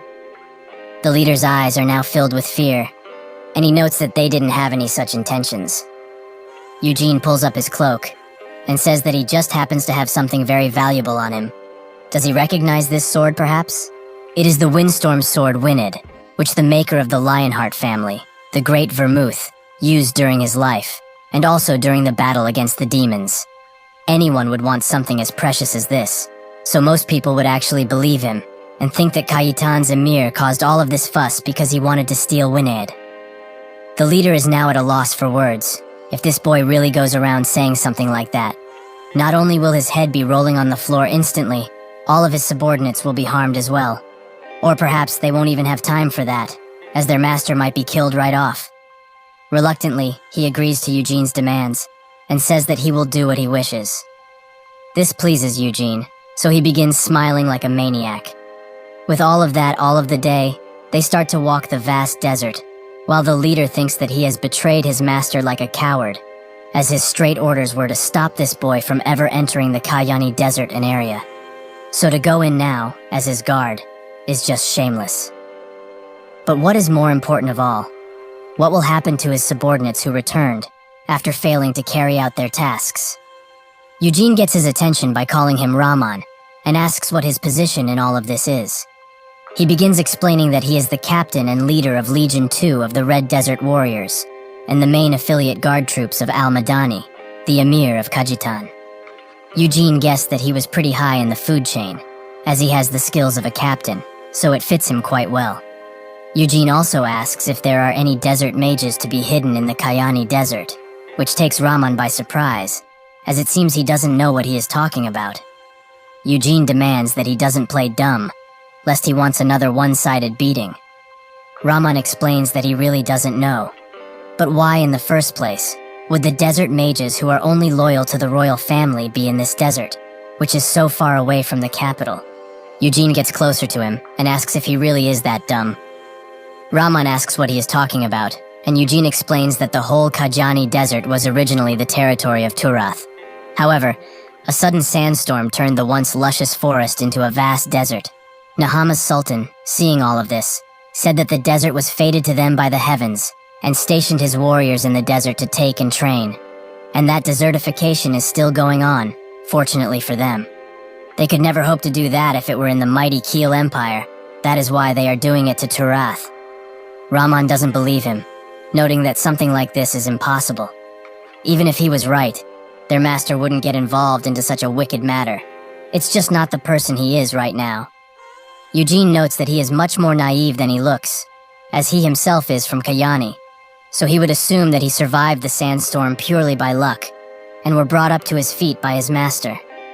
That must be why he doesn't want to ever believe that his nice and kind master could ever have anything to do with the sandstorm. Rahman doesn't know what to say about it, so Eugene urges him to at least keep this in mind, as he doesn't want to get in trouble with a foreign nation anyways, so he won't press further.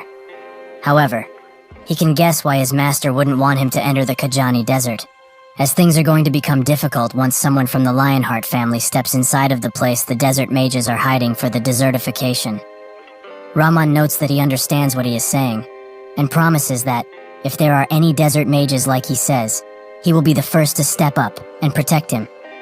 Even if these desert mages answer to the Sultan directly, they will show some respect in the place of his great master, Kajitan's emir. Eugene notes that he sure hopes so that is the case, and gets moving again.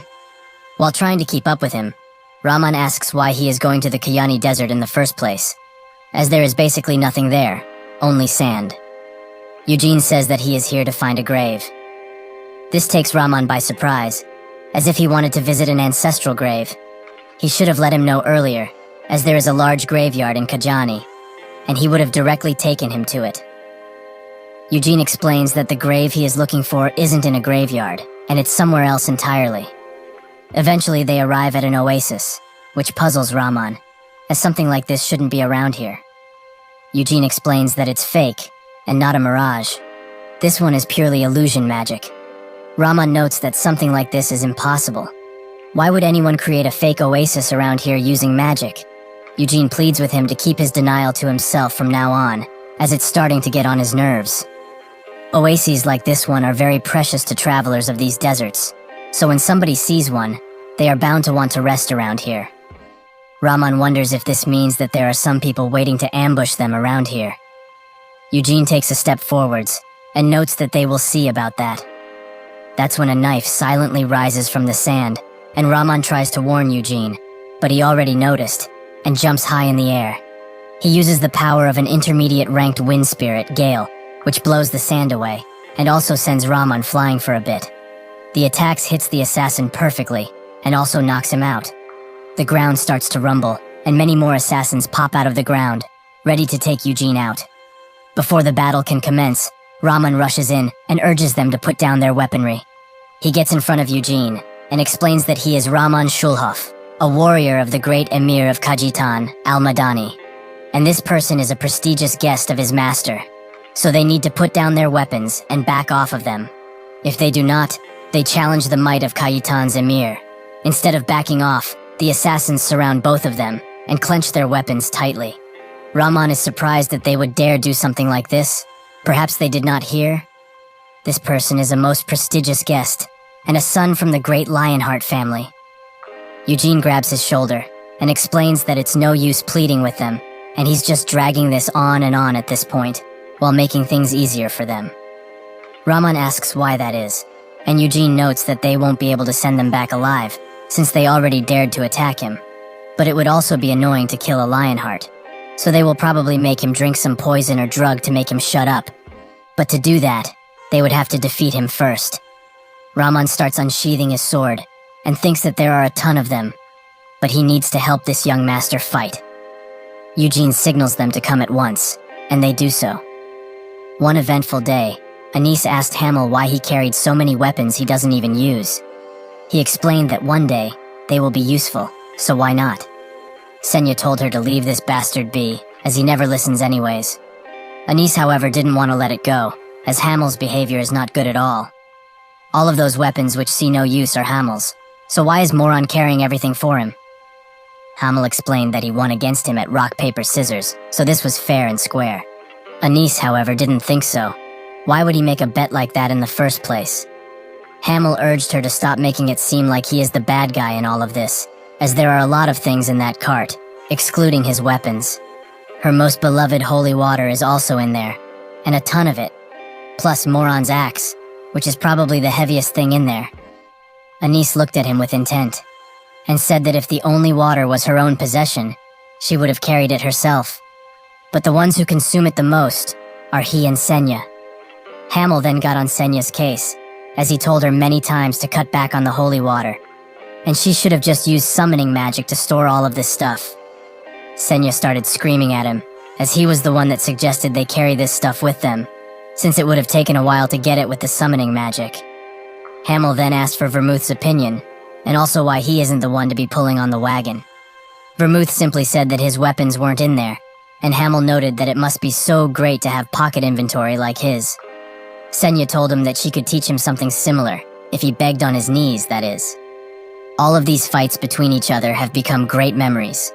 But now, they wouldn't have insulted him so much about it if he had a cape like this one in the past. He pulls it open, and summons 2 spears from it. He will do it like he did in his past life, like Hamel did. The assassins try to strike him, but Eugene jumps high into the air, and throws a spear directly into the head of one, killing him instantly. Another tries to take advantage of this and strike, but Eugene notices him and dodges. This miss left him open to attack, and Eugene impales him with the spear, landing down while doing so. Another assassin tries to take him out from behind, but Eugene notices, and swiftly moves behind him, cutting his head off with a clean strike. 2 other assassins pull up, and they try to take him from the side, but he throws a few knives with expert precision, as he takes out 3 assassins. 2 others try to ambush him, but he uses 2 swords to defend himself, and strike at the same time. In a dance of blade and weapons, he pulls out an axe to strike another, and uses the sword to kill one that was coming for his head from above. He throws the axe into the head of an assassin, while another hides behind. He jumps high into the air, but before he can even notice, Eugene hits him from behind with some magic, giving him the opportunity to cut his head off. More and more assassins come, and while Raman watches as he overwhelms all of them, this causes him to start shaking, as he can't ever hope to help somehow. This child is just too powerful. Eugene summons all of his weapons, and shortly after, finishes the fight single-handedly. Raman thinks that he didn't even try to use the most powerful tool in his arsenal, Wined. He only used magic for support. He is also extremely trained with various weapons. How amazing. He notes that he shouldn't have killed them all, but Eugene explains that assassins are trained to prioritize their mission above all else. So even if they cut up their arms and legs, they wouldn't hear a peep from them. He also tells Raman that he can go back now, since these assassins didn't care at all for his authority or who his master was. So if he wants to, he can leave, as he has no reason to bring him along anymore. Raman says that he can't go back like this, and Eugene asks why. Does he want to check if what they talked about earlier is true or not, perhaps? Raman doesn't respond, and Eugene notes that him not talking isn't helping the situation. Raman pleads with him to let him come, as he will not be a hindrance at all.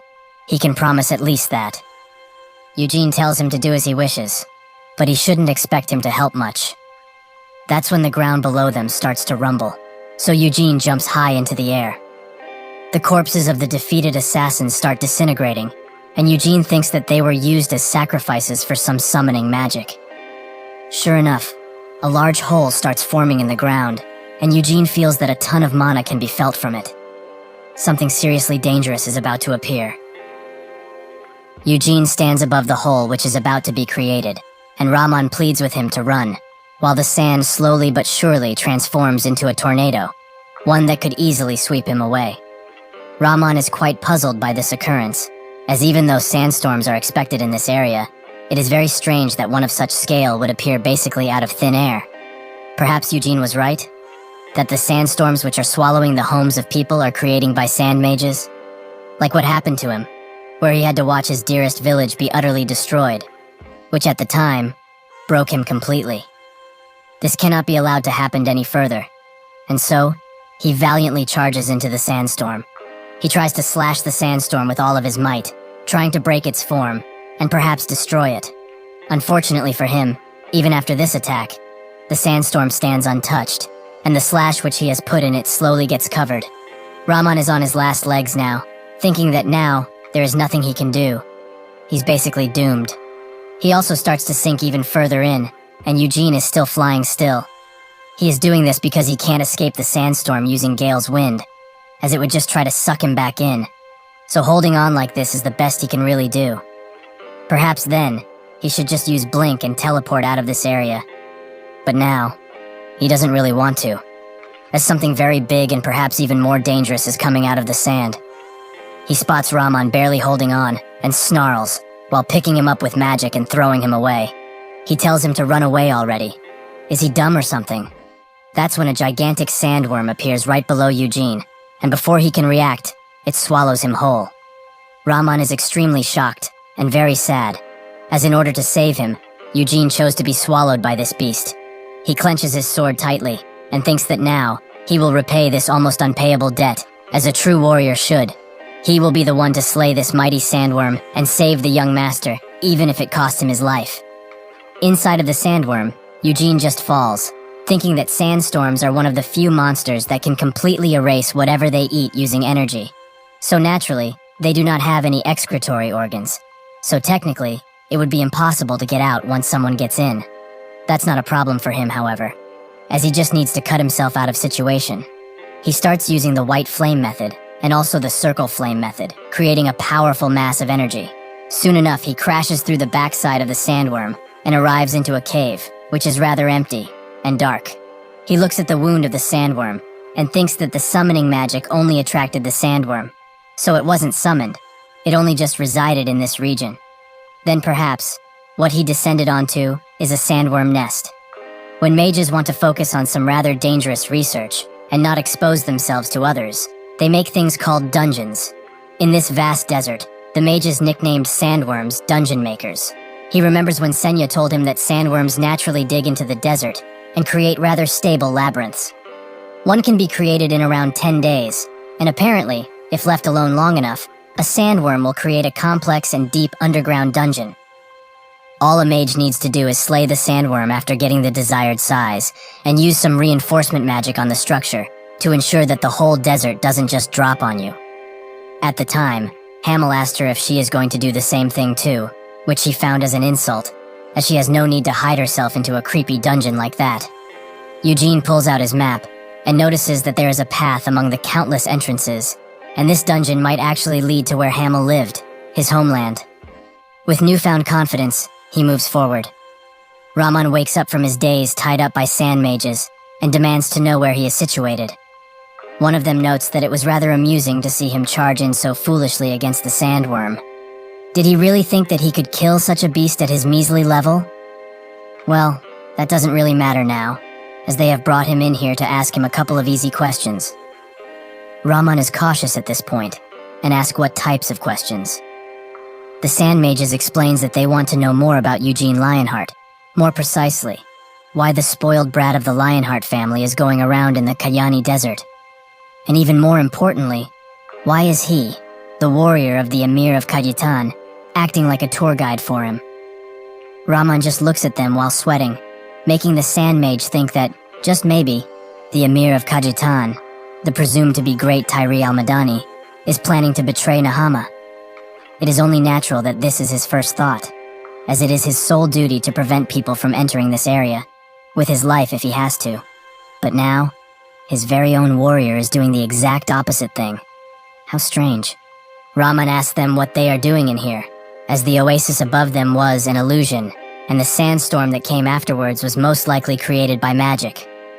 Are all of this not their doing? The Sand Mage notes that he really doesn't understand the situation that he is in, it seems. He uses magic to twist his arms even further, and another mage explains that, in here, they are the ones that will be asking the questions, so all he needs to do is keep his mouth shut tight, for the sake of his master's honor at least. The other mage notes that, try as he might, he will die here no matter what. So, instead of an awfully painful death, shouldn't he wish for the peaceful one? He will ask him again, why is Eugene of the Lionheart family doing in Kayani? He clearly had a purpose since he entered Nahama, so the only conclusion they can really come to is that the Kayitan Emir is trying to betray the whole Nahama.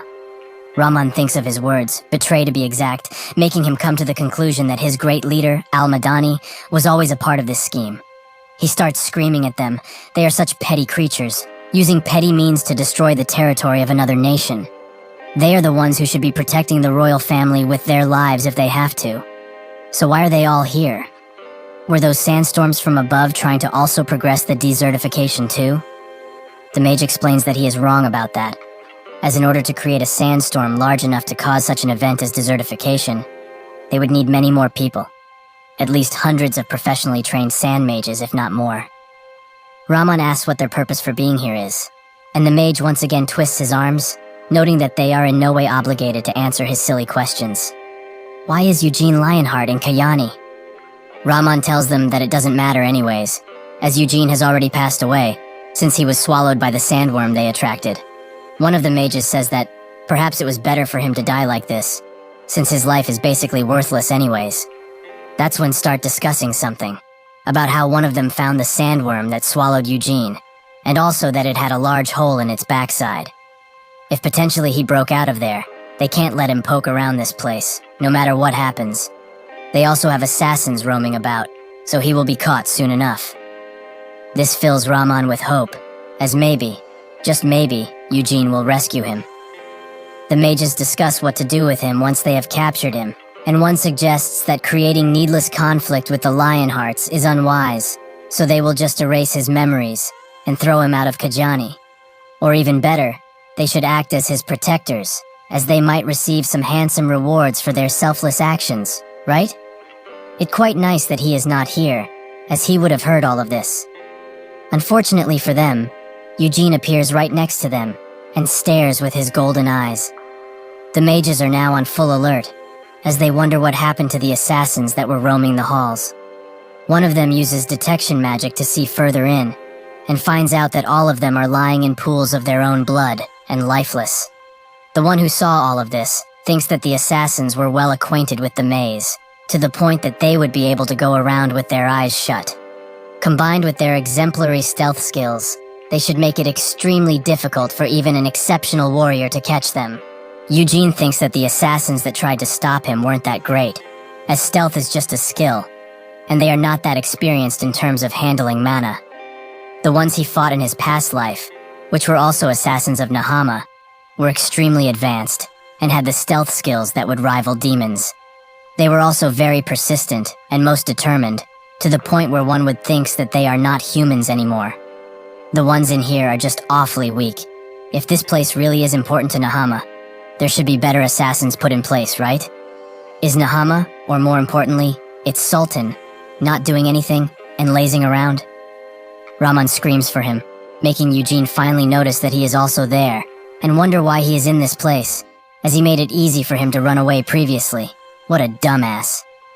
He notes that he has a lot of questions for the mages, and approaches, but that's when one of them tries to encapsulate him in some sand. Eugene slowly pulls out the sword fragment and throws it at the sand, while covering himself from the expected blast. Sure enough, the sand disperses into 100 places. This surprises all of the mages, and they stare at Eugene, who is holding the fragment of the sword while the dust around him clears. One of them wonders what he did, perhaps dispel. But that can't be it, as dispel is something that interferes with the mana around the spell, so what he did was getting rid of the mana instantly. A dispel like that shouldn't be able to exist, not even in the Great Aroth. Is it perhaps some very secret Lionheart family technique? All of this makes the mage think that they can't capture him alive, and unfortunate as it is, they need to just kill him at this point, lest he does that to them. Eugene notes that they attacked first, so naturally, they shouldn't have any complaints if he wants to kill them too. Isn't that right? The mages are now on full alert, and position themselves into a formation. They create a large shockwave made out of sand, which makes Eugene smile. When the attack almost reaches Eugene, he throws his hand back, and then releases the sword fragment at extreme speeds. Without any chance of reaction, the fragment ends up into the head of a mage, killing him instantly. After that, he uses this surprise to jump high into the air, and gets ready to pounce. The mages attempt to summon some magic, but Eugene already knows what they are doing. It is extremely obvious, as they are trying to make copies of themselves below, but the real attack is right above him. He pulls out a whip out of his cloak, and masterfully destroys all of the projectiles that come to end his life. After that, he grabs the head of one of the mages with the whip, and in gruesome fashion, pulls it off. After that, he calmly lands in front of the last remaining mage, and asks him what they were doing here, as this is not a random place. The mage is too afraid to speak, and can only put out some murmurs and moans. Eugene notes that they are far too weak to be a part of the Sultan's real forces. So are they perhaps doing something behind his back in here? The mage tries to deny it, but Eugene throws a knife in his leg, and explains that he doesn't want to put any type of effort into questioning someone as lowly as him, so he will give him two choices: talk or die. The mage notes that the things which are occurring in this place are not done under the command of the Sultan. Eugene asks, if that is not the case, then who is he working under? The Emir of Kajitan? Is he the dumbass who is behind all of this conspiracy? The mage notes that the Emir of Kajitan is cooperating with them. But now, Eugene sees that this guy is trying to dodge the question again, so he gives him some motivation to talk, another knife in his leg. This makes the mage instantly speak, explaining that the one behind all of this is Amelia Merwin. This very place that they are standing on is her sacred dungeon. Eugene asks him to not spout any nonsense, as from the information he received, Amelia Merwin's dungeon is situated in the Asur Desert, which is quite far away from this place. The mage notes that she has been going back and forth from there to here for about 6 years, give or take. Eugene ponders the information and asks, why here of all places would she create such a meticulous dungeon? The mage seems to be too afraid to answer any further questions, which makes Eugene think that he is very afraid of Amelia Merwin. So, out of the kindness of his heart, he will make this very easy for him. He will die, sure, but he will kill him in a simple and perhaps even painless manner. Amelia Merwin wouldn't let him die a peaceful death at all, but perhaps he already knows that. This scares the mage even further, to the point where his eyes become bloodshot, and so he starts explaining.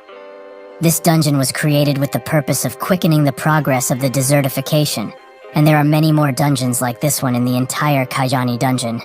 But this one was made around 10 years ago.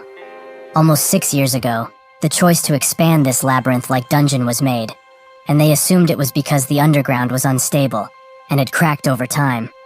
But what they found was a gigantic gate deep underground. They tried to open the door to that place, but it didn't budge at all, and so they asked Amelia Merwin for help.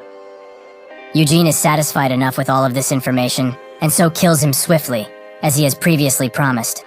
With this, the restraints put on Rahman also come loose, and Eugene thinks that now the warriors around here being so weak doesn't surprise him. They are all positioned in places like this, under the direct command of Amelia Merwin, to remove any travelers who would dare approach. Rahman gets his attention and advises to get out of this place as quickly as possible, as if this is truly one of Amelia Merwin's Blackthorn dungeons. They are in extreme danger at all times. Eugene notes that they are already inside as it is, and the chances of Amelia Merwin suddenly popping up are low, as her true dungeon is in the Asur Desert. Rahman explains that, even with this, she could come back at any moment, as they do not know how she moves between them. Eugene in turn asks him, does he know what will happen if they leave this place? She will most likely be after him even then anyways, as she is adamant on killing anyone who dares invade her territories and make a mess. One way or another, they will bump into her at one point. He thinks that conflict with Amelia Merwin should be very avoided, but at this point, he doesn't have much of a choice. He looks at Rahman and asks him, why is he not running away? Because it is as he said, this place is quite dangerous. Rahman explains that he has saved his life twice already, and as a man, if Amelia Merwin comes back and tries to harm him in any way, he will fight with his life if it means to help him. Eugene notes that he doesn't have any real skills to speak of, so he should just go back where he came from and leave him alone already. Rahman refuses and is adamant on coming with him, as his warrior honor is at stake.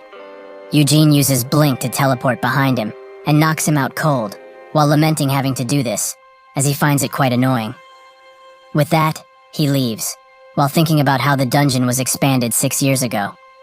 He was 13 at the time, when he had to take the blood succession ritual. That is when he found Hamel's artifact in the treasury, and got it, as a reward for his performance. The labyrinth had existed for 10 years already, but some of it collapsed 6 years ago. If perhaps the magic that was sealing the grave disappeared, because he got the necklace, it means that witch, Amelia Merwin, had messed with his grave. Eventually, he finds the large hole that the mage talked about, and thinks that, almost certainly, this is where his grave is situated. Eugene jumps down using his Gale abilities, and eventually arrives at a sturdy metal door, which seems to be open. Eugene thinks that this is the door that the Sand Mage talked about, and Amelia Merwin surely must have been the one to open it. With no other feasible choice, he jumps down and spots that there are countless holes in the ground, and also in the walls, clearly signaling that there was a battle around here, a fierce one at that. Was it Senya, perhaps? He continues to walk through the halls, and eventually finds something that surprised him to his core. His grave, which notes as so. Hamel lived from 421 to 459. A piece of garbage, idiot, dumbass, and straight up annoying. But also brave, faithful, wise, and most importantly, great.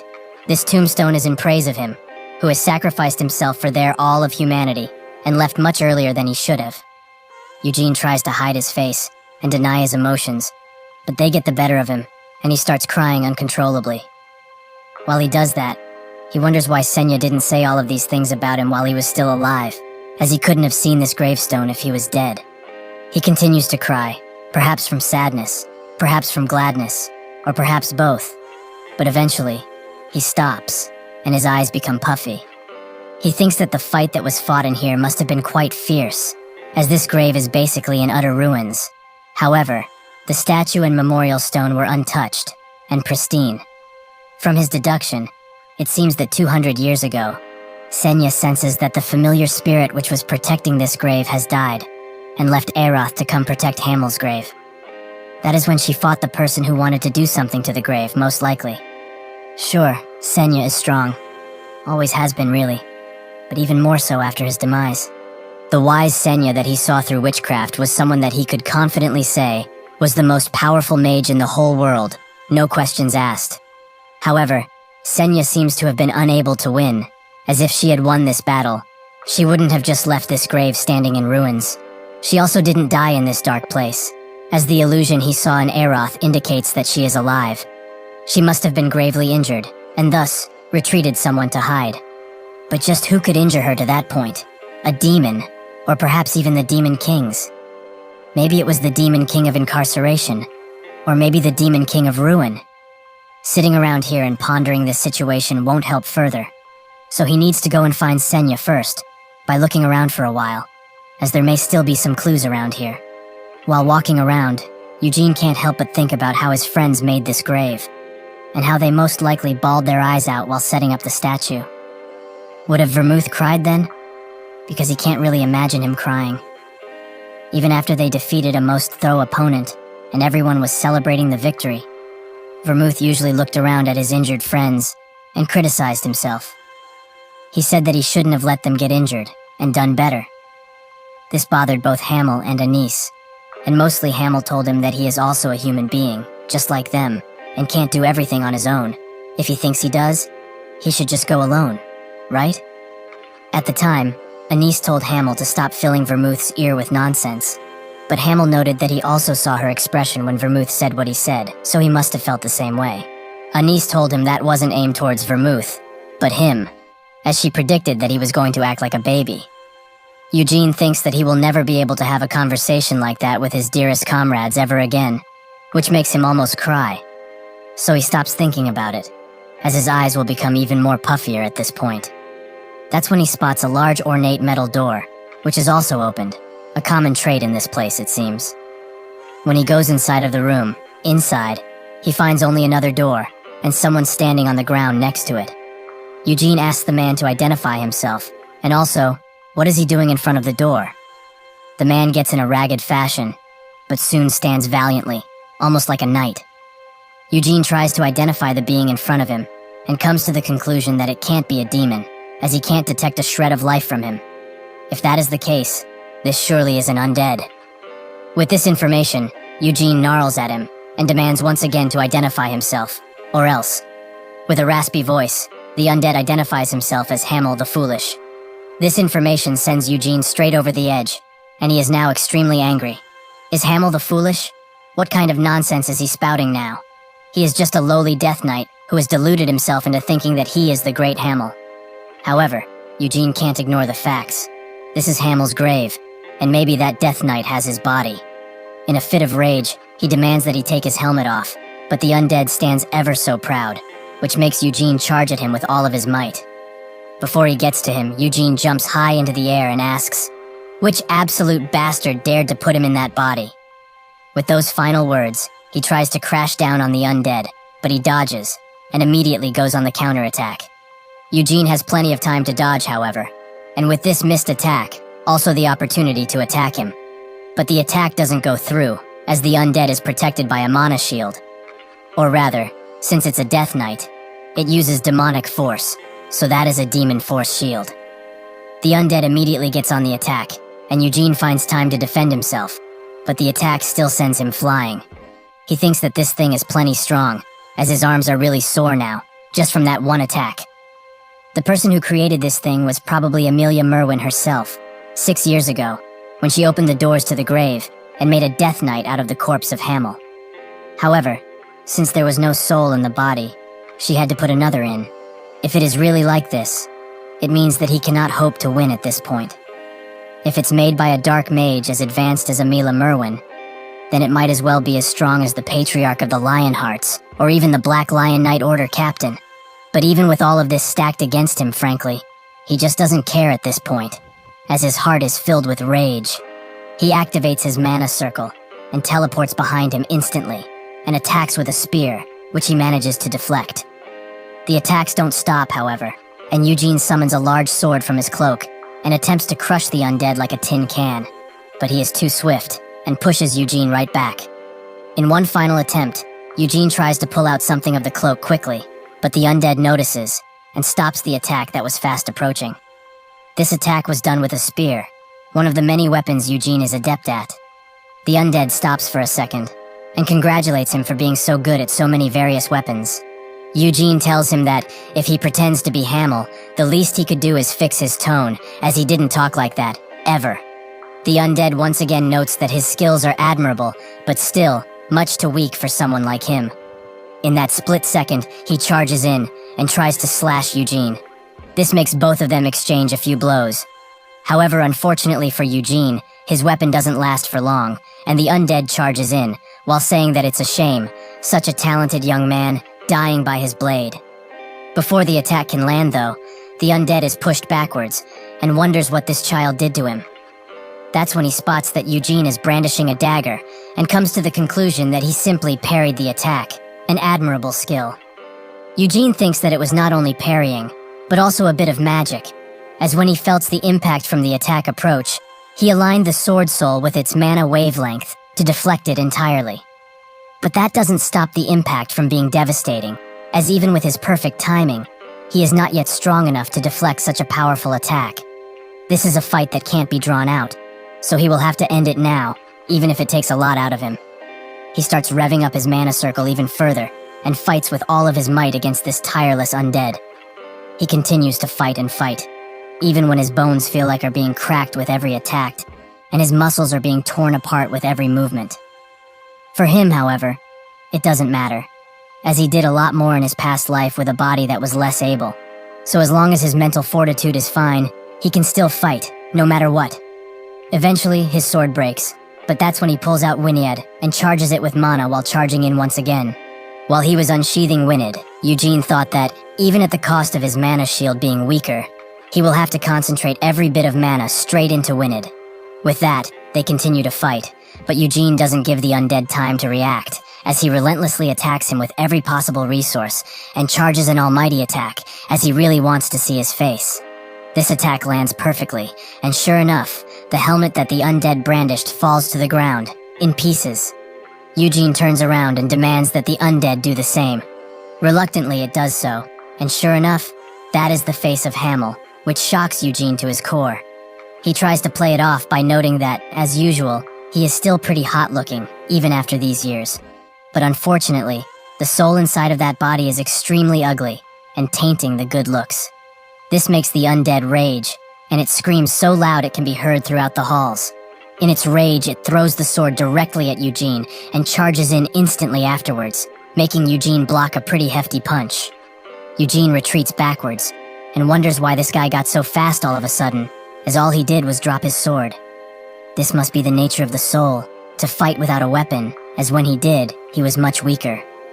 But now what can he do, as a Death Knight can instantly heal most injuries given to them, so in order to kill one, their heart needs to be destroyed, no matter what. However, is he able to accomplish such a feat? He has been parrying all of his relentless attacks, and used all of his strength to just get one attack in. Additionally, if it wasn't for the white flame method, he would have ran out of mana long ago. All of these thoughts are pushing him back though, and all he needs to do is make it possible, even if it's not. The undead charges in once again, but this time brandishing a new kind of weaponry. Eugene tries to hit him with a few magic missiles like before, but the undead moves like a beast and dodges all of them. Eugene notices that now, his hands and feet are covered with demonic force, and with his savage combat style, the beast-like posture and the craziness in his eyes, Amelia must have put the soul of a lycanthrope inside of the body. The undead doesn't give him the time to think further, as he rushes to maim him. But Eugene pulls out the moonstone sword fragment and hits the undead's hand with it, which creates a small hole through his demonic claws, but doesn't stop him from attacking. He now knows that the most he can do is weaken the demonic force, not fully dissolve it. So now, he has to do things differently. They both charge at each other at the same time, and also deflect each other's attacks.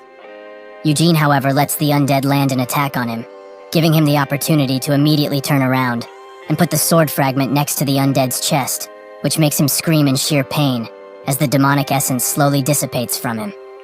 He tries to retaliate with some blood-red beams, but Eugene doesn't falter, and eventually, the demonic force dissipates completely from its chest. Swiftly, Eugene hits him with his sword, and additionally, he also summons countless magic missiles and aims all of them into the undead's chest. Afterwards, the shard falls to the ground, and Eugene is also tired.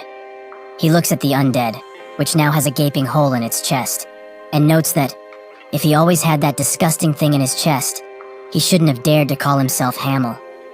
Instead of a heart, the undead that possesses the body of Hamel has a large red marble that protrudes out of his chest a little.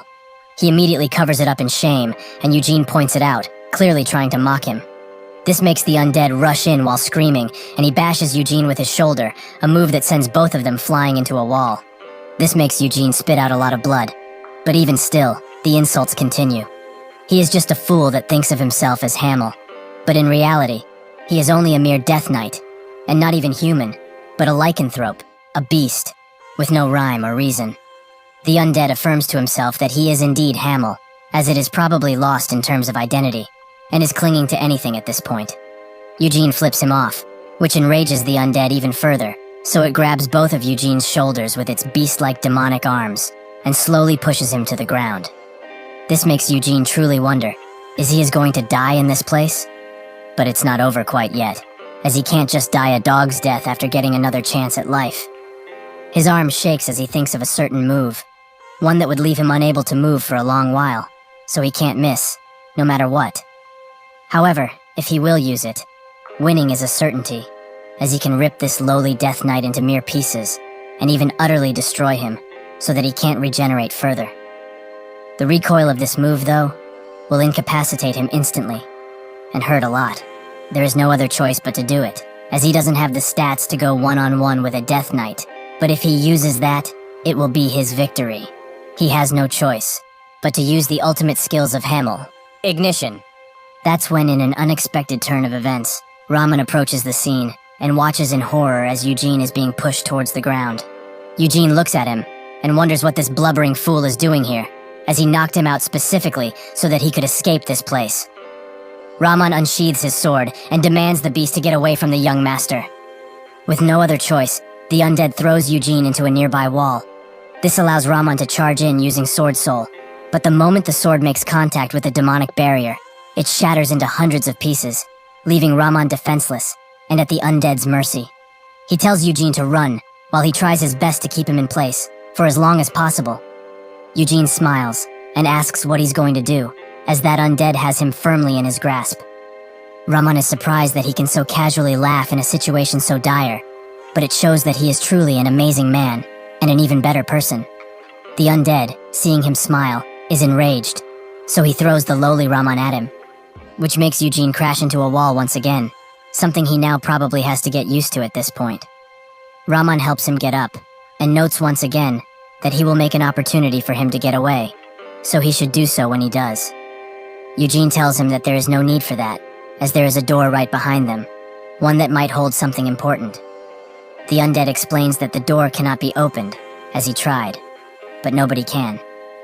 Eugene says that what he just said makes him want to open it even more, and thinks that if he has to use ignition, he will. But first, he needs to check what is behind these doors. This is Hamel's grave, and he is Hamel, in soul at least. If Senya, or perhaps someone else, intended for this reincarnation of his, then this door that cannot be opened is meant for the owner of the grave, naturally. Sure enough, the door slowly opens, and before the undead can react, it sucks both Raman and Eugene in, and immediately closes. Raman tries to analyze the room, but Eugene immediately knocks him out, which to him is a mercy, as he could have just killed him because of how annoying he is.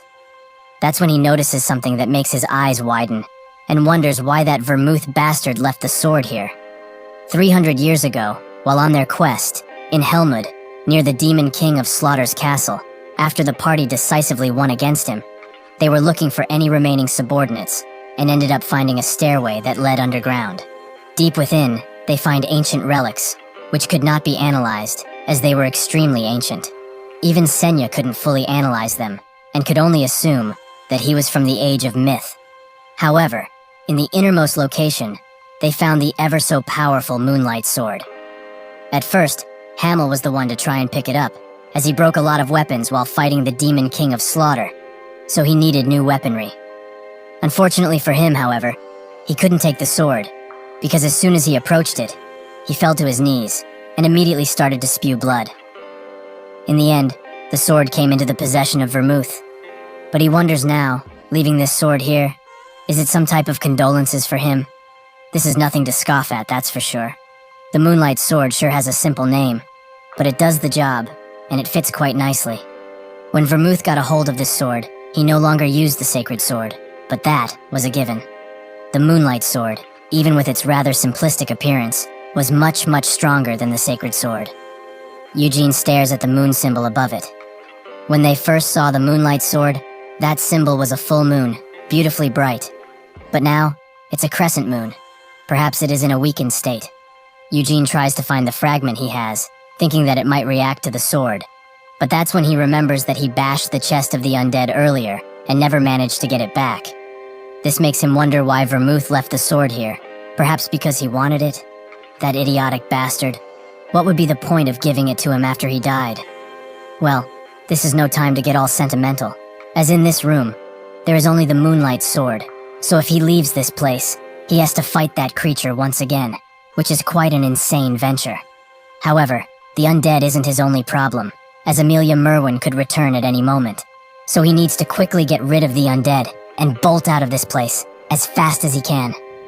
He approaches the Moonlight Sword slowly, and notes that he doesn't know what kind of idea Vermouth had to put the sword in his resting place. But realistically, there is only one reason it is here.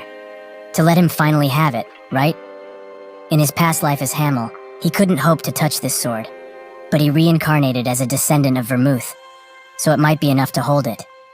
Even if he can't, he has to, as Vermouth gave it to him. He reaches for the sword slowly, but he just barely touches the light that emanates from it, and his lungs start to feel heavy, and his mana is screaming at him to get out of this place.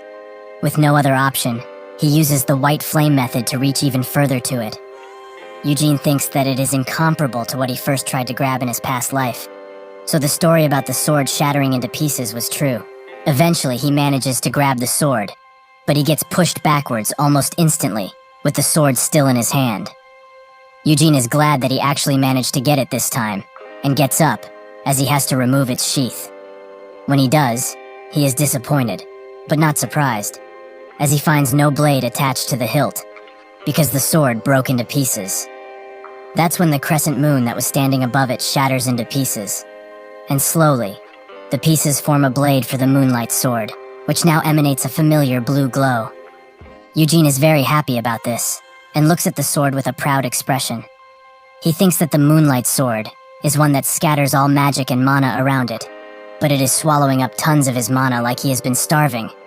Is it perhaps resonating with the white flame method? Additionally, due to the amount of mana this sword consumes, he can't use it at the moment, but he certainly has enough mana for it after he rests. He puts it in his cloak, and notes that this sword is lowly, but also extremely nice, as even after it broke into 1,000 pieces, it is still powerful. With this new weapon, he won't need to use ignition.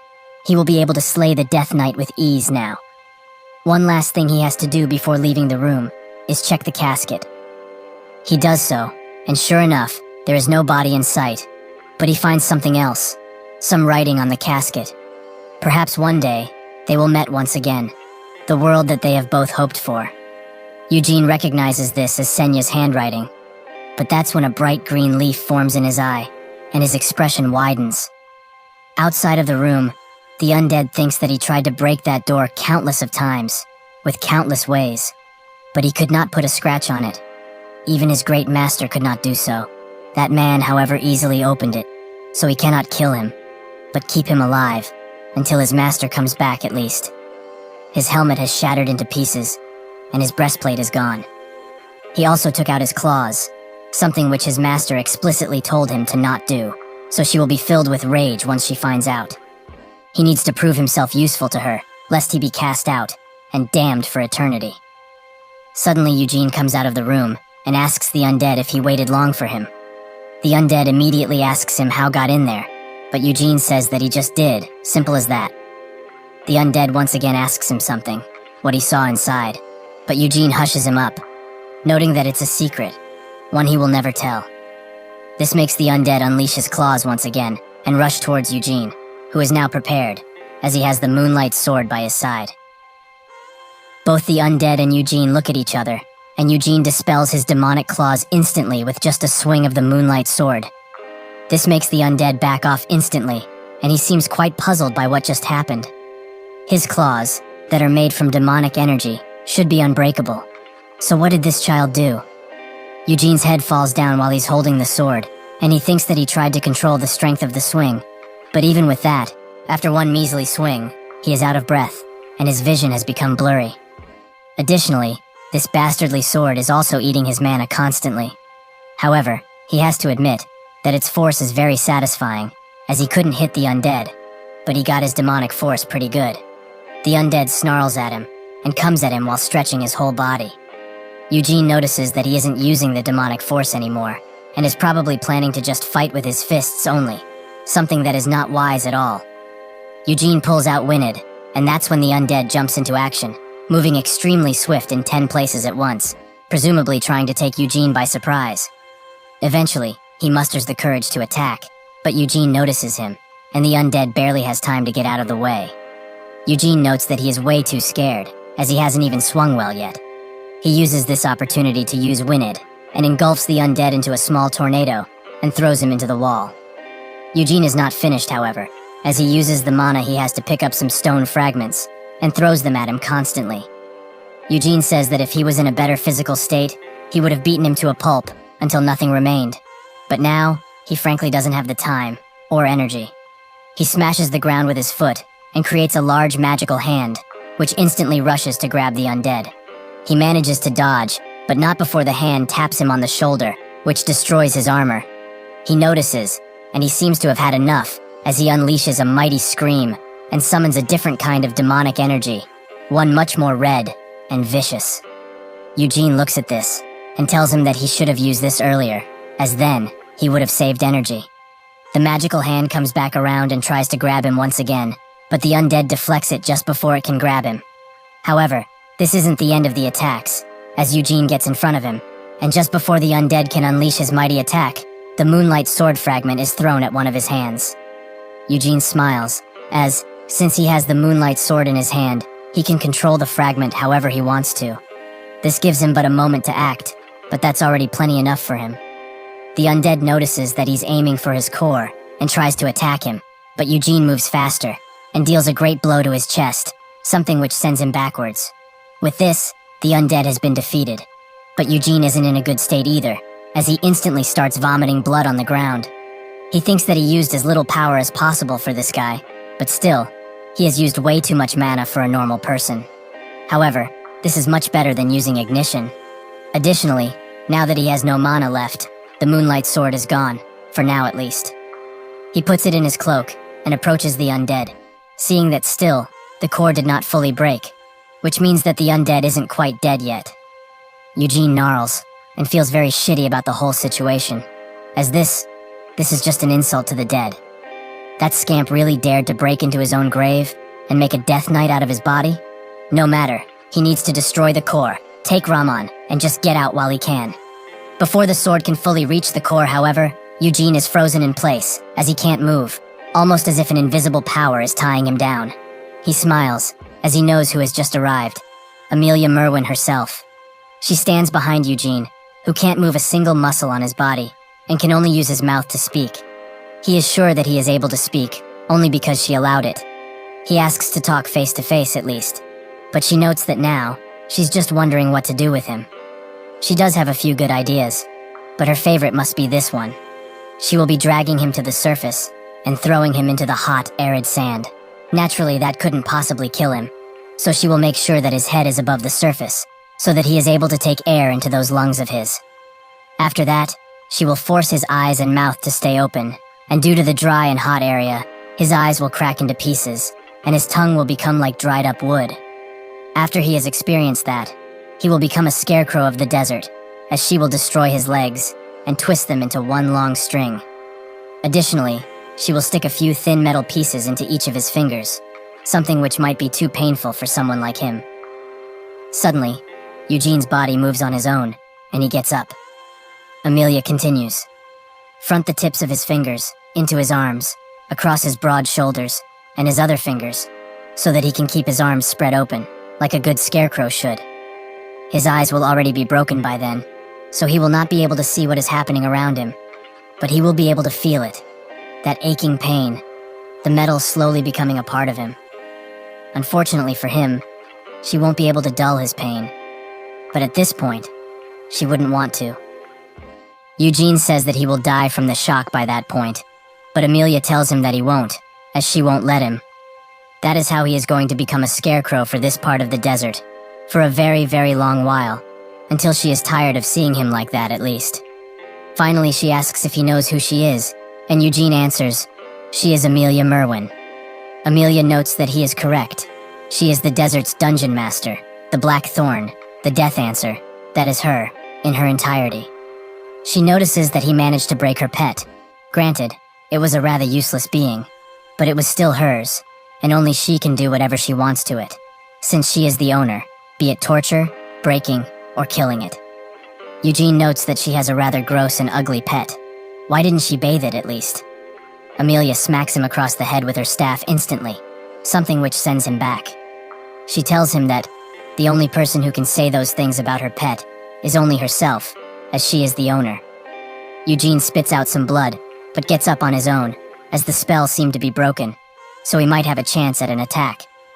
He can't delude himself like this, however, as Amelia is on a whole another level, and he couldn't hope to kill her, even if he has time to use ignition.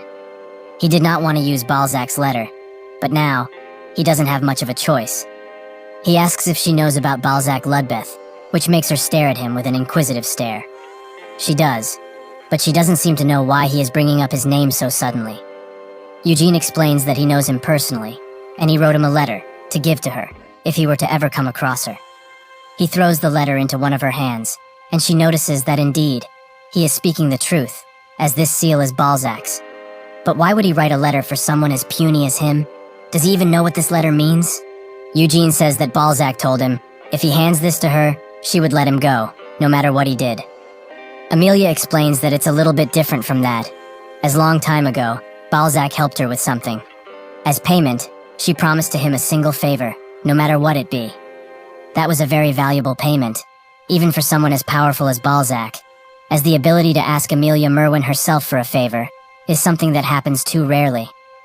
However, for entire decades, he did not ask her for a single thing, so he gets what she's insinuating, right? Since he has this, he now owns the favor, and can ask for one thing in Balzac's stead. As long as she can do it, it will be done. If he does not want to die, then he should ask to be spared, as she will not kill him. But she also won't let him go like this. She needs to know exactly why, how, and what he was doing in this place. Eugene seems to think for a bit, and finally comes to a conclusion. He asks her, the mighty Amelia Merwin, to off herself, right in front of him, and right now. This makes Amelia smile, as she previously told him that it would be anything as long as she can do it, and that she cannot do. Since it has come to this, she will be giving him two choices. If he doesn't want to talk at all, she will respect his decision and will kill him. However, if he wants to live, then she will let him. But he needs to tell her about everything that she wants to know. These two choices surprise Eugene, and she explains that he shouldn't worry, as she is not going to cripple him like she originally planned. And even if he chooses death, she won't torture him, as she plenty of ways to get him to talk. He has become an interesting subject for her. How did he get here? A place that not even the Sultan of this desert knows about. Only the desert mages here know of this place, so perhaps there was a rat amongst them who worked with him. That shouldn't have happened, but it doesn't matter now. Eugene wonders what to do, as if he asks for his life, she will get a confession out of him, no matter how he puts it. If she doesn't need to torture him for answers, she will use dark magic to get her answers, and at her level, he can't hope to resist against it. Amelia notes that he is thinking for a long time, so should she interpret this hesitation as his answer? Eugene thinks that another option is to use ignition and try to run, but she will most likely use the binding spell once again, so that's not a good plan. She says that she has become bored of waiting, so she will give him to the count of 3. That will be the allotted time to answer. 1. Eugene wonders if he should tell her about him being a Lionheart, but this fucking dark mage wouldn't even respect that name. 2. Should he just be honest about all of it? Tell her that he opened the door she couldn't, and found the moonlight sword within. But that's not great either, as even if she will spare his life, she will certainly take his sword. Before Amelia can count to 3, she stops and looks behind her, as the undead has risen. Eugene notices that he has an entirely different aura, that disgusting feeling. He knows it all too well. Amelia instantly bows down, and she asks, "What brings the mighty and benevolent demon king of incarceration in this most disgusting place?" He looks directly into Eugene's direction, and explains that he saw him through the eyes of Balzac before. Did he perhaps come to offer flowers to one of his ancestors' dearest friends?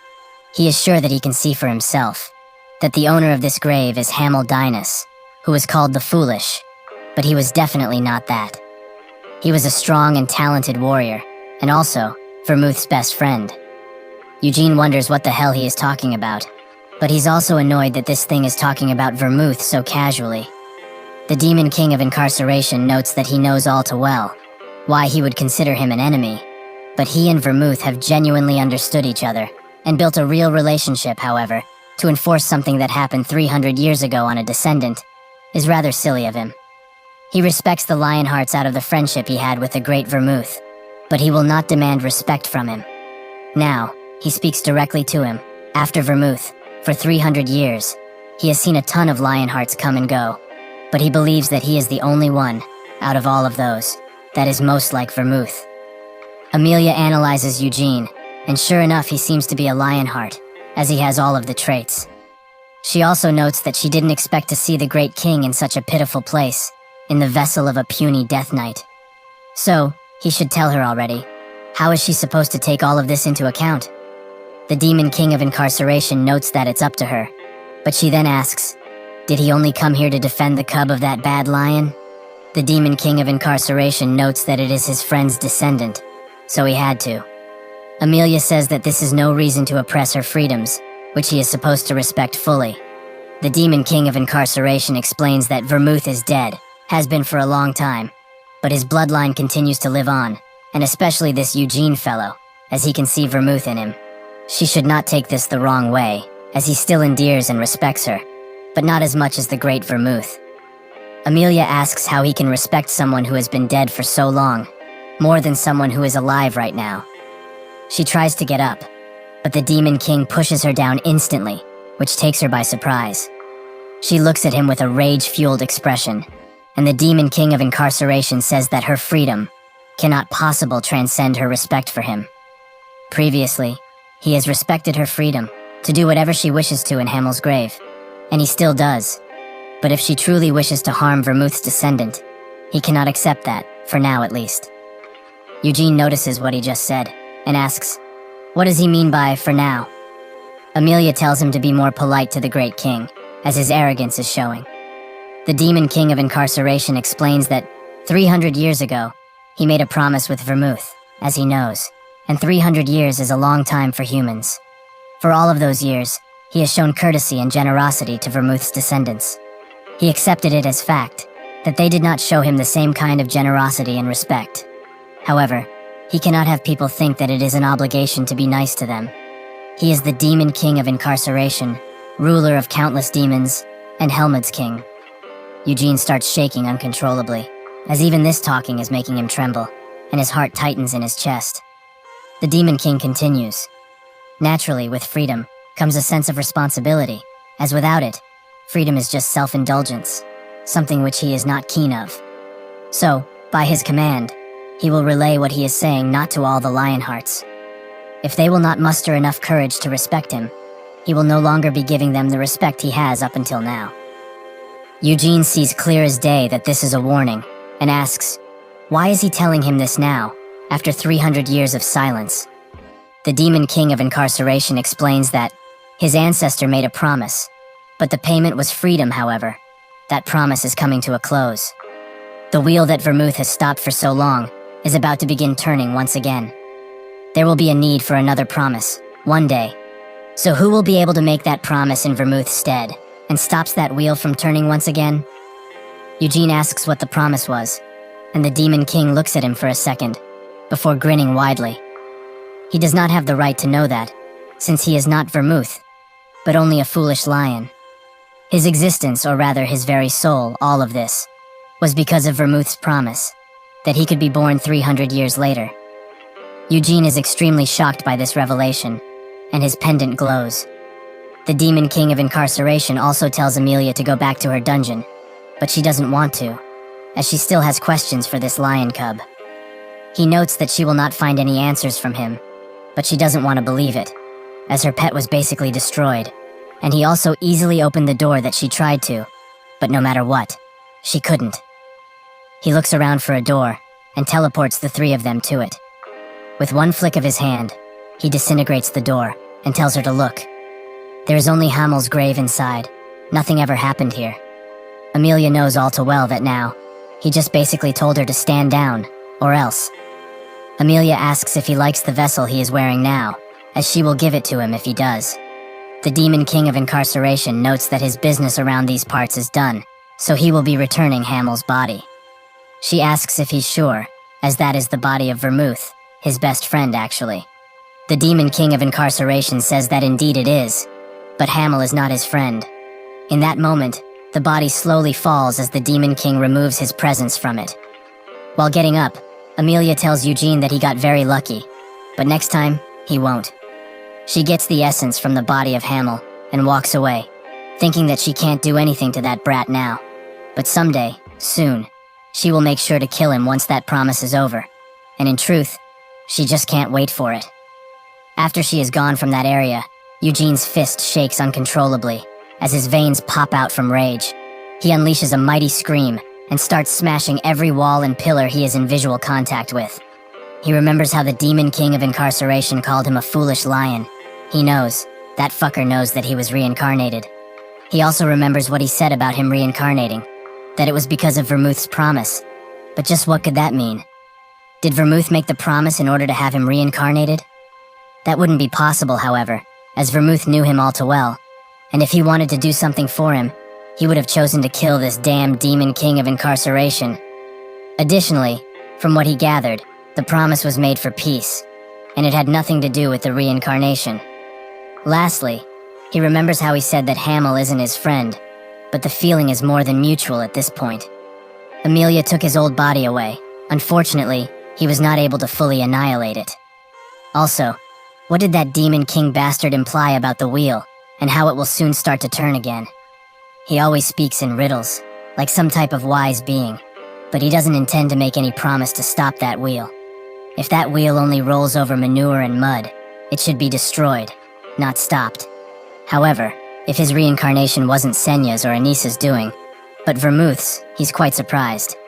He didn't expect him to do something like that at all, as he didn't seem the type. He pulls out a leaf from his cloak and starts to piece the story together.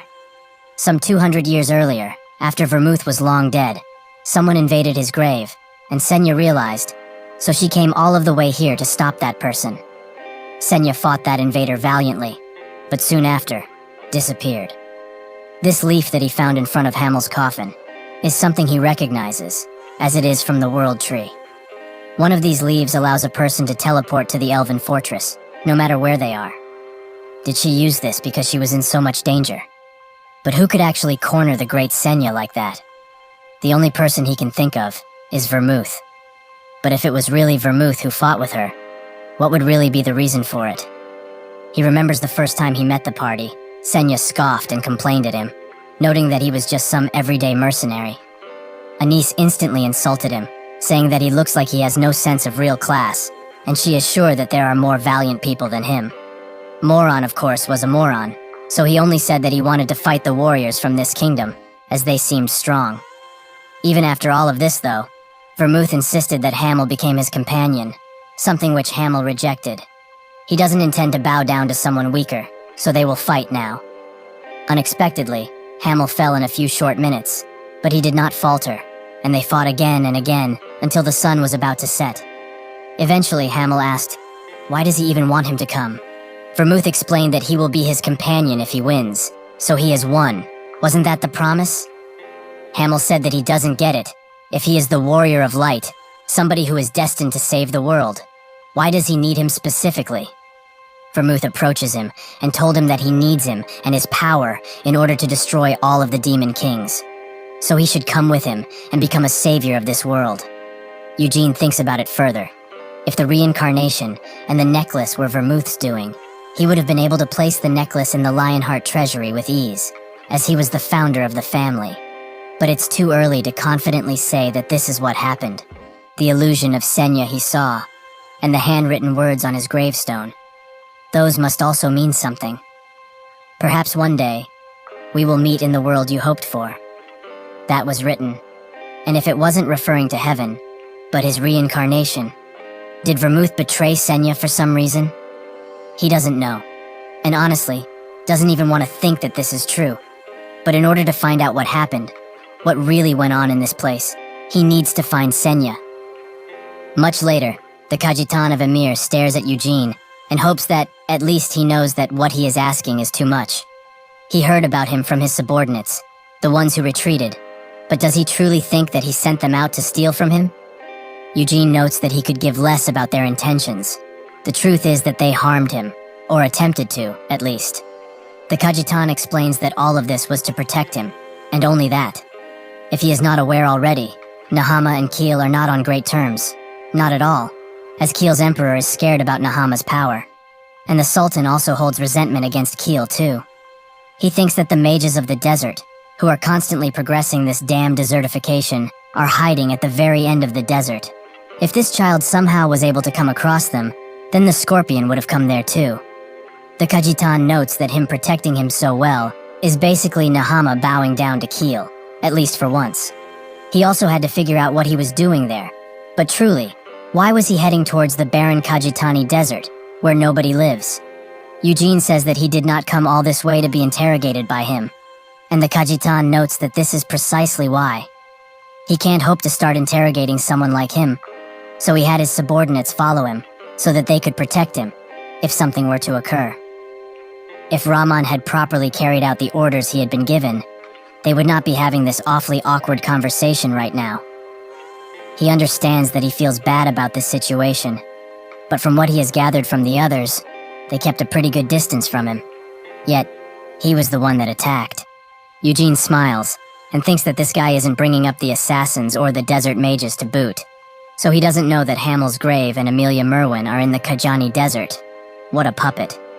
However, there is no need to tell him all of this. So he will just solve this as he does, and back off. He notes that if he is right, then he misunderstood the situation, which is his fault. But that doesn't explain the whole situation to his family. What will they say when they see him like this? The Kajitan doesn't know what he is trying to tell him, and Eugene clarifies. Even if somehow all of this was just a simple misunderstanding, it is true that he has endangered him. So if he explains all of this as a misunderstanding, he doesn't know what his family will do. The Kajitan's voice starts to tremble, and Eugene explains that he doesn't want this to become a bad situation either, as it could lead to a problem between two entire nations, and he doesn't want to put his dear family in a tough situation only because of this. The Kajitan finally gets it, and asks what, or how much he wants. Eugene asks for a simple 500 million cell. He thinks that this is a pretty cheap price for repairing their relationship, which is filled with misunderstandings. The Kajitan notes that for someone so young, he sure is very bold, which is not a bad trait at all. He will have the money, if that is the only way to appease his anger. Since they have settled this amicably, he has to ask just one more thing before he goes. Truly, what did he see in the Kajani desert? Eugene says that there was only desert, and more desert, as he said previously. There is nothing there. He thinks that the coffin, statue, and memorial stone, all of them he put in his cape, so really there is nothing left remaining. Even the Sultan of this place doesn't know about Hamel's grave, so as long as that damn Amelia keeps her mouth shut tight, what happened there remains there, and will never get out. He also tells the Kajitan that he will be taking Raman with him, as he has to make him pay for threatening his life. The Kajitan says that if he wants to do that, he can make him easy for him, and have him executed right here and right now. Raman feels betrayed, as this is the master that he has followed through thick and thin. Eugene explains that he is not that merciless, and doesn't want to see his head roll over something so trivial. He is just going to bring him back home, and make him scrub their toilets or something. The Kajitan says that it's as he wants it to be, and so, their conversation ends. While walking to his next location, Eugene remembers a conversation he had with Anise in a field, filled with dead soldiers. She said that sometimes, in times like these, she has doubts. If their mighty God truly is omnipotent and all-knowing as it is told, then why does he let these young soldiers of him bleed like this? Hamel told her to stop, as it is clear as day that she is drunk. Anise continues, however, if God truly is a light that chases away all of the darkness, then why doesn't he do just that? That's when Hamel noted that they have Vermouth. He does not know anything about her God of light or complicated stuff like that, but he does know that Vermouth is one strong guy. So if she wants to look at it like this, God could not take care of this world by himself. And so, he sent Vermouth, the living miracle, to help. That is why he is a valiant warrior, and why the sacred sword acknowledged him instantly. Anise did not expect such kind words from someone like him, but Hamel didn't do it out of kindness. He is just really annoyed with her, as he has to listen to her drunk tales over nothing. So she should hand some of that drink over, instead of drinking alone, like a sad drunk. Anise clenched her flask tight, and noted that this is not alcohol, but holy water, that could not be given to somebody who lacks faith, like him. That's how they started bickering about it, and in hindsight, that was pretty fun. Eventually, Eugene arrives at his location, the sacred ground of light, Hogani, where Anise's statue is located. If he were to take a shot from the Holy Empire Eurus, across the ocean, he would arrive here. 200 years ago, Anise sent a prayer right here, before starting her pilgrimage, to the very end of the desert. He thinks that Anise came to his grave to pay respects. However, Senya's retirement and Anise's pilgrimage do not overlap completely, as Senya retired a few years earlier. Then, Anise chose to go on a pilgrimage. Anise couldn't have visited his grave, it seems, as if she had. She would have definitely done something about the state that he found it in. Was Vermouth also somehow involved in the disappearance of Anise? He could not find anything important in this place, so the only clue he has now is this leaf that Senya left behind. Raman sheepishly grabs his attention and asks if he has changed his mind about going back. Eugene claims that he hasn't, and they are definitely going back to Kiel now. Kayan eagerly waits for him, as he wants to see just how strong he grew in the 2 years that he was gone. Kayan looks at the portal with a certain unease, and his mother notes that he seems unhappy with his brother coming back. Kayan explains that he wants him to come back, but he also doesn't want that at the same time. If Eugene really wants to become the patriarch, he will most likely have to give up and surrender the position to him. His mother says that, as long as he does not back down, Eugene won't become the patriarch. He has no need to. Kayan asks truly, is this what is best for the Lionhearts? The patriarch position should be given to the strongest amongst the family. His mother notes that he is no longer a child, but a grown man. He can make these decisions on his own. Becoming the patriarch, or surrendering the position, it's all his choice. Kyan looks at the ground and notes that this is not what she truly wishes for. His mother sighs, as it seems she has raised him too strictly. She regrets it now, as she doesn't want to end up like Theonis. She does not want her children to suffer over her greed, like Iode has. Kyan says that he is much different than that guy, and his mother notes that indeed he is, so now he can make the right choice. What he chooses, that will be the right choice, and she will respect it fully. Additionally, Eugene is now his brother, so even if they are not related by blood, they are still brothers. He should talk with him once he arrives, as the whole succession thing can wait.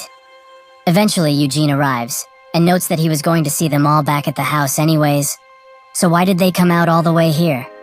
His father immediately jumps on him, and Eugene says that it's been a while, and he seems to have worked out a ton, as his body is very sturdy. He has also grown a large beard. The father rubs his eyes and notes that it's thanks to Sterod. Eugene remembers that guy, he is Gargus's father. Are they really close enough now, for him to refer to him by his first name? He also notices Anasilla behind his father, and bows down, while apologizing, as he did not see her. She tells him to not be so awkward around her, as they are family. Eugene looks around, and notices that the patriarch is nowhere to be seen. Anasilla explains that he is at the Black Lion Castle, because of the coming-of-age ritual. He knows about that, right? Eugene remembers that the blood secession ritual, which he was a part of, is attended by both direct and indirect lineages. However, the coming-of-age ritual is only for the direct lineage children. Anasilla notes that it was Iode, who is 2 years older than him, that should have gone through the ritual last time, but now, he is basically estranged, so the last ceremony was skipped due to this. But now, there are 3 children, himself, Kyan, and Seal, who will become fully fleshed adults next year, so that ceremony will be much more fun, it seems. That's when Raman comes out from the portal too, and Anasilla asks who he is. Eugene explains that he is his subordinate, Raman, and he is 32 years old. He has personally picked him, and he's trustworthy. He is not teaching him or anything, but he will be working some random jobs for his sake. He calls over Nina, who has also grown, and tells her to start teaching him about cleaning. The barn and tourney hall needs some, and she should put him to the more strength-based tasks, as he has enough. Nina is taken back by this, and asks if that is okay, as he is his subordinate after all. Eugene tells her that this is exactly why he will do as he is told, and also tells Raman that from now on, Nina is his senior. Raman laments having to treat someone much younger than him as his senior, but still, all of this is for the young master Eugene. This way, he will also pay him back for saving his life. Surely, a day will come when he is needed, and on that day, he will risk his life for him, as a true warrior should. Kyan grabs Eugene's attention, and notes that if he's done, they should go and talk about some things. While they walked throughout the forest, Kyan strangely asks, "Just what is he?" Eugene naturally doesn't know how to respond to this, and asks just what the hell he is talking about. Kyan asks if he truly is 19, like he says, and Eugene notes that, if he wants the truth, he is actually a reincarnation of someone very important. Kyan tells him to stop lying, and Eugene can't help but laugh, as even though this is the truth, he doesn't believe him. He also asks why. Is he really that shocked at how powerful his brother has become? Kyan looks at him with a saddened expression, and explains that it was 2 years. They haven't seen each other for 2 entire years, yet it feels like he has lived 20 instead of 2. He tried with all of his might. While he was learning magic, he trained the sword day in and day out, and also reached 3 stars this way. But all the while, Eugene reached the 4th star already. His expression sours, and he tells Eugene to become the patriarch instead of him. Eugene asks why the sudden change. Did he not want to become patriarch? Kyan notes that, after seeing his face, he cannot handle it anymore. How can he become the patriarch, the leader of the family, when he is obviously so much better than him, in every aspect? Eugene asks why not, as he can just be the patriarch if he says that he will. He has no competition. Kyan just can't accept something like that, and Eugene suggests that they can have a duel if he wants him to have the position. If he wins, then he will accept any decision he makes. Kyan is confused by this, as wouldn't it make more sense for him to become patriarch if he wins? Eugene says that he is smarter than he expected, which anger Kyan. But still, he should become the patriarch, as that position is for somebody with ambition, And he also doesn't want such an annoying position to drag him down. If he really wants him to change his mind, the only way he will be able to do it is by force. Kyan sighs and notes that instead of a duel, they should just have a proper spar, like they used to. They both go to the sparring area, and the servants watch in awe, as Kyan is desperately trying to hit Eugene even once, who is not even breaking a sweat.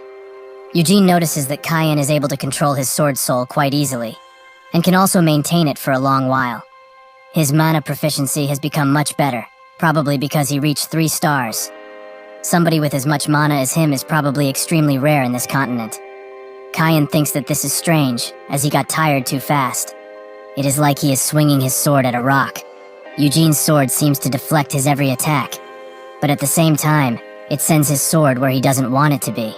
One of the servants says that it's no use, and wonders, if he were to fight with everything he got, while also using Sword Soul, could he be able to win?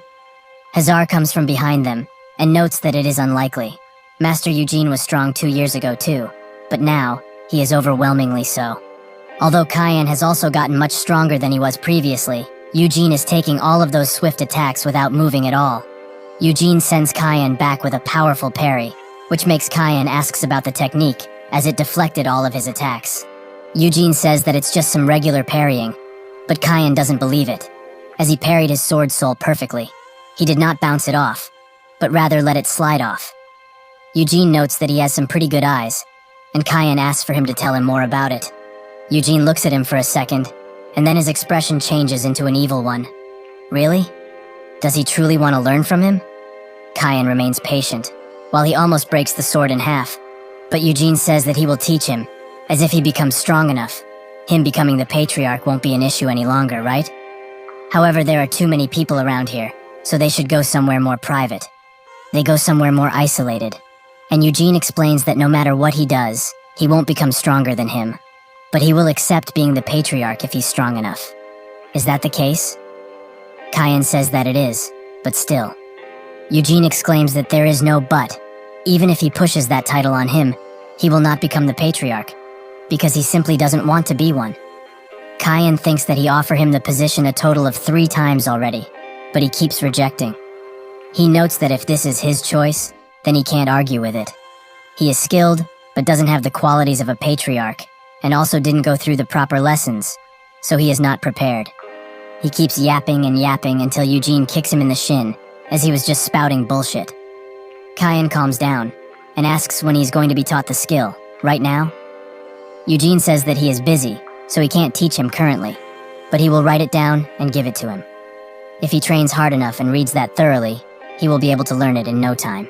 In Mount Euclid, an old and rather rough mountain located south of Kiel, Vermouth, the greater of the Kiel Empire, gave up on his title and moved to a house in the capital. But even after 300 years afterwards, Euclid remains Lionheart territory. The Black Lion Castle is also located at the peak of said mountain, and this is the place Vermouth lived in the most, and also where his corpse lies. The different members are attending a meeting, and the Patriarch announces to everyone that Eugene has just returned to the main residence. One of the members notes that this is very nice timing, as there are only 2 months remaining in this year. The Patriarch says that if this is the case, there is no need to summon him to this place. But the other member tells him that he was the one who did something so unexpected. A child of indirect blood was taken into the main residence. That is something that has never happened throughout their history. The Patriarch thinks that he has seen this man ever since he was a boy, but he still feels uncomfortable about him. This is the oldest man in the family, and also the head of the Senate, called the White Lion of Immortality, Doiner's Lionheart. He says that naturally the child has proved his worth, but things have been rather messy around him. Carmen says that she also met that child when she went to Eroth. So why is it a problem that he is from an indirect family? What is important here is his potential, and only that. Doiners looks at her with a powering expression, and notes that even she has good enough insight that cannot represent the Black Lion, no matter what. So, he will check for himself during the coming-of-age ceremony, which he looks forward to.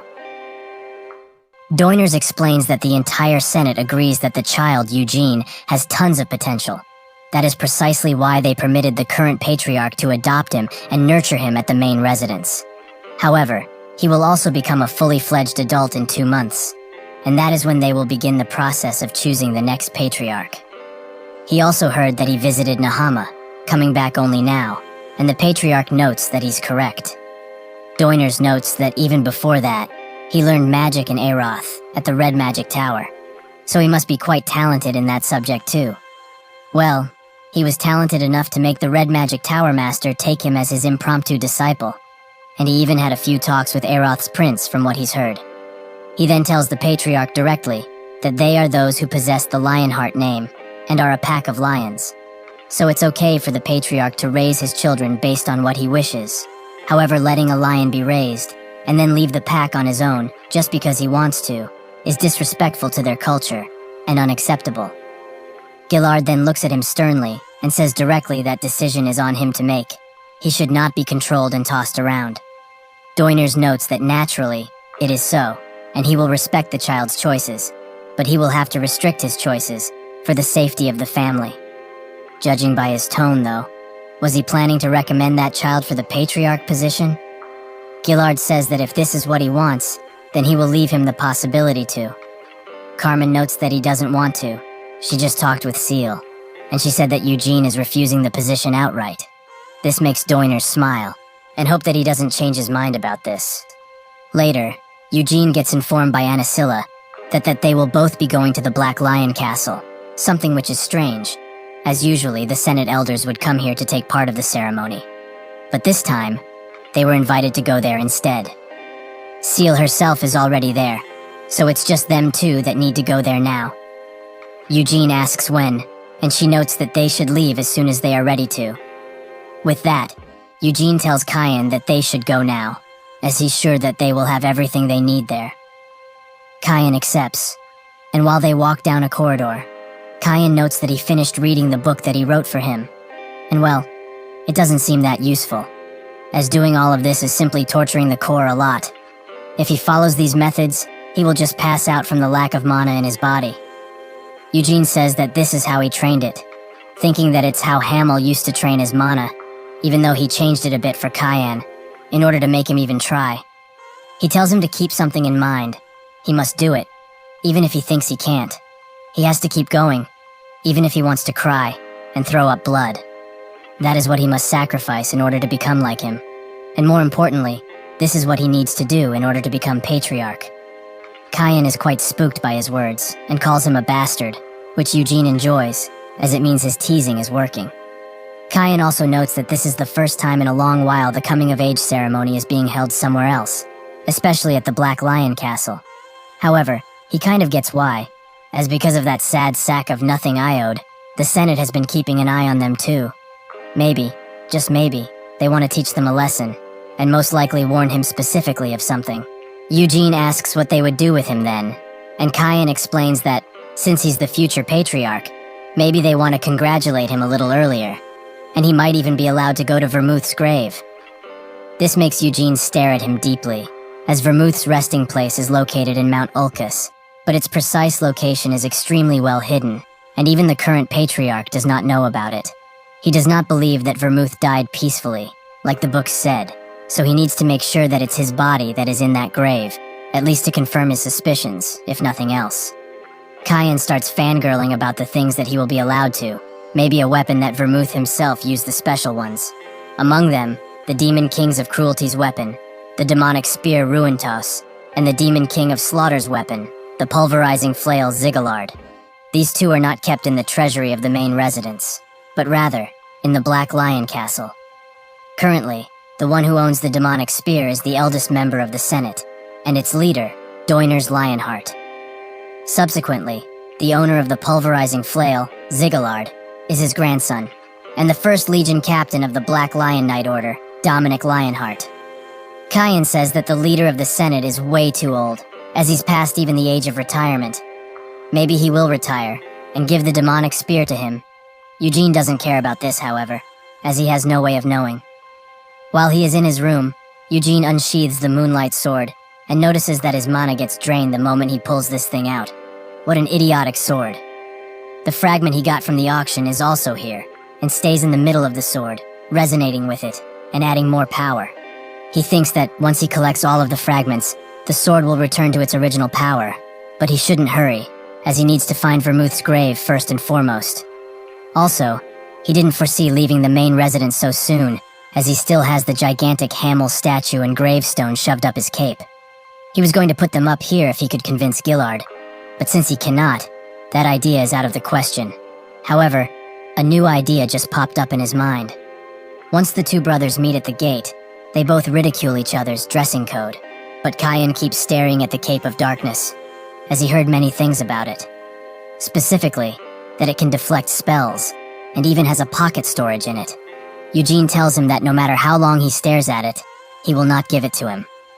Once the portal gate to the Black Lion Castle is open, Eugene takes the first step in, and Kyan follows him. When they arrive, however, Eugene just looks down, and Kyan starts to scream for his life, as they were sent directly to the air. While he elegantly descends, Eugene notices the Black Lion Castle at the peak of the mountain. But how are they supposed to get all of the way there anyways?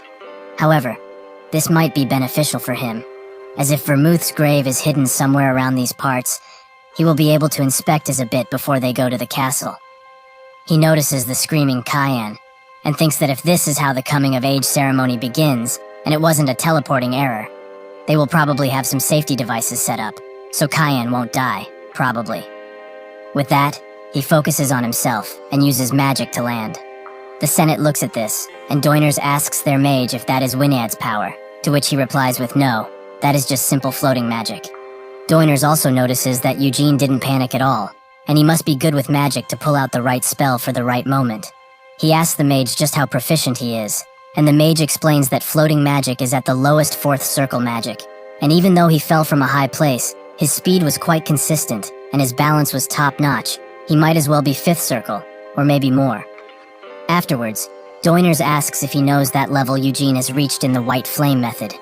Gillard notes that before he went to Aroth, he was at 3 stars, and he received a letter last year that he had reached 4. This makes Doiners laugh. 4 stars at only 19? He might actually be even higher now, since it's been a year since then. One of the Senate members notes that this is impossible. 5 stars before becoming a damn adult? Carmen says that just because he's untalented, doesn't mean that everyone else isn't. He shouldn't project himself like that. This makes the man mad, as he feels like Madame Carmen is looking down on him right now. But he's been a part of this Senate for 10 whole years. Carmen tells him to not call her Madam, as he looks older than her. Others might think he was her dad or something, if they didn't know better. The man explains that it's because she uses magic to look young, despite being a fossil at this point. Just how long will she be keeping this up? Carmen says that it's much better to look younger than being old, making him say that she has no class to speak of. If she is a part of the ancient Senate, she should look the part too. She is over 60, but she has deluded herself into looking younger. Carmen snaps her cigar in two, and it seems that he touched a subject he really shouldn't have. Doiners notes that they have almost made it to the ground, and sends Dominic for them, to test them out a bit. He accepts, but Gillard tries to oppose this, as they should test them at the castle, not in the forest. Doiners says that it wouldn't really be a test if they do it that way. Does he not believe in his children at all?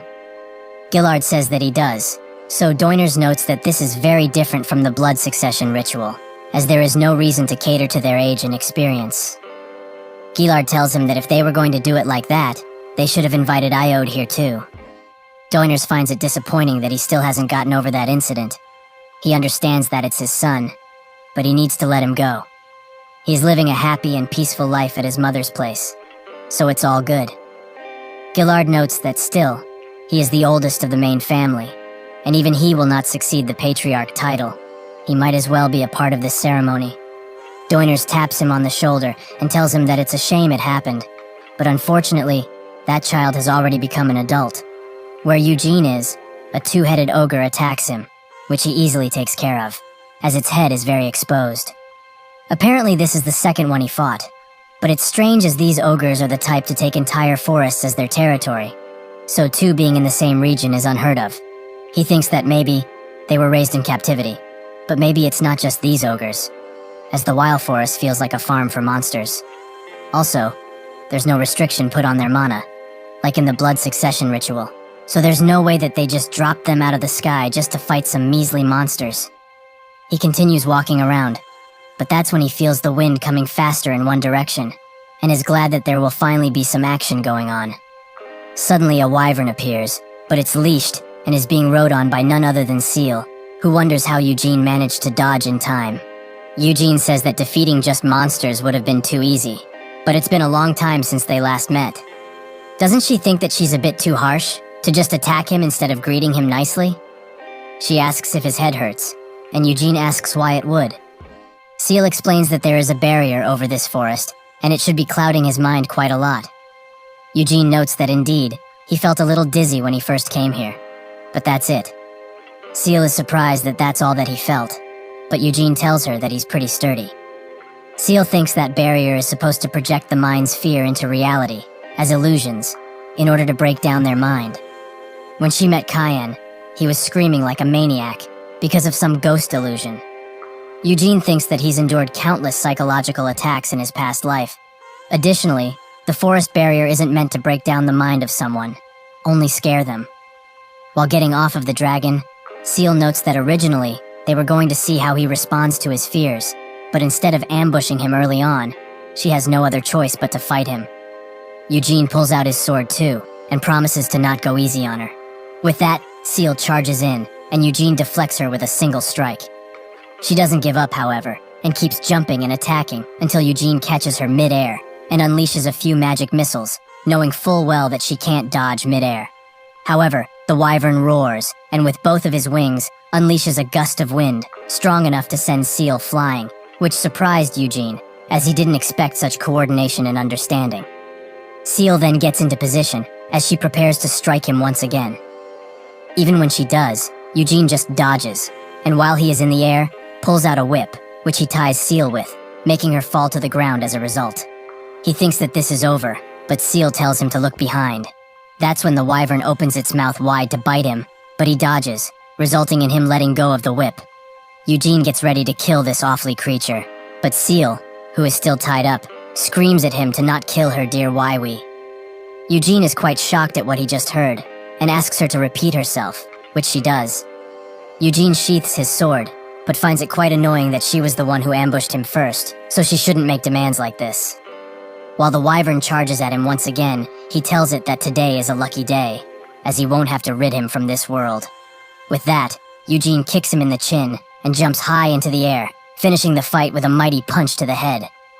Eventually, Seal gets free of her restraints, and is quite mad that Eugene treated Waiwi so poorly, so she charges up her sword soul and rushes in with a mighty thrust.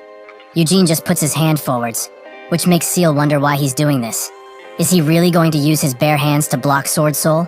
Is he crazy?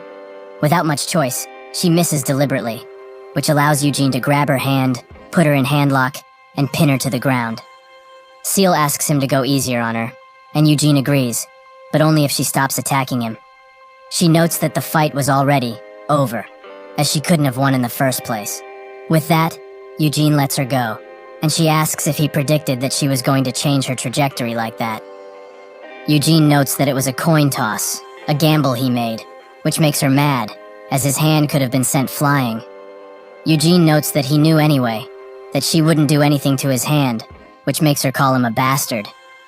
Eugene also says that it's a surprise to see her here, but since she's here, why doesn't she explain what is going on to her? Seal just tells him to find the Black Lion Castle, but Eugene already knows that. What he was asking is how this trial will work. That's when Seal explains that there are a total of 60 Black Lion Knights, including the captains, that are going all over the mountain and looking for him. Eugene notes that this is a bit over the top of something as simple as a coming-of-age ceremony, but she notes that the Senate leader values him quite well, and Cayenne was just mixed up in this trial because of him. Eugene still tells her that 60 people is just too much for only 2 people, but Seal notes that the mountain is quite vast, and they are not all participating in the ambush, as some are positioned to stop him or Cayenne from going to places where they shouldn't. Eugene thinks about this, and one place immediately comes to mind, Vermouth's grave, the place he wants to go to. Eugene asks what kinds of places they aren't allowed in, and Seal explains that it's most likely dangerous places, because this mountain has tons of monsters in it, and around here, there are only ogres. But once he goes deeper and deeper, there are countless demonic creatures who actually hunt ogres for fun. Eugene is quite surprised by her statement, as he didn't expect for demons to be here of all places. Seal notes that, from what she heard at least, they are raising them to increase the Black Lion Knight's experience. Eugene looks at her with a stern face and explains that demons aren't dogs or cats. They can't raise them. All they did was let some demons loose in the forest. Vermouth's grave, their damn ancestor, should be in this mountain, but they just let demons have their fun around here? Seal asks why he's getting mad at her, of all people, but Eugene still holds her accountable, as she is also a part of the Lionheart family. Seal didn't see him as a real patriot of the Lionheart family, and explains that the demons are kept far away from Vermouth's grave, and she's gone for demon raids several times around here, but there was nothing about that grave, ever. Eugene thinks that if that senile Senate leader is paying close attention to him, he must change his plan, as he was going to try and locate the grave, but there are too many variables. For now, he will go with plan B, that is, to just go to the Black Lion Castle. While Seal gets ready to leave, Eugene tries to hitch a ride, but she refuses, and warns him to get as far away from this place as humanly possible, since the other knights will get to him very soon. Eugene looks around to get an idea, but suddenly tries to grab Seal, which she notices, so she swiftly dodges. Eugene was expecting this, so he charges up a gust of wind and sends her flying. This allows him to get on top of the wyvern, which tries to get him off immediately, but Eugene warns him, if he doesn't want to get beaten within an inch of his life, he better start flying. With that, the wyvern does just so, and Seal tries to get him back, but Eugene tells him to ignore her, as he will be dead if he does otherwise. When Eugene gets high into the air, he notices something quite surprising. Countless knights, all with their own wyverns. Eugene doesn't notice Carmen amongst this group, and he doesn't know how the other captains look, but none of the guys here look strong enough to be one. They all get ready to attack, reminding themselves that this is just a test, and Eugene thinks that the Black Lion Knight Order is very skilled, as even in his past life, there wasn't a Knight Order stronger than them. However, their attacks will not be made with the intention to kill, so they can't hope to push him at all. He will be the one testing them actually, as he wants to see if the Black Lion Knight Order has improved or not. Eugene is the one to charge in first, which surprised the knights, but alas, they all get ready for battle. 2 archers try to shoot him down, but he eats their arrows with the cloak, spins, and shoots them back, which the knights react to. However, this gives Eugene ample opportunity to go behind one and try to strike him. The knight tries to defend himself, but Eugene manages to push him off. That's when an elderly knight charges in with a mighty spear strike, and Eugene seems to know who he is. Nathan Lionheart, the 3rd Legion vice captain he saw a while back, in a Roth. Nathan lands on a wyvern, and asks what happened with Seal, as she surely must have come for him before everyone. Eugene notes that she's just down there and pulls out a spear, challenging Nathan's skill. It seems to have proven fruitful, however, as Nathan was pushed back, with his own weapon no less, something which he didn't believe possible. Suddenly, Eugene rushes past him, as there is no need for him to go through all of this fighting, since the only thing he needs to do is reach the castle. That's when a large boulder is thrown at him, which came from below. So he looks down, but in that split second, Carmen pops up behind him and kicks him to the ground with flexible movement.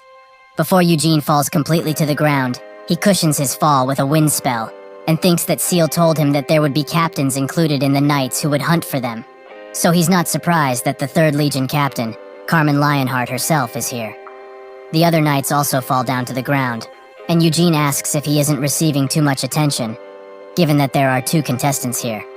Carmen explains that it's because he's doing much better than Cayenne, who is still running from his fears, even after all this time passed.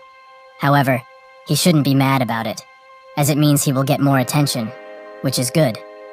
She promises the test will end quickly. Since she's here, they will do it like this. If he can survive 3 minutes of her attacks, she will take him to the castle herself. Eugene asks if that really is all, and Carmen says that if he can achieve this, there will be no need for the test to continue.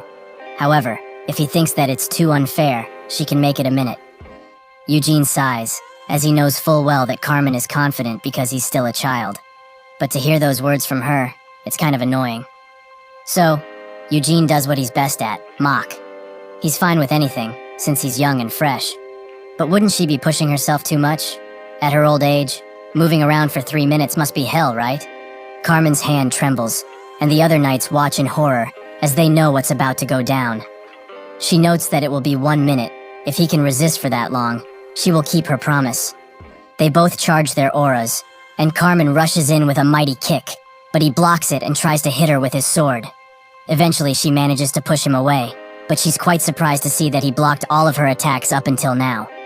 All of her attacks were supposed to break at least a few bones, but this child's reaction speed is much faster than expected. If that's the case, she must take him more seriously. Once again, she charges in, but with even greater speed. Eugene remains calm and just parries the attack. Thus begins their exchange of blows, with neither of them being able to lend a full attack on the other. They continue with this for quite a while, making Eugene quite impressed by her current skills. At the level she is now, she would have been just as renowned 300 years ago too. If he considers just her aura alone, she's on the same level as Amelia Merwin. But he can't know for sure, as Amelia had something which Carmen hasn't, the intent to kill. It's quite a shame really, as he wanted to fight her properly, without holding back anything. But if that was the case, he wouldn't have been able to win, even if he uses ignition. She strikes his sword a few more times, which is chipped to high hell, and Eugene announces that 3 minutes have passed already. Actually, it might be past that. This leaves Carmen surprised, as 3 minutes passed, yet she didn't land a single critical blow on this child. It's true that she was controlling her strength, but she wasn't able to overpower him. She asks if there's any time left, and Eugene tells her that there isn't. He was counting in his head. Carmen asks if he really was counting while they were fighting, and Eugene notes that, thanks to her going easy on him this time, he had plenty of energy left to spare, so yes. Suddenly someone comes around and congratulates him on a job well done. Eugene notices his weapon, the pulverizing hammer Ziggullard, the weapon of the Demon King of Slaughter, and the current owner of such a weapon is the 1st Legion Captain, Dominic Lionheart. He notes that he can't believe such a talented fellow is only 19. He always heard from others that he was quite skilled, but he thought they were only exaggerated rumors. However, it seems that the rumors were not wrong. Eugene thanks him for the compliments, and asks Carmen if they need to test him further, as in his eyes, he has already proved himself. Carmen agrees, and so, they make their way to the castle. When they get ready to depart, Seal also arrives on her wyvern, who is scared within an inch of his life, and she swears at Eugene for leaving her alone like that.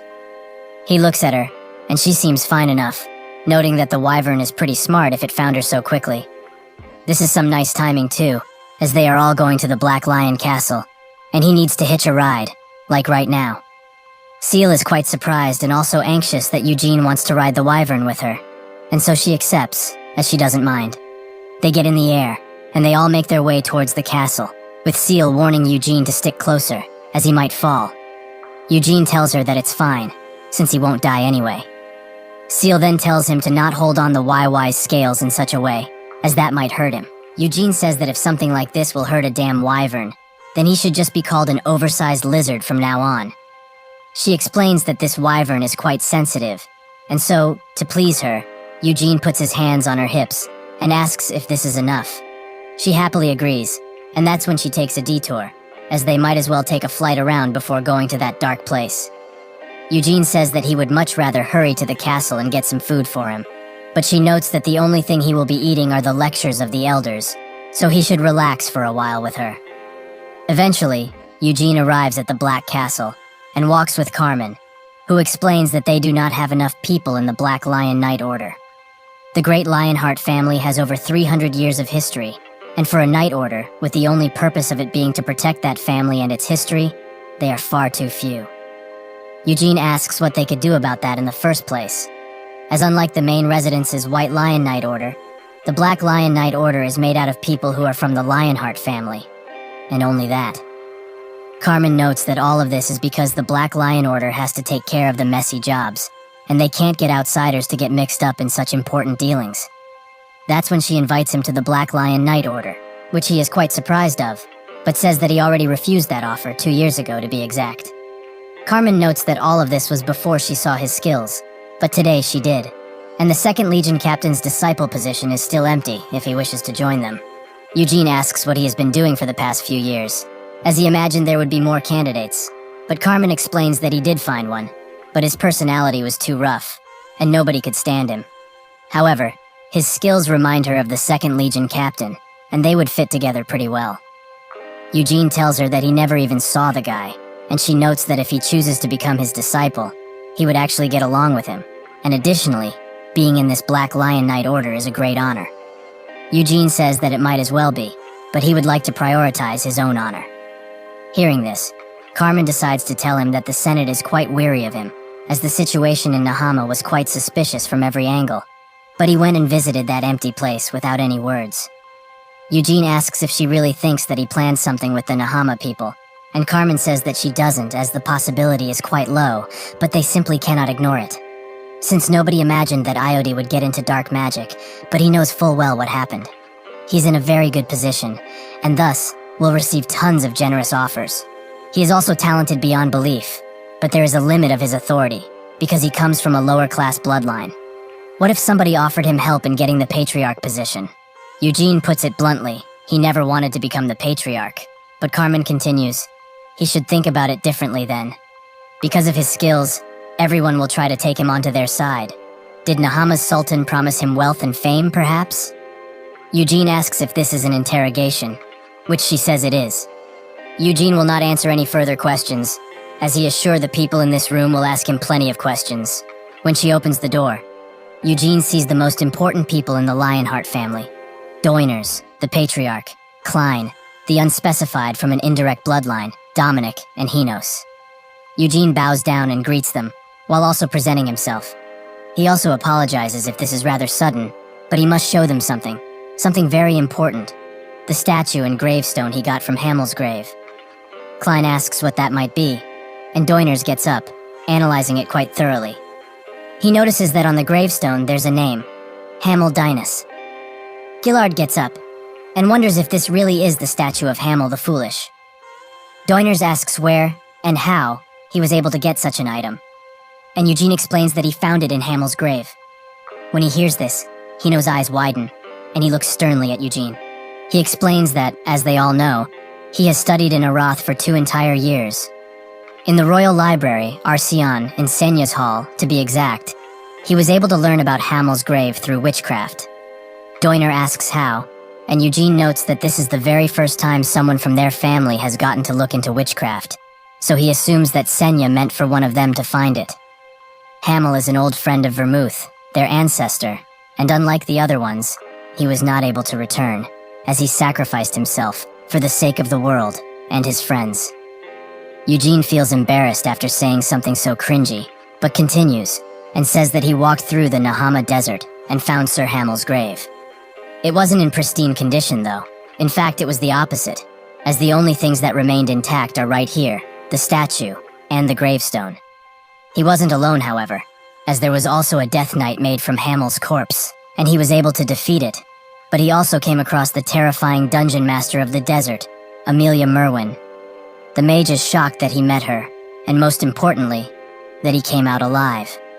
Eugene explains that he is alive right now, because the Demon King of Incarceration appeared.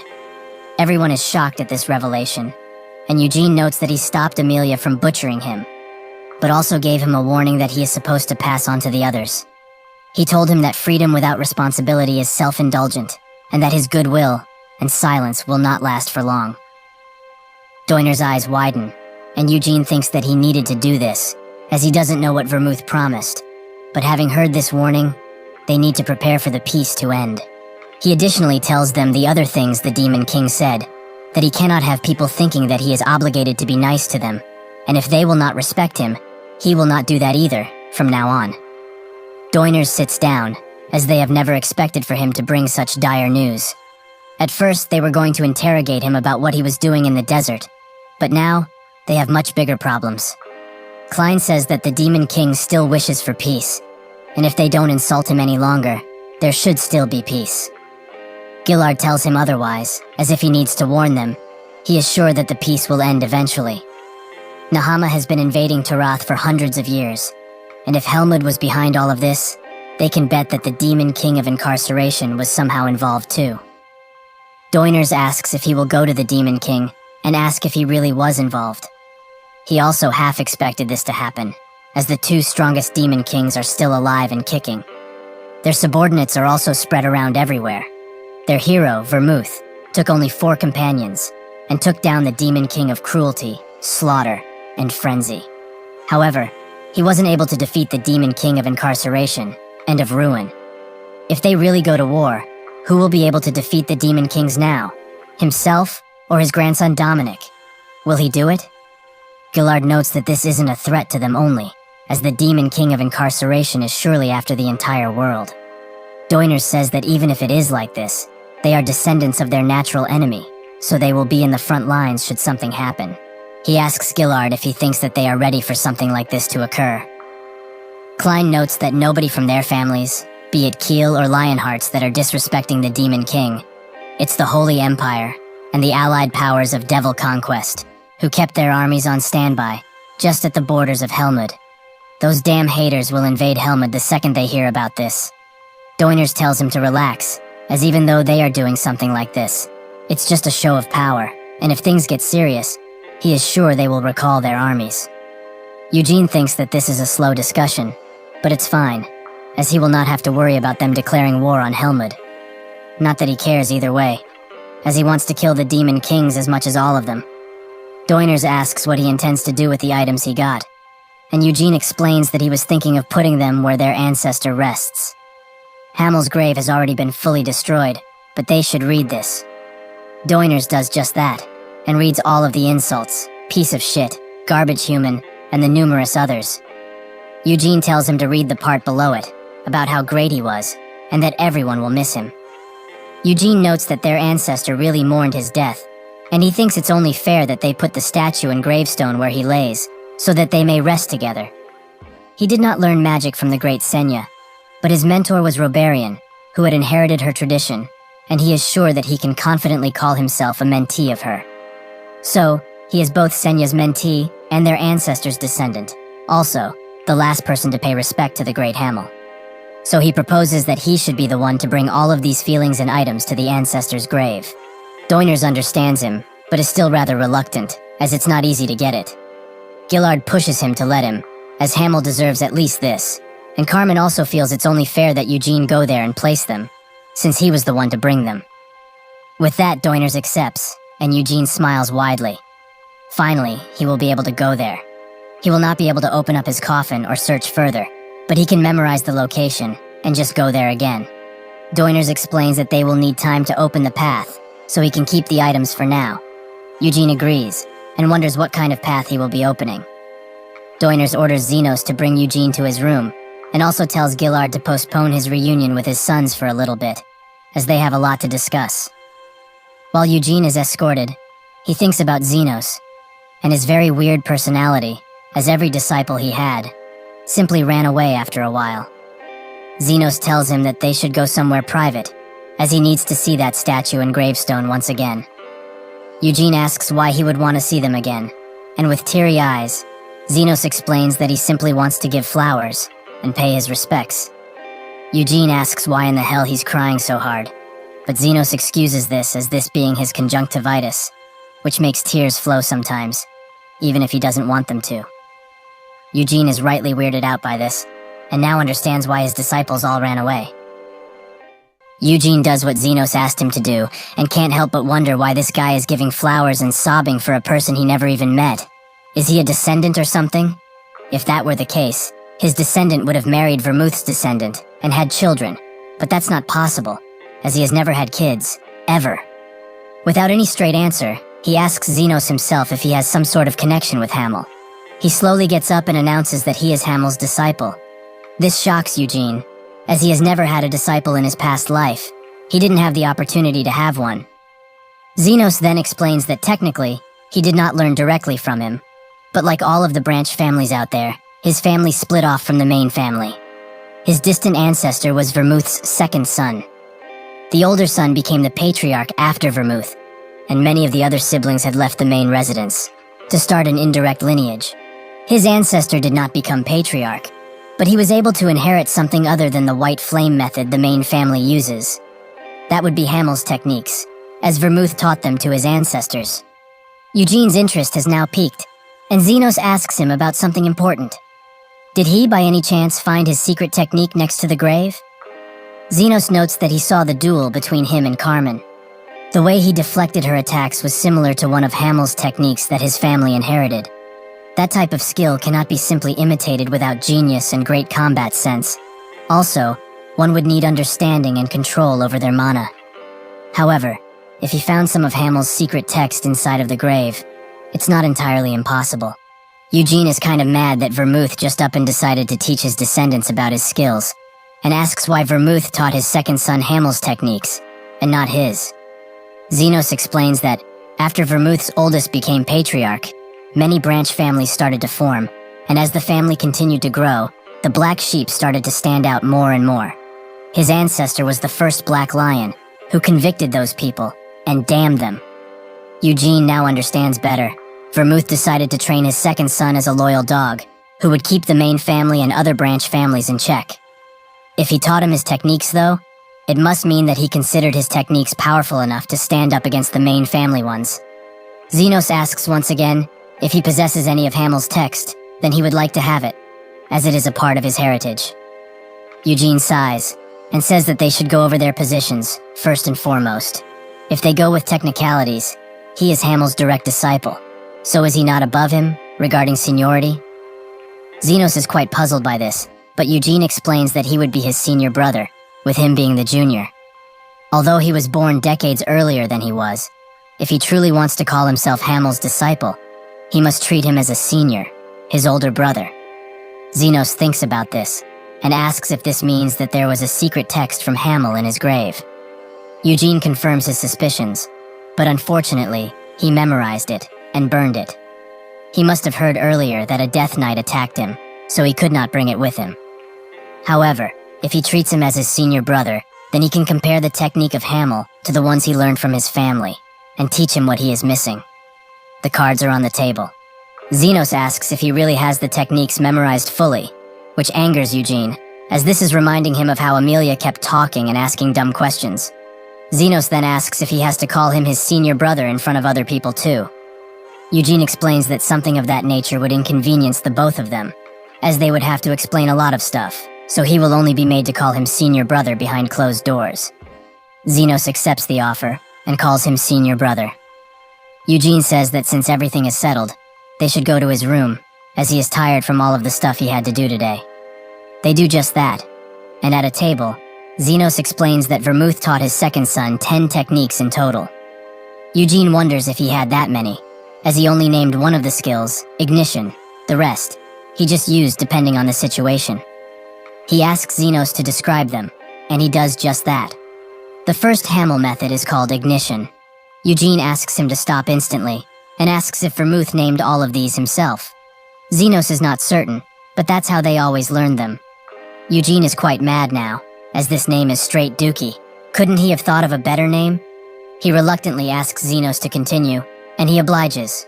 There is ignition, mana parrying, thousand thunders, lightning counter, asura rampage, dragon burst, cyclone, dead end, destructive divine key, and the eternal purgatory. After hearing all of these names, he starts to remember the memories he had erased, because he did not want to think about them at all. The memories of when he named his techniques, for example, Asura Rampage, which was just him swinging his swords around with extreme force. Senya recognized this as what it is, but Hamel counterattacked by saying that all she does is explode something, and call it Fire Blast or whatever. Senya explained that she had to do that, otherwise the spell wouldn't work. Hamel also got on Anissa's case, as this goes for her too.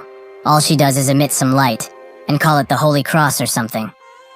Anise told him that she at least had to shape it into a cross, and asked him if his skills get stronger if he shouts the name of the skill. Hamel confirmed, as he needs to shout and feel stronger. Moron thought it was pretty cool, as when he does shout it and attack, it really feels like he has become the Asura. Eugene is now extremely embarrassed, as he was too young back then. He only used these names for a couple years, then erased them from memory, after realizing how cringe they were. But Vermouth, that rat bastard, memorized them fully, and taught them his skills. Vermouth was smart, so he must have memorized them quite quickly, and 300 years down the line, these names, like eternal purgatory, are being screamed into the heavens. This makes Eugene rise to the higher echelons of cringe, where no man should be.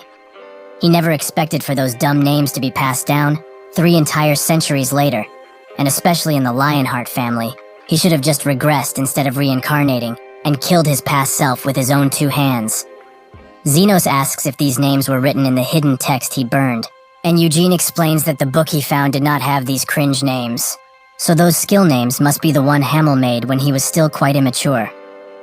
Xenos is quite hurt by this, as he may be his senior brother, but he will not stand by while he looks down on these skills that their ancestors worked hard to achieve. Eugene says that he is misunderstanding. It's not about the skills, it's about their names.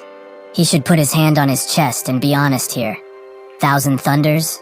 Dead End? Asura Rampage? Aren't these names even a little embarrassing? Xenos thinks about it, and notes that Carmen's ultimate attack is called Destiny Breaker. So it seems that making cringe names runs in the family. Eugene pulls out a feather and paper, noting that he should write in detail about these skills, and he will compare them to the text in his head, so that he can fix any wrong parts for him. While Xenos does that, Eugene asks him if he ever entered their ancestors' graves. Xenos confirms that he did, but only once, when he became captain. And it wasn't just him. Anyone who is appointed captain gets the chance to visit Vermouth's grave, and swear on their life to continue protecting the family. Eugene then asks what kind of place it is, and Xenos notes that it's nothing too expensive, it's just a very secret spot, so he can't tell him in detail, but it's sort of a temple, if he had to compare it to something. Perhaps Vermouth transcended to a god when he passed, and that's why the temple was built, to worship him. Eugene ponders on the idea, and thinks that if he did actually become a god, then reincarnating his best friends is not impossible. But if he had acquired omnipotence, then he wouldn't have fought Senya. Xenos finishes with the skill descriptions, and when Eugene reads them, he thinks that they are all a mess. These dumbasses that inherited the Hamel method must have changed a ton of things to try and compensate. Eugene sits down and explains that this is much different than what he saw. He erases the Hamel method text from the paper, which makes Xenos ask why, but Eugene tells him to be quiet, as it doesn't concern him. He should keep in mind, however, these techniques are not really that great to have their own name. Being restricted to only these techniques will only damage them in the long run, as it will block their growth. He should stay far away from the Hamel method as well. Xenos knows he's right, but can't help but wonder, did he already master the Hamel method perfectly? Eugene notes that he's editing this paper now, so yes, he has. Xenos excuses his rudeness, but he wants to know how much of the Hamel method he understands. Eugene gets up and tells him to observe closely. He then gathers up mana at the tip of his blade and unleashes it in a small and controlled explosion. Xenos notices that this is the Eternal Purgatory skill, and it was cast with ease this time, as this technique is famous for consuming tons of mana. Eugene asks if this is enough, and Xenos asks him to show him the Destruction Divine Chi too. Eugene notes that it's just wrapping mana around his body. He should take this already, and study it. However, he has one condition. If Carmen, or anyone else, tells him to take him as a disciple, he should reject them. Xenos asks why, as if someone like him were to be in the Black Lion Knights, it would be a great honor. Eugene threatens him with the paper, and Xenos immediately folds, confirming that he will be rejecting them as fast as possible. Later, Eugene has a meal with Seal, who just stares at him while he eats. She then asks what he talked with Xenos about all day. Did he perhaps decide to join the Black Lion Knights? Eugene notes that he didn't. They just talked about techniques and such. She also asks about how close he was with the Prince of Aroth, and about Roberian. Did he perhaps introduce him to a promising young mage or something?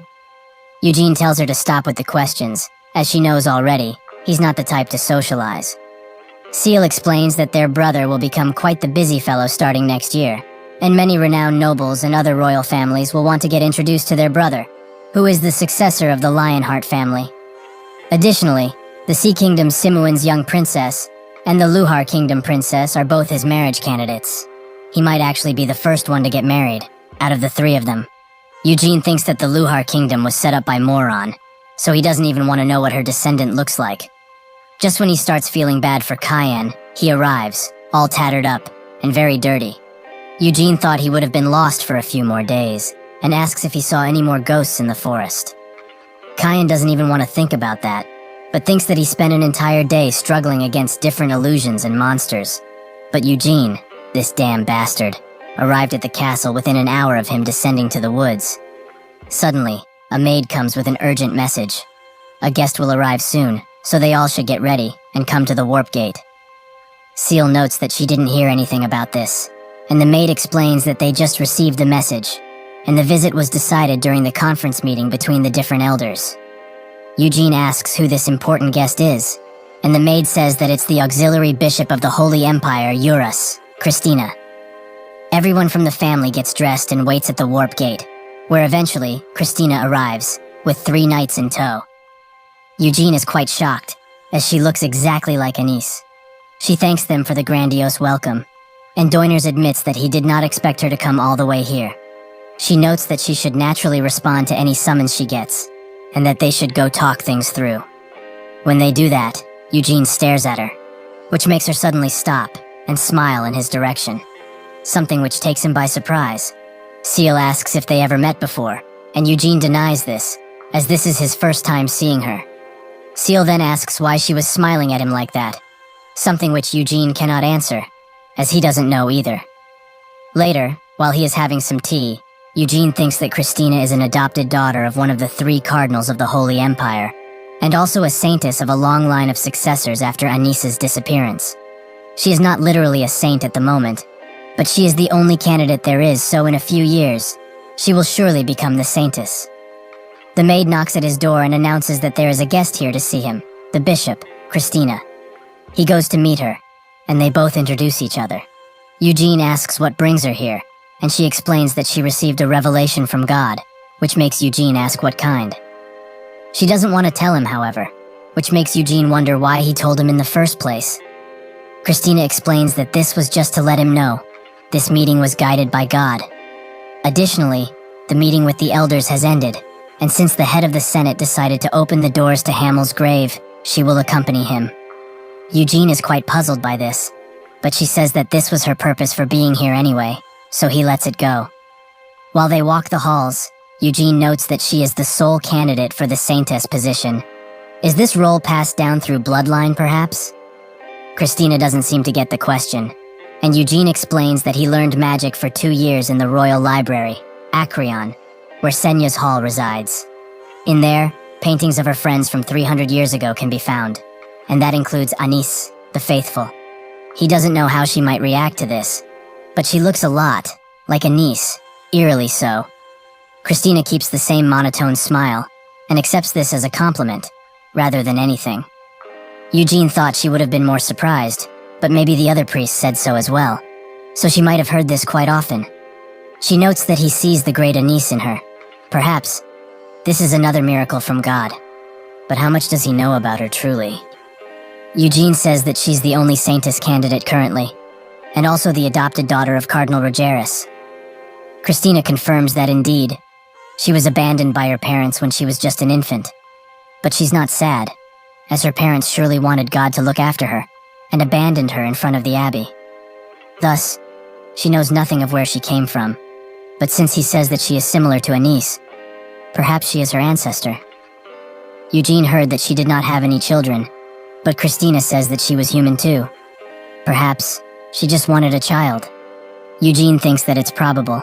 Anise was always a snake, and very secretive, despite being a saint. When they get out, Eugene notes that it's cold, so he hands Christina a cloak, which she wears immediately. Eugene then asks if they're going to the round table, but Christina says that they aren't. They are going to the back of the castle, as that is where the grave is. While they walk on a steep hill, Christina notes that he must have quite a lot of interest in the heroes of old, which Eugene doesn't confirm or deny. She explains that Hogani is a part of the Nahama territory, but it is also appointed as the Holy Land of the Holy Empire. Every year, tons of believers choose to go there for their pilgrimage, and naturally, there are bound to be tons of eyes in the Holy Land.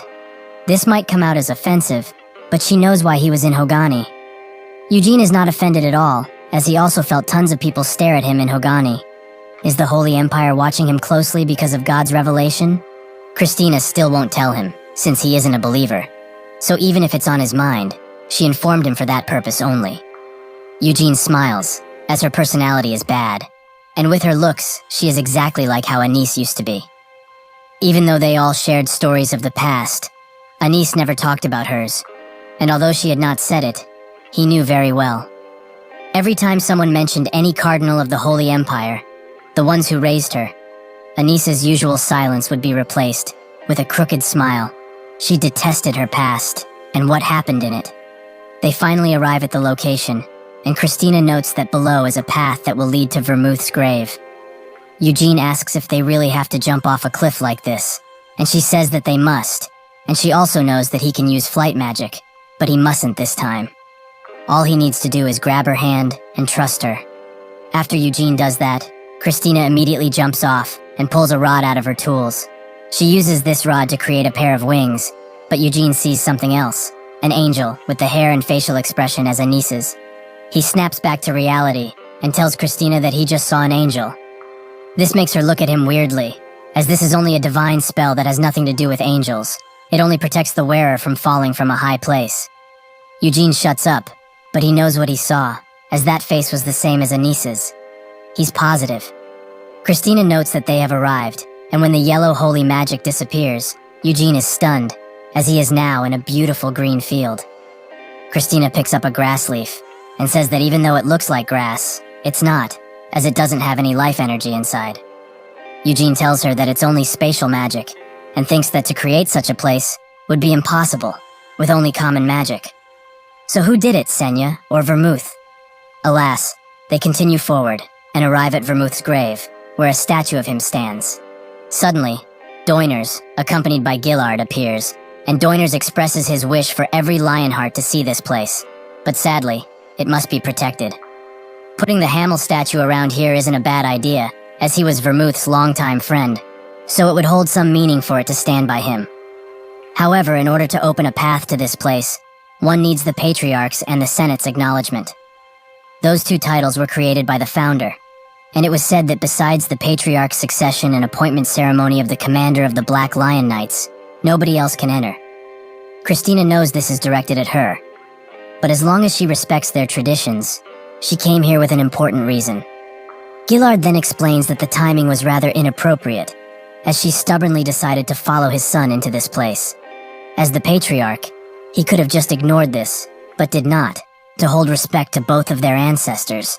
And she also said that she came here because of God's revelation, which coincidentally lines with the Demon King announcing his peace is almost over.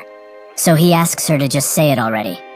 Christina says that she will dare to say it, and pulls out the Holy Rod once again. She, Christina Rogeris, the adopted son of Michael Rogeris, is the only Saintess candidate in the whole Holy Empire.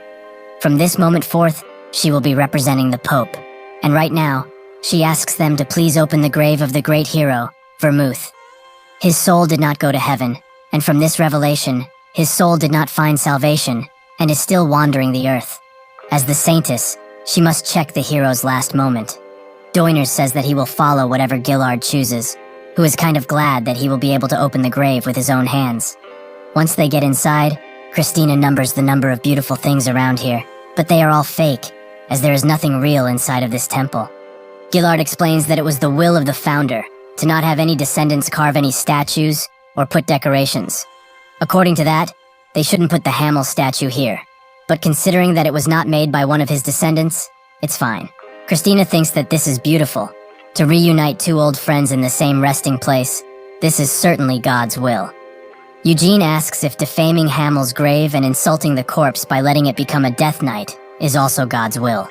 Christina looks at him and says that it wasn't. That's why he was able to get out of there and rescue the statue. Eugene looks at her sternly, as even Anis didn't use God's name that much as this one does. Eventually they arrive at the coffin, and Gillard tells them to observe while he opens it. While the two close on the coffin, Eugene thinks that he didn't know they would be doing it so swiftly. He begs him to just be a body lying in the coffin, a mummy. Hell, even some bones would suffice. He doesn't care, as long as he's dead and lying in there. If he really is dead, he will find peace, and with that, he will be able to lift the suspicions he had on him. Eugene thinks that Vermouth was not involved with his reincarnation, but fighting Senya and forcing her to flee. He also damns the Demon King, as that bastard talked about love like he and Vermouth were longtime friends. He will never believe that, so he begs the great Vermouth to be dead. When the coffin opens, Gillard is shocked, but Christina already knew that the coffin is completely empty. Eugene's entire body writhes, and his fist is clenched so hard his veins are about to pop. Gillard thinks that he's only concealing himself, but that doesn't matter now, as Christina announces she will tell them the revelation. From this moment forward, Eugene will be titled the next hero, the man that succeeds the great Vermouth. This is the will of God, and the Pope also acknowledges it. Until now, there have been no moves on the demon part, so they will not announce it just yet, but she will be with him, as the Holy Empire's witness. Gillard asks what she means, and Christina notes that this is not God's word, but she thinks that Eugene is a reincarnation of Vermouth. If that is true, then she can accept why his soul did not enter heaven, as in order to face the danger that would fall on the world, the hero's soul descended into a descendant's body. Eugene starts laughing, and asks if she got permission to do this from her little god. A fucking hero? What a joke. He is the reincarnation of Vermouth. How funny. But she should really cut the bullshit. Just how great is their god, that she is harassing him, who is doing nothing, and saying that he is the reincarnation of the hero. Christina apologizes, as that was only her thoughts. But she shouldn't blame her, or God's revelation for that matter. Eugene disagrees. He doesn't even believe in her god, and he doesn't plan to, so he will be doing whatever he wishes. He is only himself, Eugene Lionheart. So if she needs a hero, she should make one from their worshipper. Or better yet, beg her god to send one down. He looks at Gillard, who is flabbergasted, and apologizes for the harsh words. But he does not plan to be recognized as a damn hero, so he should understand him.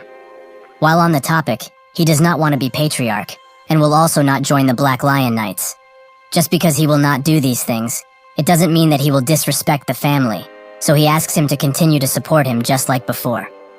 Gillard, with a heavy expression, agrees, and respects his decision. Eugene smiles, and tells Christina that he also has a message for her almighty god. That is, to go fuck himself. That is all he wanted to say. Gillard is about to go into shock, but Christina just stares at him, and Eugene turns away, as he is tired, so he will be going to sleep. Gillard asks what will happen to Hamel's statue, and Eugene explains that Hamel would have not wanted to rest in a place where his comrade wasn't. With that, the tale of Hamel's reincarnation ends, for now at least. Stay tuned in the future.